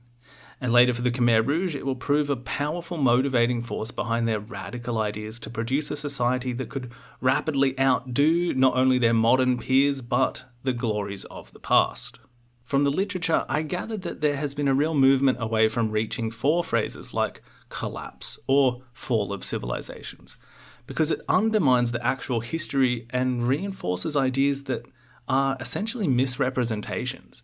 They highlight the naive idea of how these usually non-Western civilizations had apparently failed, which just isn't the case, pure and simple. So while I think there is a tendency to be overly pedantic with some academic phrases and things like that, I agree here that when words actually get in the way of the real history, we should be careful to avoid using them without the context or why they're being used in the first place. And the reason I've gone into that depth here is just to say that Zhou Daguan, by the time he visited Angkor at the end of the 13th century, and as we saw during our tour of the city with him, there were certain changes or things that we could point out, processes underway already that would eventuate in the transformation of a Khmer civilization centered on Angkor into something different, where between the 13th and 15th centuries, Angkor will see a substantial fall in population, and the territory of the empire that is centrally controlled will shrink, and there will be fundamental changes in how Cambodian society was organized. But we should be careful about using the words collapse or even transformation to describe this, because it depends partly on what timescale you're looking at, and partly on what you think you're measuring. But without all of the semantics, we can say that something profound is changing over these hundreds of years. The question is how Why and how fast did this change occur? At its height in the 12th and 13th centuries, the Greater Angkor region, an area of roughly 3,000 square kilometres, was home to something in the order of 750,000 people. A dense, formally planned urban core at the centre, surrounded by a vast, diffuse landscape of settlements, rice fields and temple complexes stretching in every direction. By the 19th century, European visitors described a handful of villages in the area. Population estimates for the entire province, where Siem Reap would be the modern city, well, at that point, it ran to somewhere between 10 and 18,000 people. So, over about 500 years, that population goes from around 750,000 for the area of Angkor to less than 20,000. So, on that measure, yes, something has obviously happened. And that is what we are going to discuss the various explanations for. But, trust me, there isn't a single cataclysmic event or year of collapse or invasion that produces this. So, with that being said, let's follow on from what happened after Jayavarman VII and discover what happened to Angkor.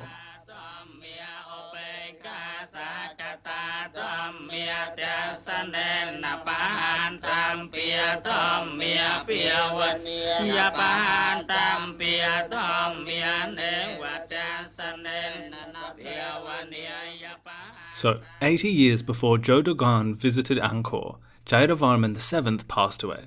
He was the most prolific builder in Khmer history, taking the empire back out to its greatest extents, and the Mahayana Buddhist who sought to bring compassion for his subjects into his royal reign. We had discussed this contradiction at the heart of his time in power, however, where alleviating the suffering of his people and at the same time extracting such a monumental toll from them via this huge construction frenzy ran side by side. To the extent that there is evidence of the workmanship on what had been built later in this era being noticeably rushed, even seemingly just stopping. We talked about a king who came to the throne late and compressed what earlier kings had done over generations into one half of a lifetime. And then he died. What happened next is one of the more striking and as yet mysterious episodes in Angkor's history. At some point during the 13th century, we don't know exactly when, and we don't know exactly under which king, a vast and systematic destruction of Buddhist imagery took place across Angkor. Every single Buddha image in the complex was broken up or defaced. The great seated Buddha in the central shrine of the Bayon, gone. Statues, reliefs, dedications, attacked on a scale that required organisation, resources, perhaps even royal authority as it was executed across the entire kingdom. This certainly wasn't random. Someone with the power to direct labour and enforce compliance decided that the Buddhist visual culture that Jayavarman and others had built into the surface of the empire needed to be erased, and they went about doing it with a thoroughness that is even now difficult to fully account for. A Japanese research team working at Angkor in 2001 found something that makes this episode much more vivid. Hidden in a bed of sand beneath one of the temple complexes, carefully buried, was a cache of 272 Buddha statues, intact. Someone had gone through considerable trouble to conceal them from whatever was happening above ground, and you can picture it easily enough.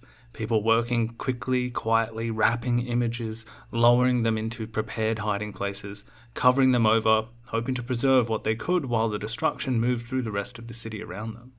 Those statues survived because someone had the time to save them as well. They knew what was going to happen, which would again point to this being a kind of policy being undertaken, rather than the work of a randomly appearing, roving mob of fundamentalists. Evans and Co. described this episode as basically unprecedented in the history of the Khmer kingdoms and perhaps Southeast Asia.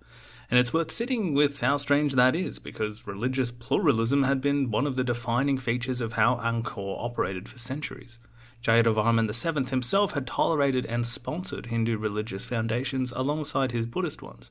There was Hindu shrines built into the Bayon itself, the most explicitly Buddhist of all his state temples. The coexistence of traditions wasn't a reluctant compromise. It was structurally built into how the court worked, how loyalty was cultivated, how different religious communities were brought into the network of the state. And yet here is this episode of systematic, kingdom-wide destruction that cuts against the grain of everything that had happened so far. But, as we saw on our tour with Zhou Daguan, Buddhism, by 1296, was back comprehensively. He said that all the families were Buddhist, that we saw monks everywhere, boys going to monasteries for schooling. The faith woven into the texture of ordinary life that suggested this wasn't something that had only just recently came back. So whatever this iconoclastic episode was, it had already been reversed or overtaken by Zhou Daguan's arrival, so it must have occurred in the decades before the 1290s. Now, this is the point where we can introduce two of the most persistent but not quite complete explanations for Angkor's transformation. One of them is centered on the idea of religious change as a major catalyst for the supposed fall of the Khmer Empire. The idea being that a shift away from the Hinduism and Brahmanical royal cult that had underwritten Khmer kingship for centuries, given the idea of the Devaraja and universal monarch, that a shift away from this to Buddhism, Theravada Buddhism in particular, fundamentally undermined the ideological foundations of the empire. The whole system of divine kingship, the temple mountains, the cosmic claims of the royal class, the elaborate priestly apparatus that gave claims like that legitimacy, all of that depended on a particular religious framework. Change the framework, the argument goes, and you pull out the foundations. The king could no longer make the same claims about themselves. The priests who had validated those claims lost their function. The population, no longer bound by the same ideological structures, drifted. And a kingdom that had always held itself together through a combination of force, patronage, and sacred authority, found that one leg of that stool had been removed. Now, the rise of the Thai kingdoms to the west, which we'll come to in a moment, is also part of how Theravada spread through the region, but let's just stay on the religious argument for now, because what was actually moving through mainland Southeast Asia in the decades after Jayavarman's death is genuinely interesting. It was arriving not from within the Khmer court, but from outside it, spreading gradually from Sri Lanka across the region. Theravada Buddhism, the older, in some ways more austere of the two great Buddhist traditions, and the one that would eventually become the dominant faith of Cambodia, Thailand, Laos, and Myanmar, as it remains today.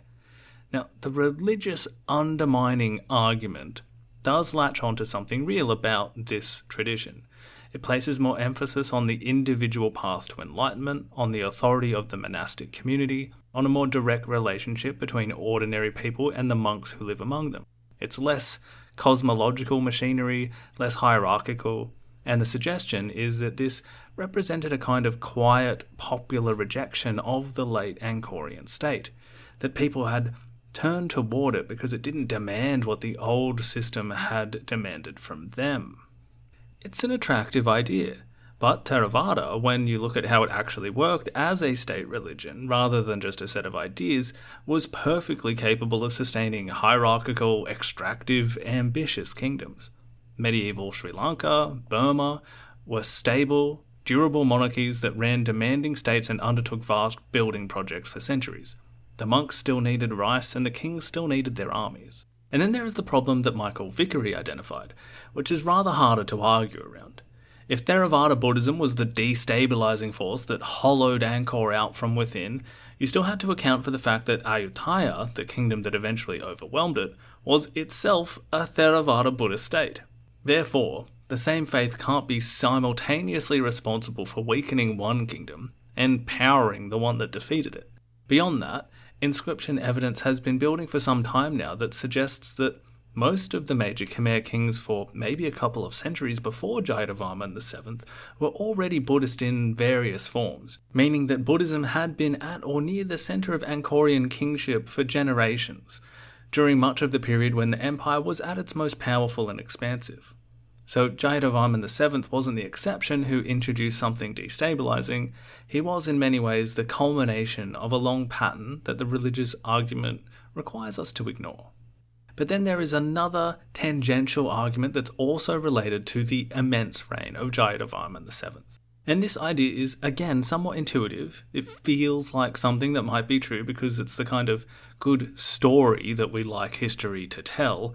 It's comparable to, a parable like Icarus flying too close to the sun.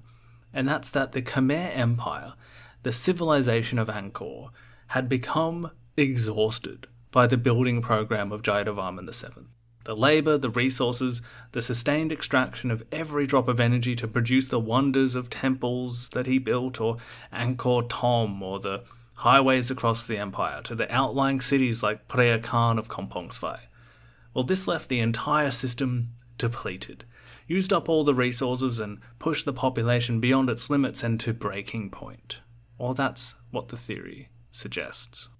And because we don't see any more great big temples or reservoirs that rival what had been once made, we don't see the empire continuing to expand like it had been. The suggestion is that Angkor had been hollowed out, and because there was a rival power growing on its border, that was going to come and finish the job. Usually a date is even given to that end, a kind of cataclysm, and that's 1431, when a Thai invasion was supposed to have occurred that ended the Khmer Empire. This, as we'll see, is not the case, and that date itself might be quite misleading, but that was the working out. Everyone was overexerted, they had a new religion, and this rival empire came and just trampled all over everything. And that's why these two work kind of hand in hand. People were so tired of working under that kind of rulership that they found a whole faith that kind of undermined them having to continue working that hard. Satisfying as it may be, it simply doesn't, however, stand up to evidence. First of all, Jayavarman's program ended with his death around 1218. If we follow the argument that it was the Thai invasion in 1431 that ended the empire, which it didn't, but if we follow that argument, that's 2 centuries between the supposed cause and the supposed effect. A long time for a single explanation to carry. Also, the raw materials that the empire had relied on, stone, iron, timber, there's no signs that these had been so depleted during his reign that they had somehow ran out. You can still go to the quarries today and notice that they weren't half done. And when Zhou Daguan visits 80 years after this great building program, things were still looking pretty good. Essentially, there's nothing in the archaeological record that looks like the physical exhaustion of a civilization. And the idea that a building program left things so depleted that the consequences were still playing out 200 years later requires considerably more than just a compelling narrative to sustain it.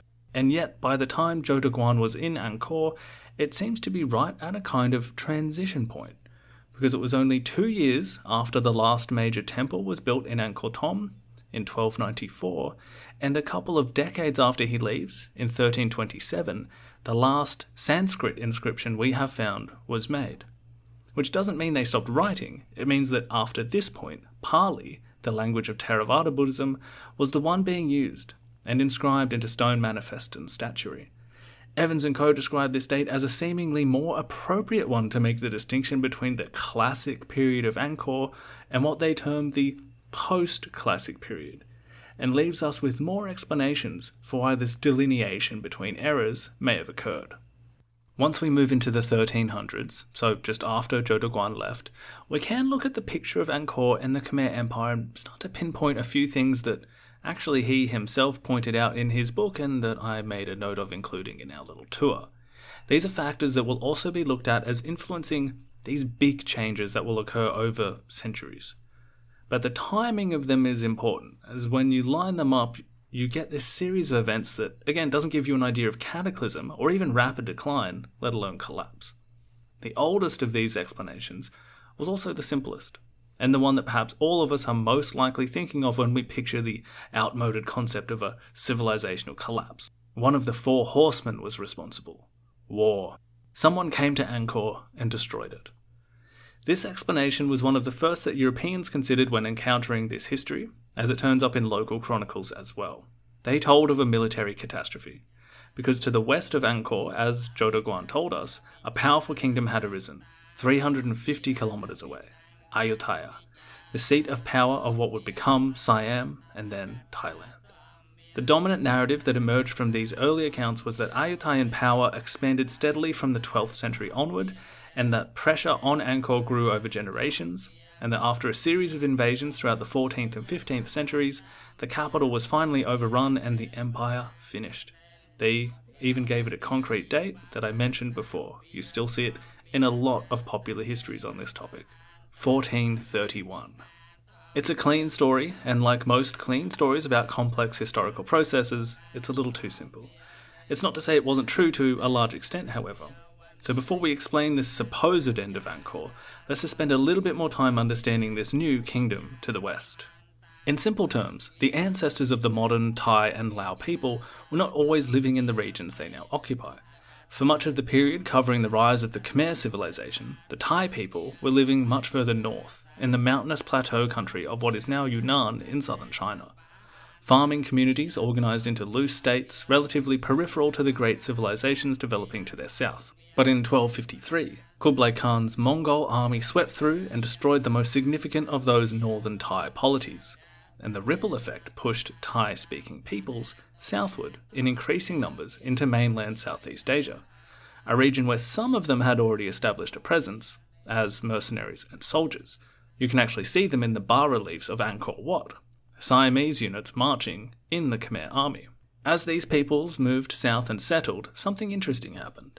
The Thai absorbed the cultures they encountered, the art, the architecture, the royal institutions, the religious traditions, the music, the dance, and even the script, but they kept their own language. One branch, the Lao, moved into what is now Laos, and established a principality at Luang Prabang.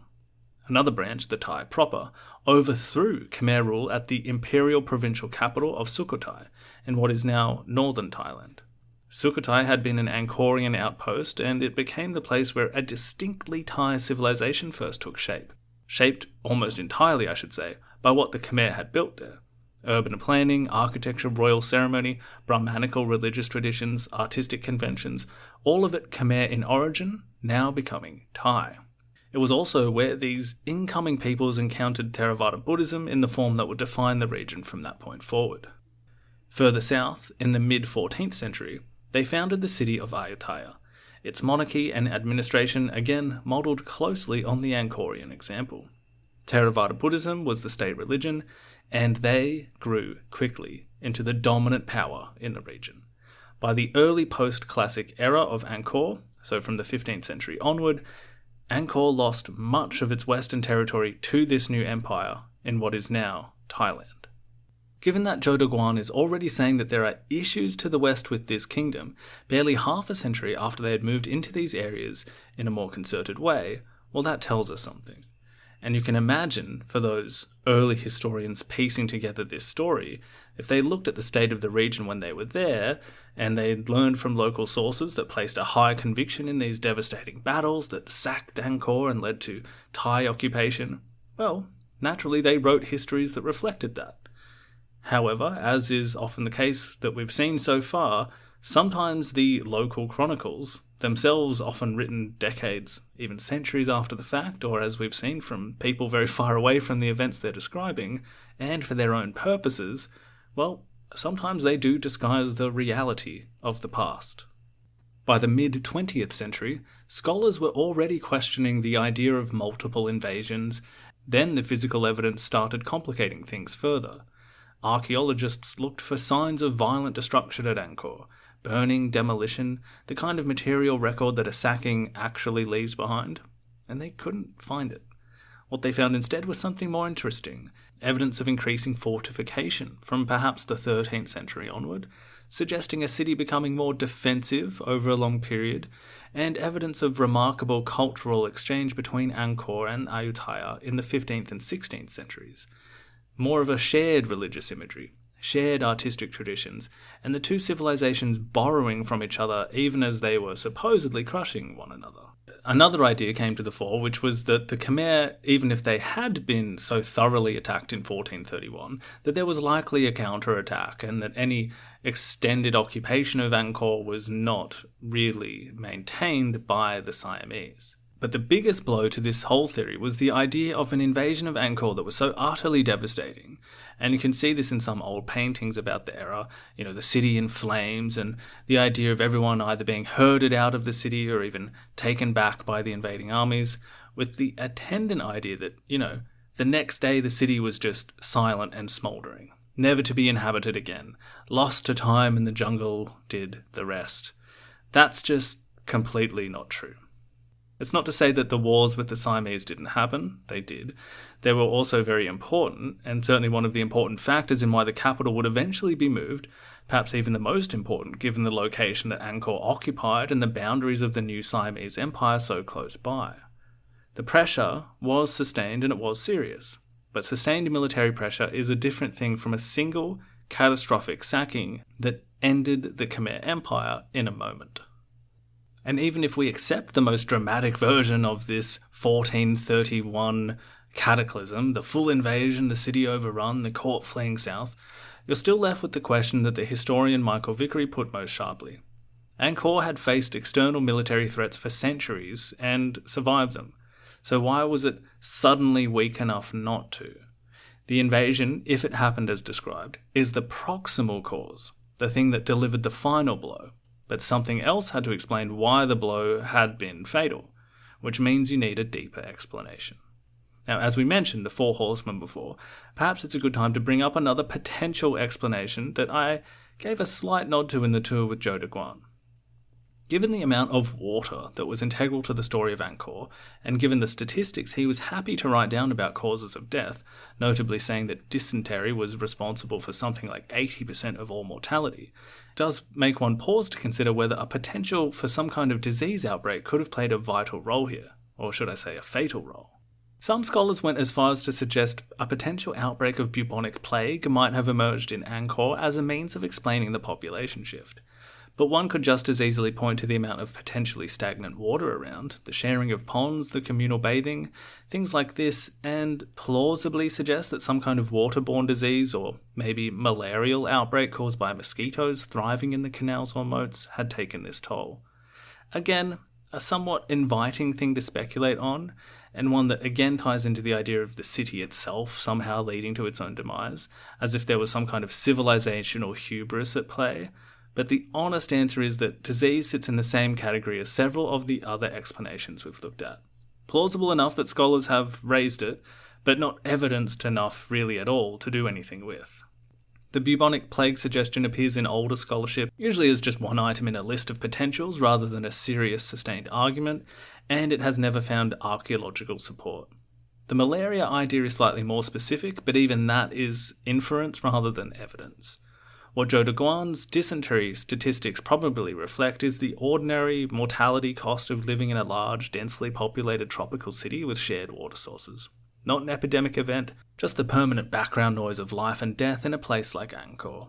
It would be surprising if disease played no role at all across 2 centuries of demographic decline, but pinning it down or assigning it significant independent weight is beyond what the current evidence allows. So, thus far we've looked at religion, exhaustion, war and disease as possible contributing factors to the transformation of Angkor.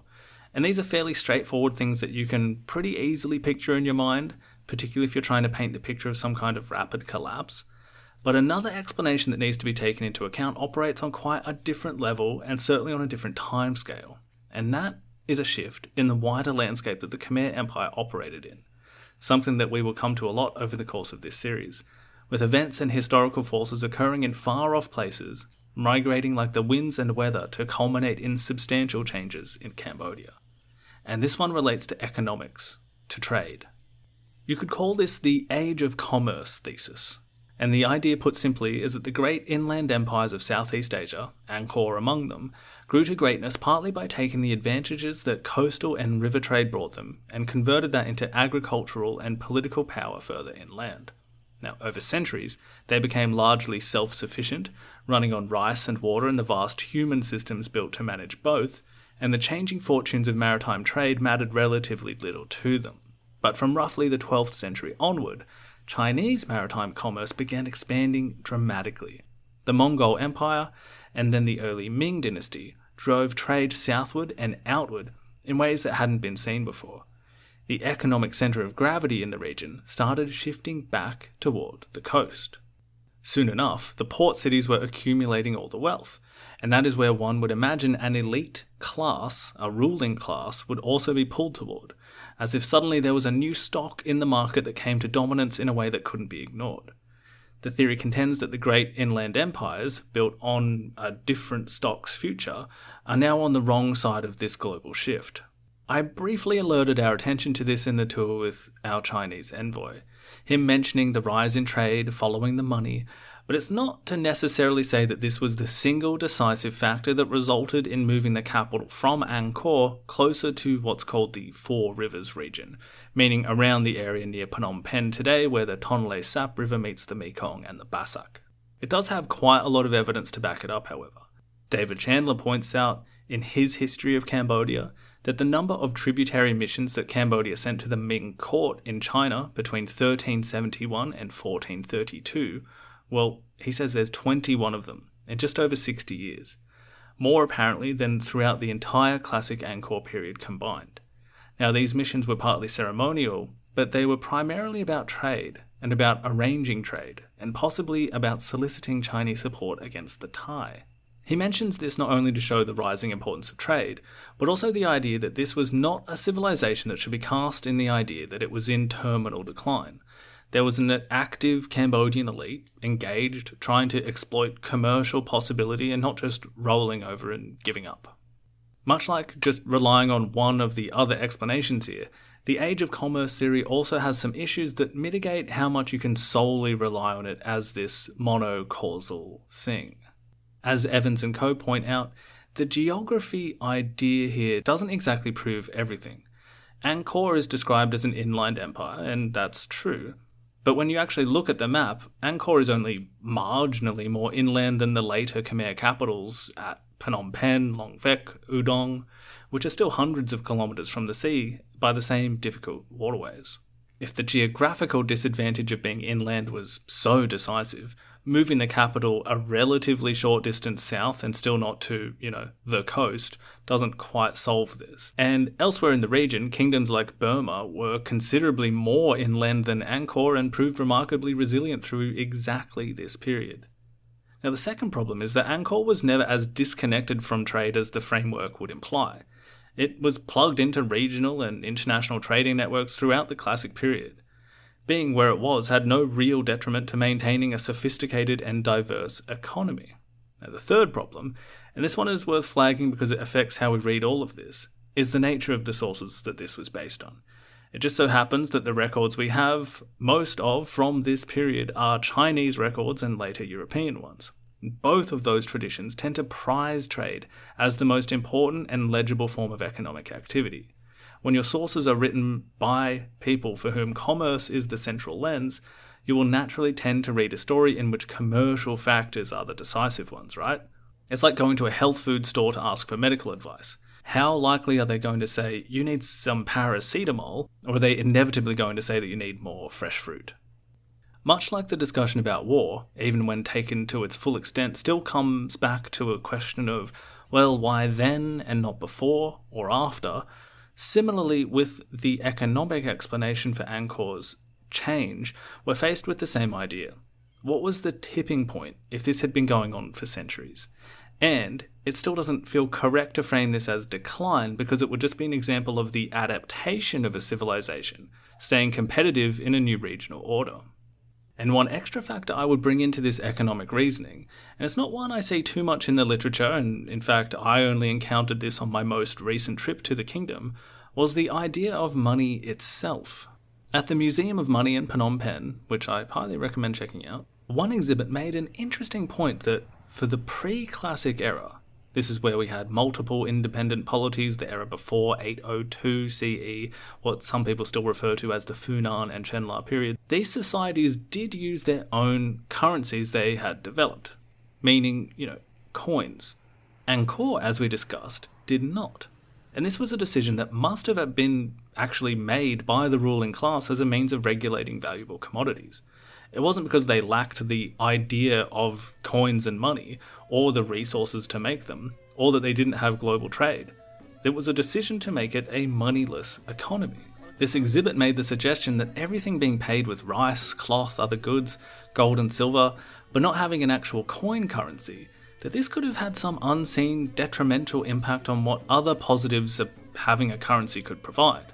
The most salient example they gave was maintaining a regular army that wasn't paid in these other commodities, or was otherwise separate from the patronage network and simply fought for money rather than anything else. Again, I haven't seen this reason come up elsewhere in the literature.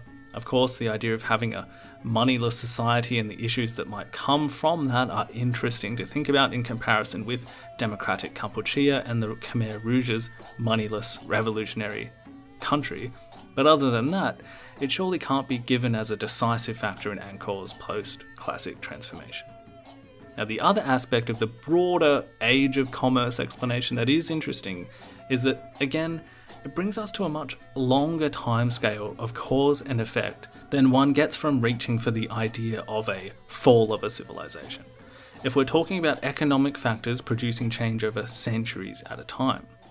Which is the right frame of mind to be in as we discuss the last and potentially most important explanation in terms of causality, one that requires us to think over a huge stretch of time.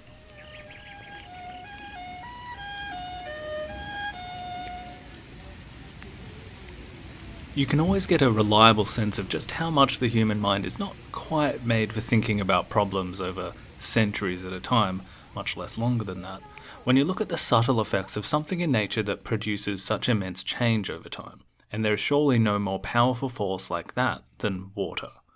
And water is a concept we've talked about since part 1.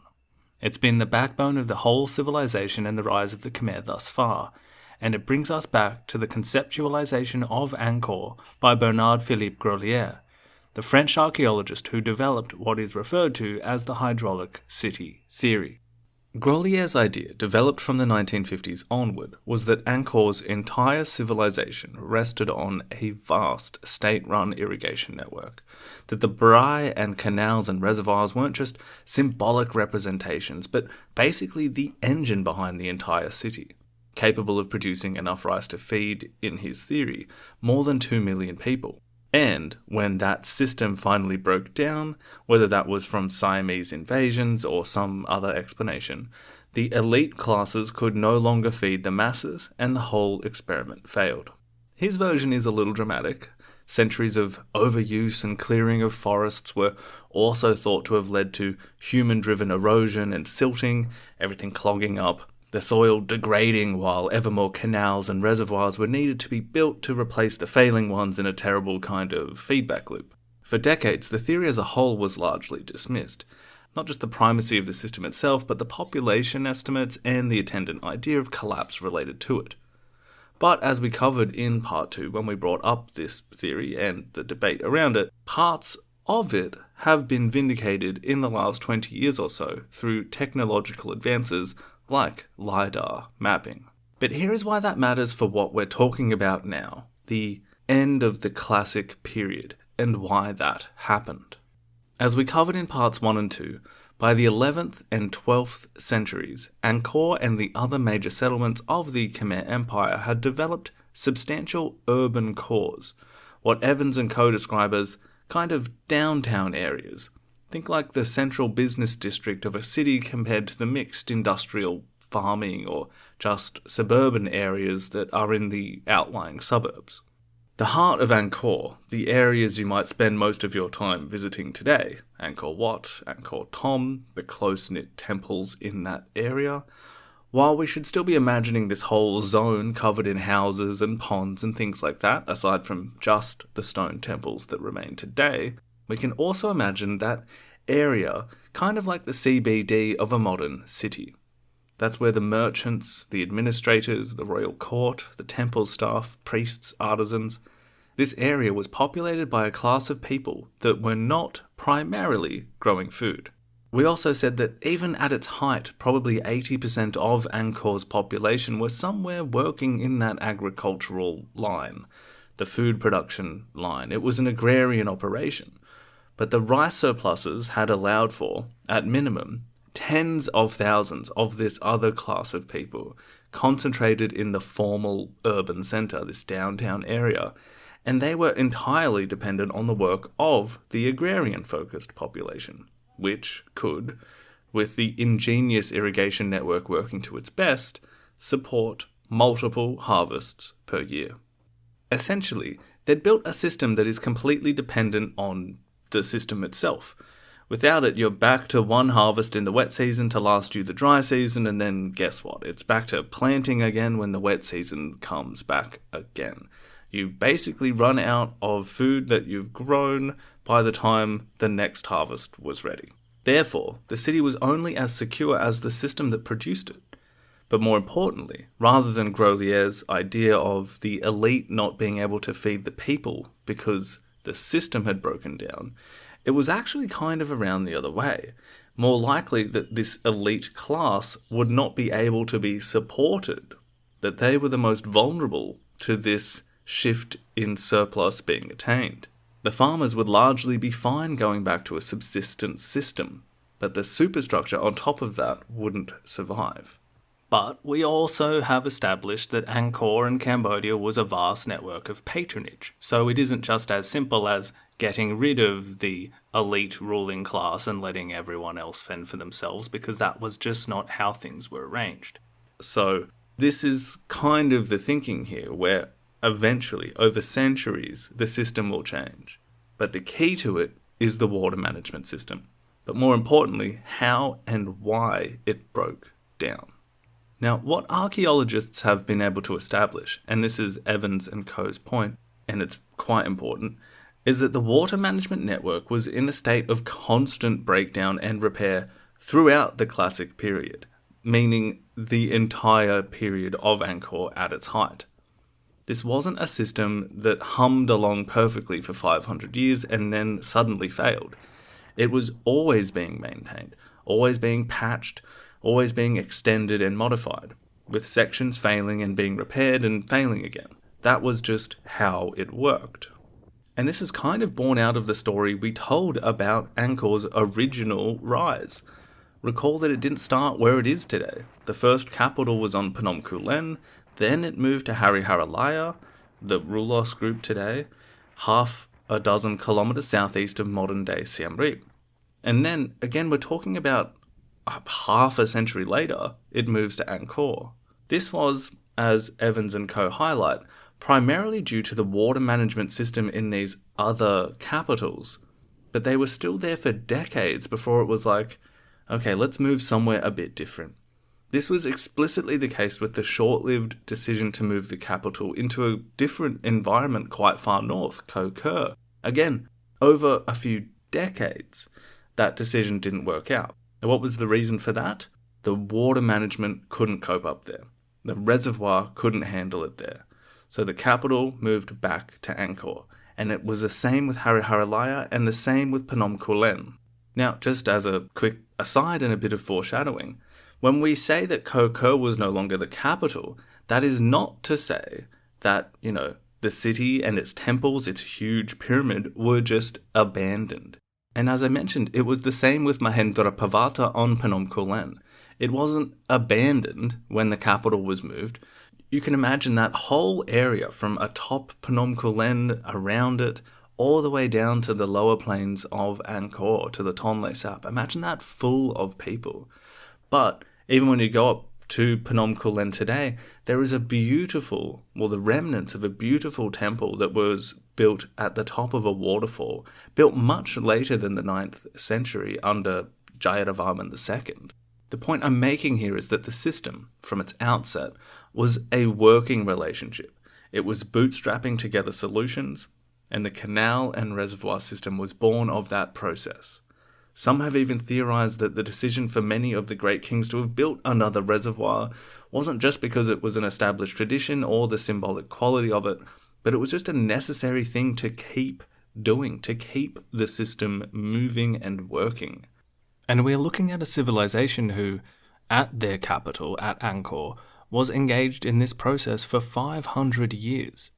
So when we are looking to this water and irrigation system as the potential explanation for the end of the classic period, the question we are left with isn't why the system broke down, it's why at some point toward the end of the classic period, through the 1300s to the 1500s, why did that system, which was always breaking down, become something that couldn't be fixed anymore? Now, the most elegant answer to that question comes from the archaeologist Roland Fletcher, whose argument is essentially this, that the very scale of what Angkor had built had trapped it. The network of reservoirs, canals, embankments, the feeder channels had been accumulating for centuries, each generation adding to what the last had laid down, until the whole thing had grown so large and so internally interdependent that it had lost the capacity to be significantly changed. He dubs this as a kind of inertia.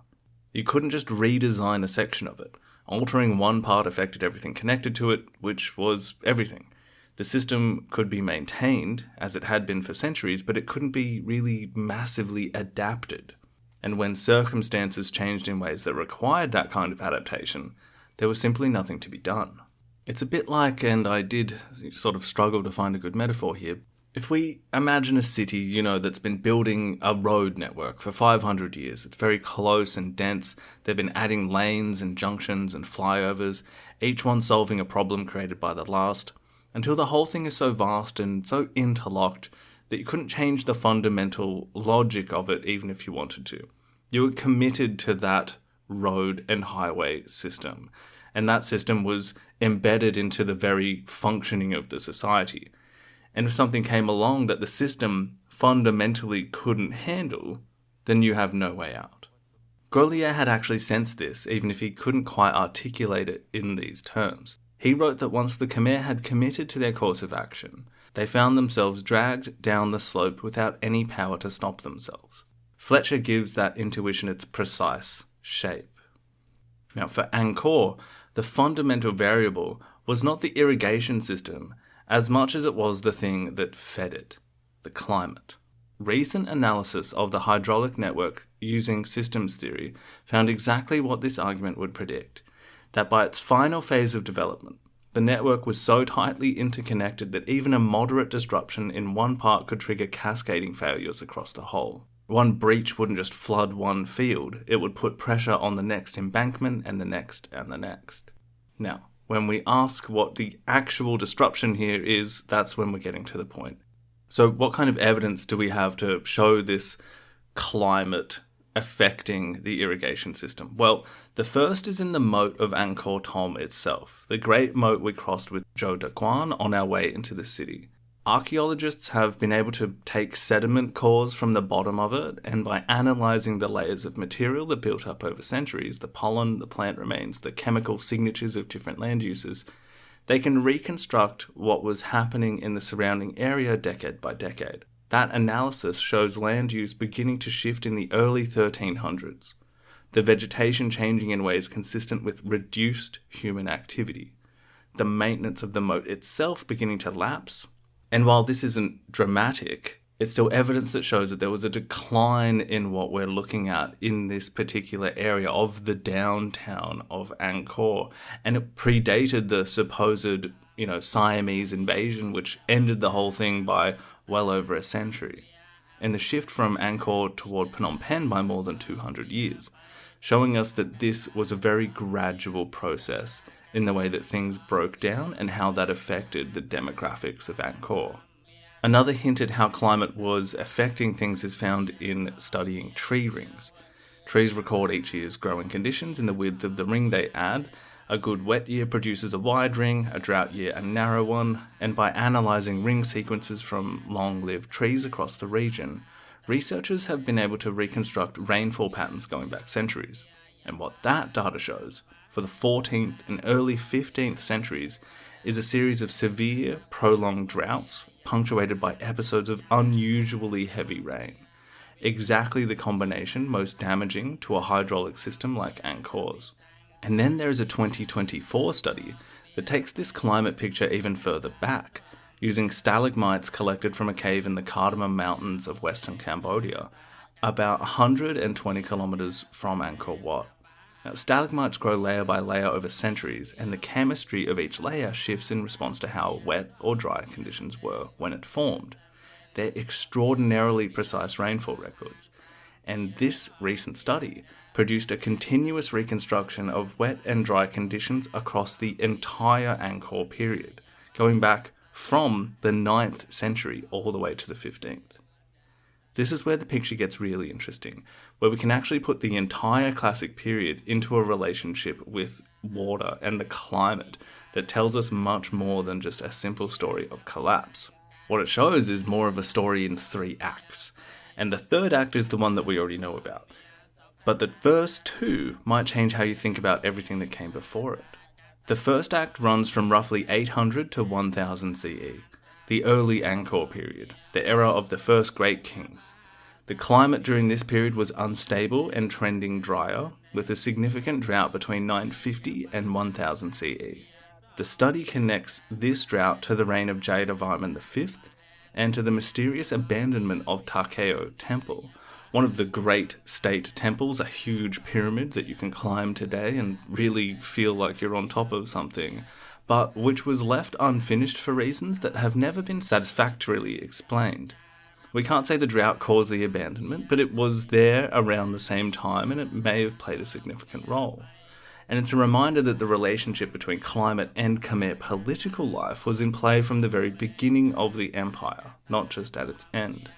The second act is the one that genuinely reframes the story of Angkor's rise. From roughly 1000 to 1200 CE, the region entered an anomalously wet period. Conditions significantly more favourable than either what came before or what came after. This coincides almost exactly with the peak centuries of Khmer power. The 12th century, Suryavarman II, Angkor Wat, Jayavarman VII, the empire at its greatest territorial and monumental extent, was also, it turns out, a period of unusually reliable and abundant rainfall. The great monsoon belt that the entire Angkorian water system depended on was positioned further north than usual, driven by El Niño conditions that pushed more water into the Tonle Sap basin than would be typical. The hydraulic infrastructure was extraordinary, but it was operating in conditions that were more favourable than normal, possibly more favourable than at almost any other point in the last 1,000 years. The population boom, the agricultural surplus, the labour force that made Angkor Wat possible, the scale of everything that Jayavarman VII demanded from his empire, all of it may have been facilitated with a climate window that was, in historical terms, exceptionally generous. Which brings us to the third act of this climate story, beginning around 1200 CE and lasting for a few hundred years. In this period, the study showed that conditions became progressively more volatile, as we saw before. The 14th century in particular delivers something close to the worst possible combination for a hydraulic system like Angkor's. Severe, prolonged droughts, punctuated by episodes of exceptionally heavy rain. The droughts pushed the reservoirs beyond their capacity to function as buffers against a poor monsoon season. And when the rains came, they came too hard, causing floods that damaged infrastructure faster than it could be repaired. The archaeological record shows exactly what you'd expect. Instances of hydraulic failure and hasty, sometimes inadequate repair across the network. At some point the damage became either impossible to fix or the political will and organised labour required to fix it had already eroded too far.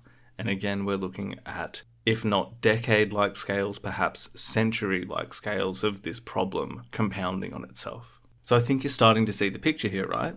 Not one of catastrophic, immediate collapse, but almost like the slow realization of an infrastructure project that isn't going to be able to work at capacity. Now, that's certainly not as exciting as other popular histories might want to make it, and even when we invoke a phrase like climate change to support this explanation, well, technically it's a changing climate, yes, which is affecting this infrastructure, but obviously it's not man-made climate change. It's not somehow the fault of the Khmer for building such an amazing city over half a millennium and then having this factor out of their control slowly shift and degrade what they'd built. If I were to reach for another metaphor, it might be like the slow death of an industry in a town. Perhaps a mining town when the resource slowly starts to dwindle, or a manufacturing sector that the whole city might have been based around, where thousands of jobs were centered around making parts for one industry or something like that. But then over decades, economic forces at play make those jobs slowly disappear until people start moving away, property prices fall. There's a slow accumulation of this that eventually you look at, say, the census statistics over 50 years in this city, and you'd have gone from a few 100,000 residents to only 100,000 or something like that decades later. That is kind of what we're looking at with Angkor. And it also gets across the point of it not being totally abandoned at the end of that process either. And this is an opportunity for us to look at that patronage network that we've referenced a few times really coming into play here as well. And this is sort of my own thinking in addition to the various compounding explanations here, like in Evans and Co. And others' work on this topic, where I think it's a footnote on top of this climate and hydraulic city theory, because it's easy to think about the water system as a purely engineering problem when it was always also a sort of political one, a societal one. The maintenance of Angkor's infrastructure depended on the same system of personal obligation and royal authority that held the whole empire together. The chains of loyalty and labour that ran from the village elder up through regional chiefs and court officials to the king. When that network was strong under a powerful king with consolidated authority, enormous things could be built and maintained. When it weakened through contested succession, other political fragmentation, or the gradual drift of elites toward new economic opportunities, the organised labour that kept the canals clear and the embankments sound began to disperse as well. The water system and the political system were not separate things. They sort of failed together over a long time, but were accelerating the failure of the other. So overall, what the climate explanation gives us is this quite elegant and slightly uncomfortable conclusion, that it's not simply the explanation for Angkor's decline, it's also in part the explanation for Angkor's rise. That anomalously wet period from roughly 1000 to 1200 CE, the centuries that produced Angkor Wat and Jayavarman VII and the empire at its greatest extent, now looks at least partially like a climate dividend. Conditions more favourable than normal, a monsoon system running generous, a hydraulic infrastructure operating in a window that suited it perfectly. And then from 1200 onward, that window began to close. The volatility increased, and the 14th century delivers the mega droughts and the floods. The same monsoon system that, in its generous phase, may have helped enable the extraordinary centuries of Khmer greatness, was, in its volatile phase, part of what the empire could not apparently deal with. Now, that being said, to echo Evans and Co. on this whole discussion of what happened to Angkor, they make it abundantly clear that climate should not be thought of as the single explanation. It was not just one factor, but many in concert. And I hope that we've been able to show you here that however these, combined, it was a slow and complicated process. And you don't just get to say that climate killed Angkor, because you have to say that the climate basically built it as well. The infrastructure behind this city was extraordinary, but it was built to exploit conditions that turned out not to be permanent. When that golden window closed and a chaotic period followed, the system that had flourished inside it just had no way to adjust. And as we're about to see, slapping a label like decline or fall onto the Khmer civilization at this point around the 14th and 15th centuries just doesn't quite make sense. They're very much still around, still fighting wars with Siam, still trading with China. They've just moved their seat of power.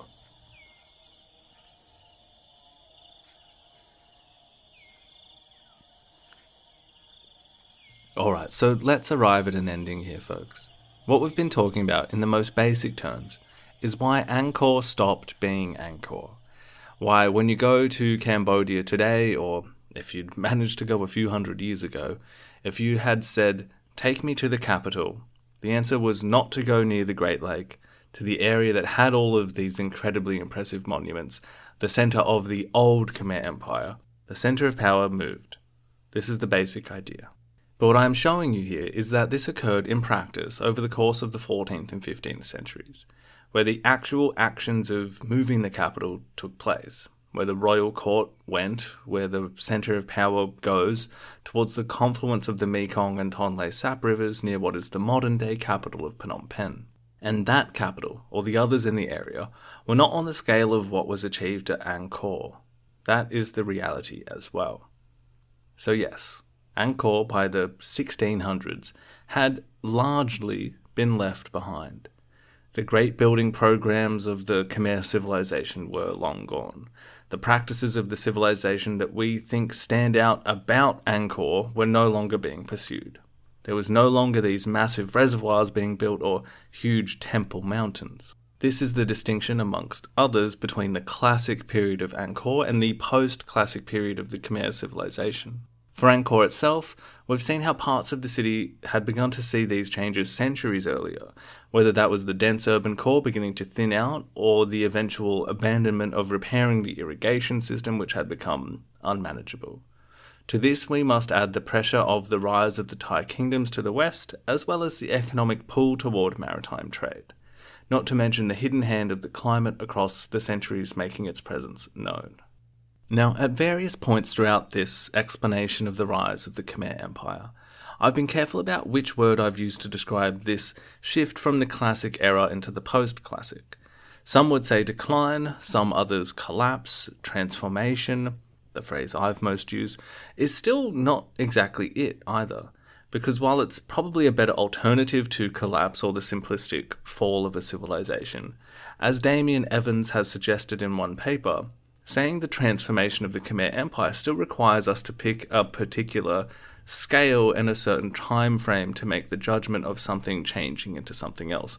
That transformation has to occur from one thing to something else, and actually determining what you're saying is one thing and the other thing is actually not that straightforward.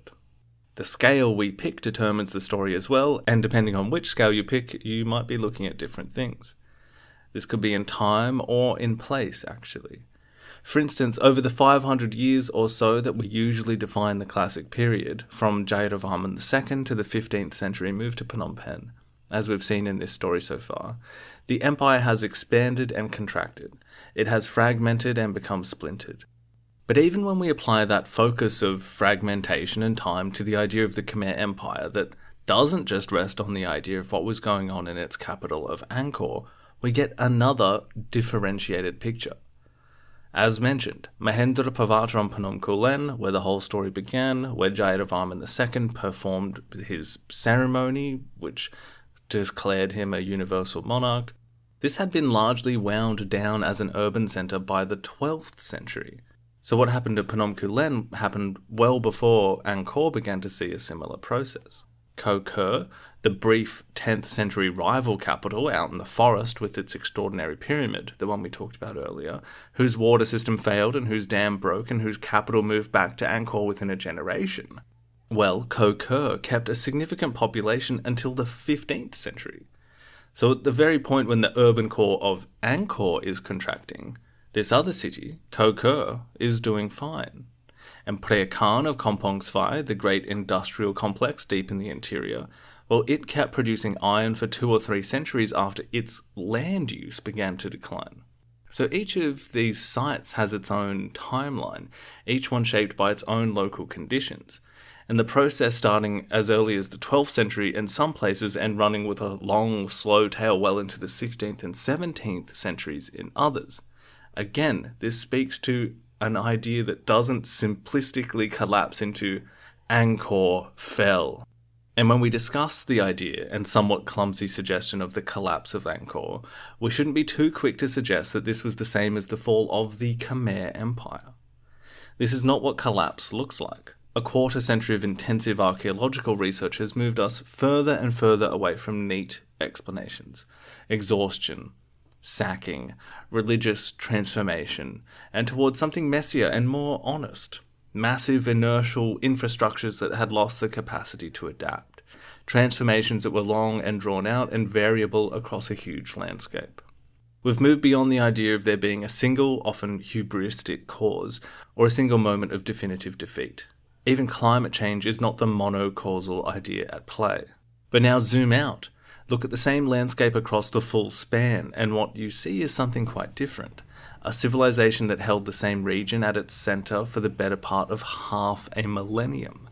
It produced the largest pre-industrial urban complex in the world, that sustained a population approaching 1 million people through an engineering achievement that is still not fully understood.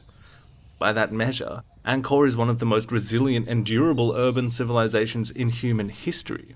Both of these things are true simultaneously, but the scale you choose determines which one you see. But regardless of what we think of the civilization itself over that period, we must describe the gradual demographic decline of Angkor itself as such. Over those few hundred years, beginning in the 13th century, But using the word abandoned, again, it just doesn't feel right to me. And if we do use that phrase, however imprecise it may be, something being abandoned is certainly a lot different from something being lost. Because here is what was actually happening at Angkor during the period that popular history describes as its abandonment. And I want to just go through this because the list is longer than most people realise. First of all, people were still living in the royal palace area of Angkor Thom in the 14th and 15th centuries. Archaeologists have found the evidence, crops being grown, religious deposits being made, life continuing, essentially. There is evidence of a possible period of reoccupation inside Angkor Thom in the 16th century. In the more peripheral agricultural zone surrounding the urban core, dispersed settlement patterns persist in the ceramics record into the 16th and 17th centuries. The farmers, the village communities, the people who made up the vast majority of what Angkor actually was, proved far more durable than the political superstructure built on top of them. The state might have been fragile at points, but the agrarian life underneath it was much more resilient. On top of this, we have different temples being reappropriated over the centuries as well, not just abandoned. The Bapawan, the great temple mountain just north of the Bayon that we walked past with Zhou Daguan, had its entire western side reconfigured in the 15th century into an enormous reclining Buddha that you can see today. Phnom Penh was similarly transformed. There was a massive seated Buddha atop that mountain overlooking where Angkor was. These weren't small projects. They required organised workforces, resources, communities of worshippers large enough to justify the undertaking. Early European accounts from the 15th and 16th centuries describe a continuing urban centre at Angkor. It was not this inert place left behind. It was tended to and even transformed to meet the needs of the society that had evolved from it. And then, of course, there is the question of Angkor Wat, the crown jewel of the supposedly lost civilization. But just how lost can something be, particularly if it is continually visited and maintained by its own people, and even those continually visiting it from outside over the course of centuries? In 1564, more than 4 centuries after Suryavarman II began building it, a Khmer king named Ang Chan commissioned the completion of bas-reliefs on the northeastern gallery that had been left unfinished in the 12th century. He looked at what his ancestor had started and decided to finish it. Around the same time, members of the royal family returned, leaving inscriptions, transforming the upper sanctuary into a Buddhist space, turning Angkor Wat into a formal Theravada pilgrimage site, drawing visitors not just from Cambodia but from across the region. A Portuguese friar named Antonio de Magdalena visited in 1586 and found the site functioning, the first Westerner to visit as far as we know, nearly 3 centuries before the explorer whose name gets most attached to its discovery. Otherwise, a Japanese pilgrim drew the first ever plan of the complex in the early 17th century, a pilgrim's map, not an archaeological survey. In 1668, a French missionary described Angkor Wat as renowned among the people of 5 or 6 kingdoms. And in the early 18th century, a Cambodian court dignitary built a stupa outside the Eastern Gallery in honour of his wife and sons, with a full inscription in Khmer verse describing its construction. And members of that family still gather there. Excavations have found Chinese trade ceramics showing continued use into the 17th century. Radiocarbon dating hints at occupation extending into the 18th century. So when the French colonial apparatus finally arrived in the 19th century, ready to rescue the memory of this lost civilization, there were monks living in front of the temple, and they had to be moved. The point I'm trying to make here is there was no last person of Angkor. There was no quiet last goodbye. There was no true abandonment in the meaning of the word. Which brings us back to Henri Mouhot, the 19th century explorer we discussed at the beginning of part 2. He stood in front of Angkor Wat. He wrote down vividly, and quite beautifully it should be said, the sites that were before him. And we certainly can't begrudge him of that. He was doing what most of us do in the same situation, even today, although we are slightly less poetic with our Instagram and YouTube videos. He looked for comparisons to ancient Greece, to ancient Rome, to explain what he was looking at. It must have been an incredible sight in those years, untouched by those who would eventually come to look and rebuild it, and untouched by those who had built it a long, long time ago. The issue with his account which was published after his death in the jungles of Laos not long after he wrote it down, was not his intent, although we will touch on that in a later episode. It was what was done with his words by others. We can excuse his discerning of these ruins in his eyes as not being able to be built by the Khmer, the race which he thought had descended into barbarism in his perspective. Even our 13th century Chinese visitor didn't have opinions which were that much different. Mouhot felt that some lost civilization in the era of ancient Rome had built Angkor Thom and its other temples, whereas Zhou Daguan felt that relaying Angkor Wat was the tomb of Luban was an adequate description that he felt he could publish. Again, these were men of their time, and it is what it is. Both were outsiders, writing for an outside audience. The real issue came from what happened after, into the 20th century, that the Khmer monks and people living in the vicinity of this great temple complex were not given any consideration when those European explorers and those writing about this place popularized the idea that this was a lost civilization, an Atlantis in the jungle, to use the name of a documentary produced by the BBC less than a decade ago. The myth of a lost civilization is hard to rid ourselves with, as is the idea of the collapse of a civilization, or their simplistic rise and fall. The Khmer people living near Angkor Wat didn't experience themselves as the remnants of a lost civilization. They related to it as a living religious site, connected to figures from their past and still present in their lives. But the French colonial period, which we will cover eventually, did not treat these places as such. They treated them like a past that had been lost and needed to be appropriated and repackaged for the people which they had so generously brought into their empire. So we will leave this part of the story here, but I hope you can take away with you these ideas as we move through the series. Angkor didn't collapse. The Angkorian world transformed, gradually, unevenly, at different paces in different places, starting as early as the 12th century in some areas and running its long tail well into the 17th in others. The Khmer certainly didn't disappear. As this series continues, we'll follow what comes next.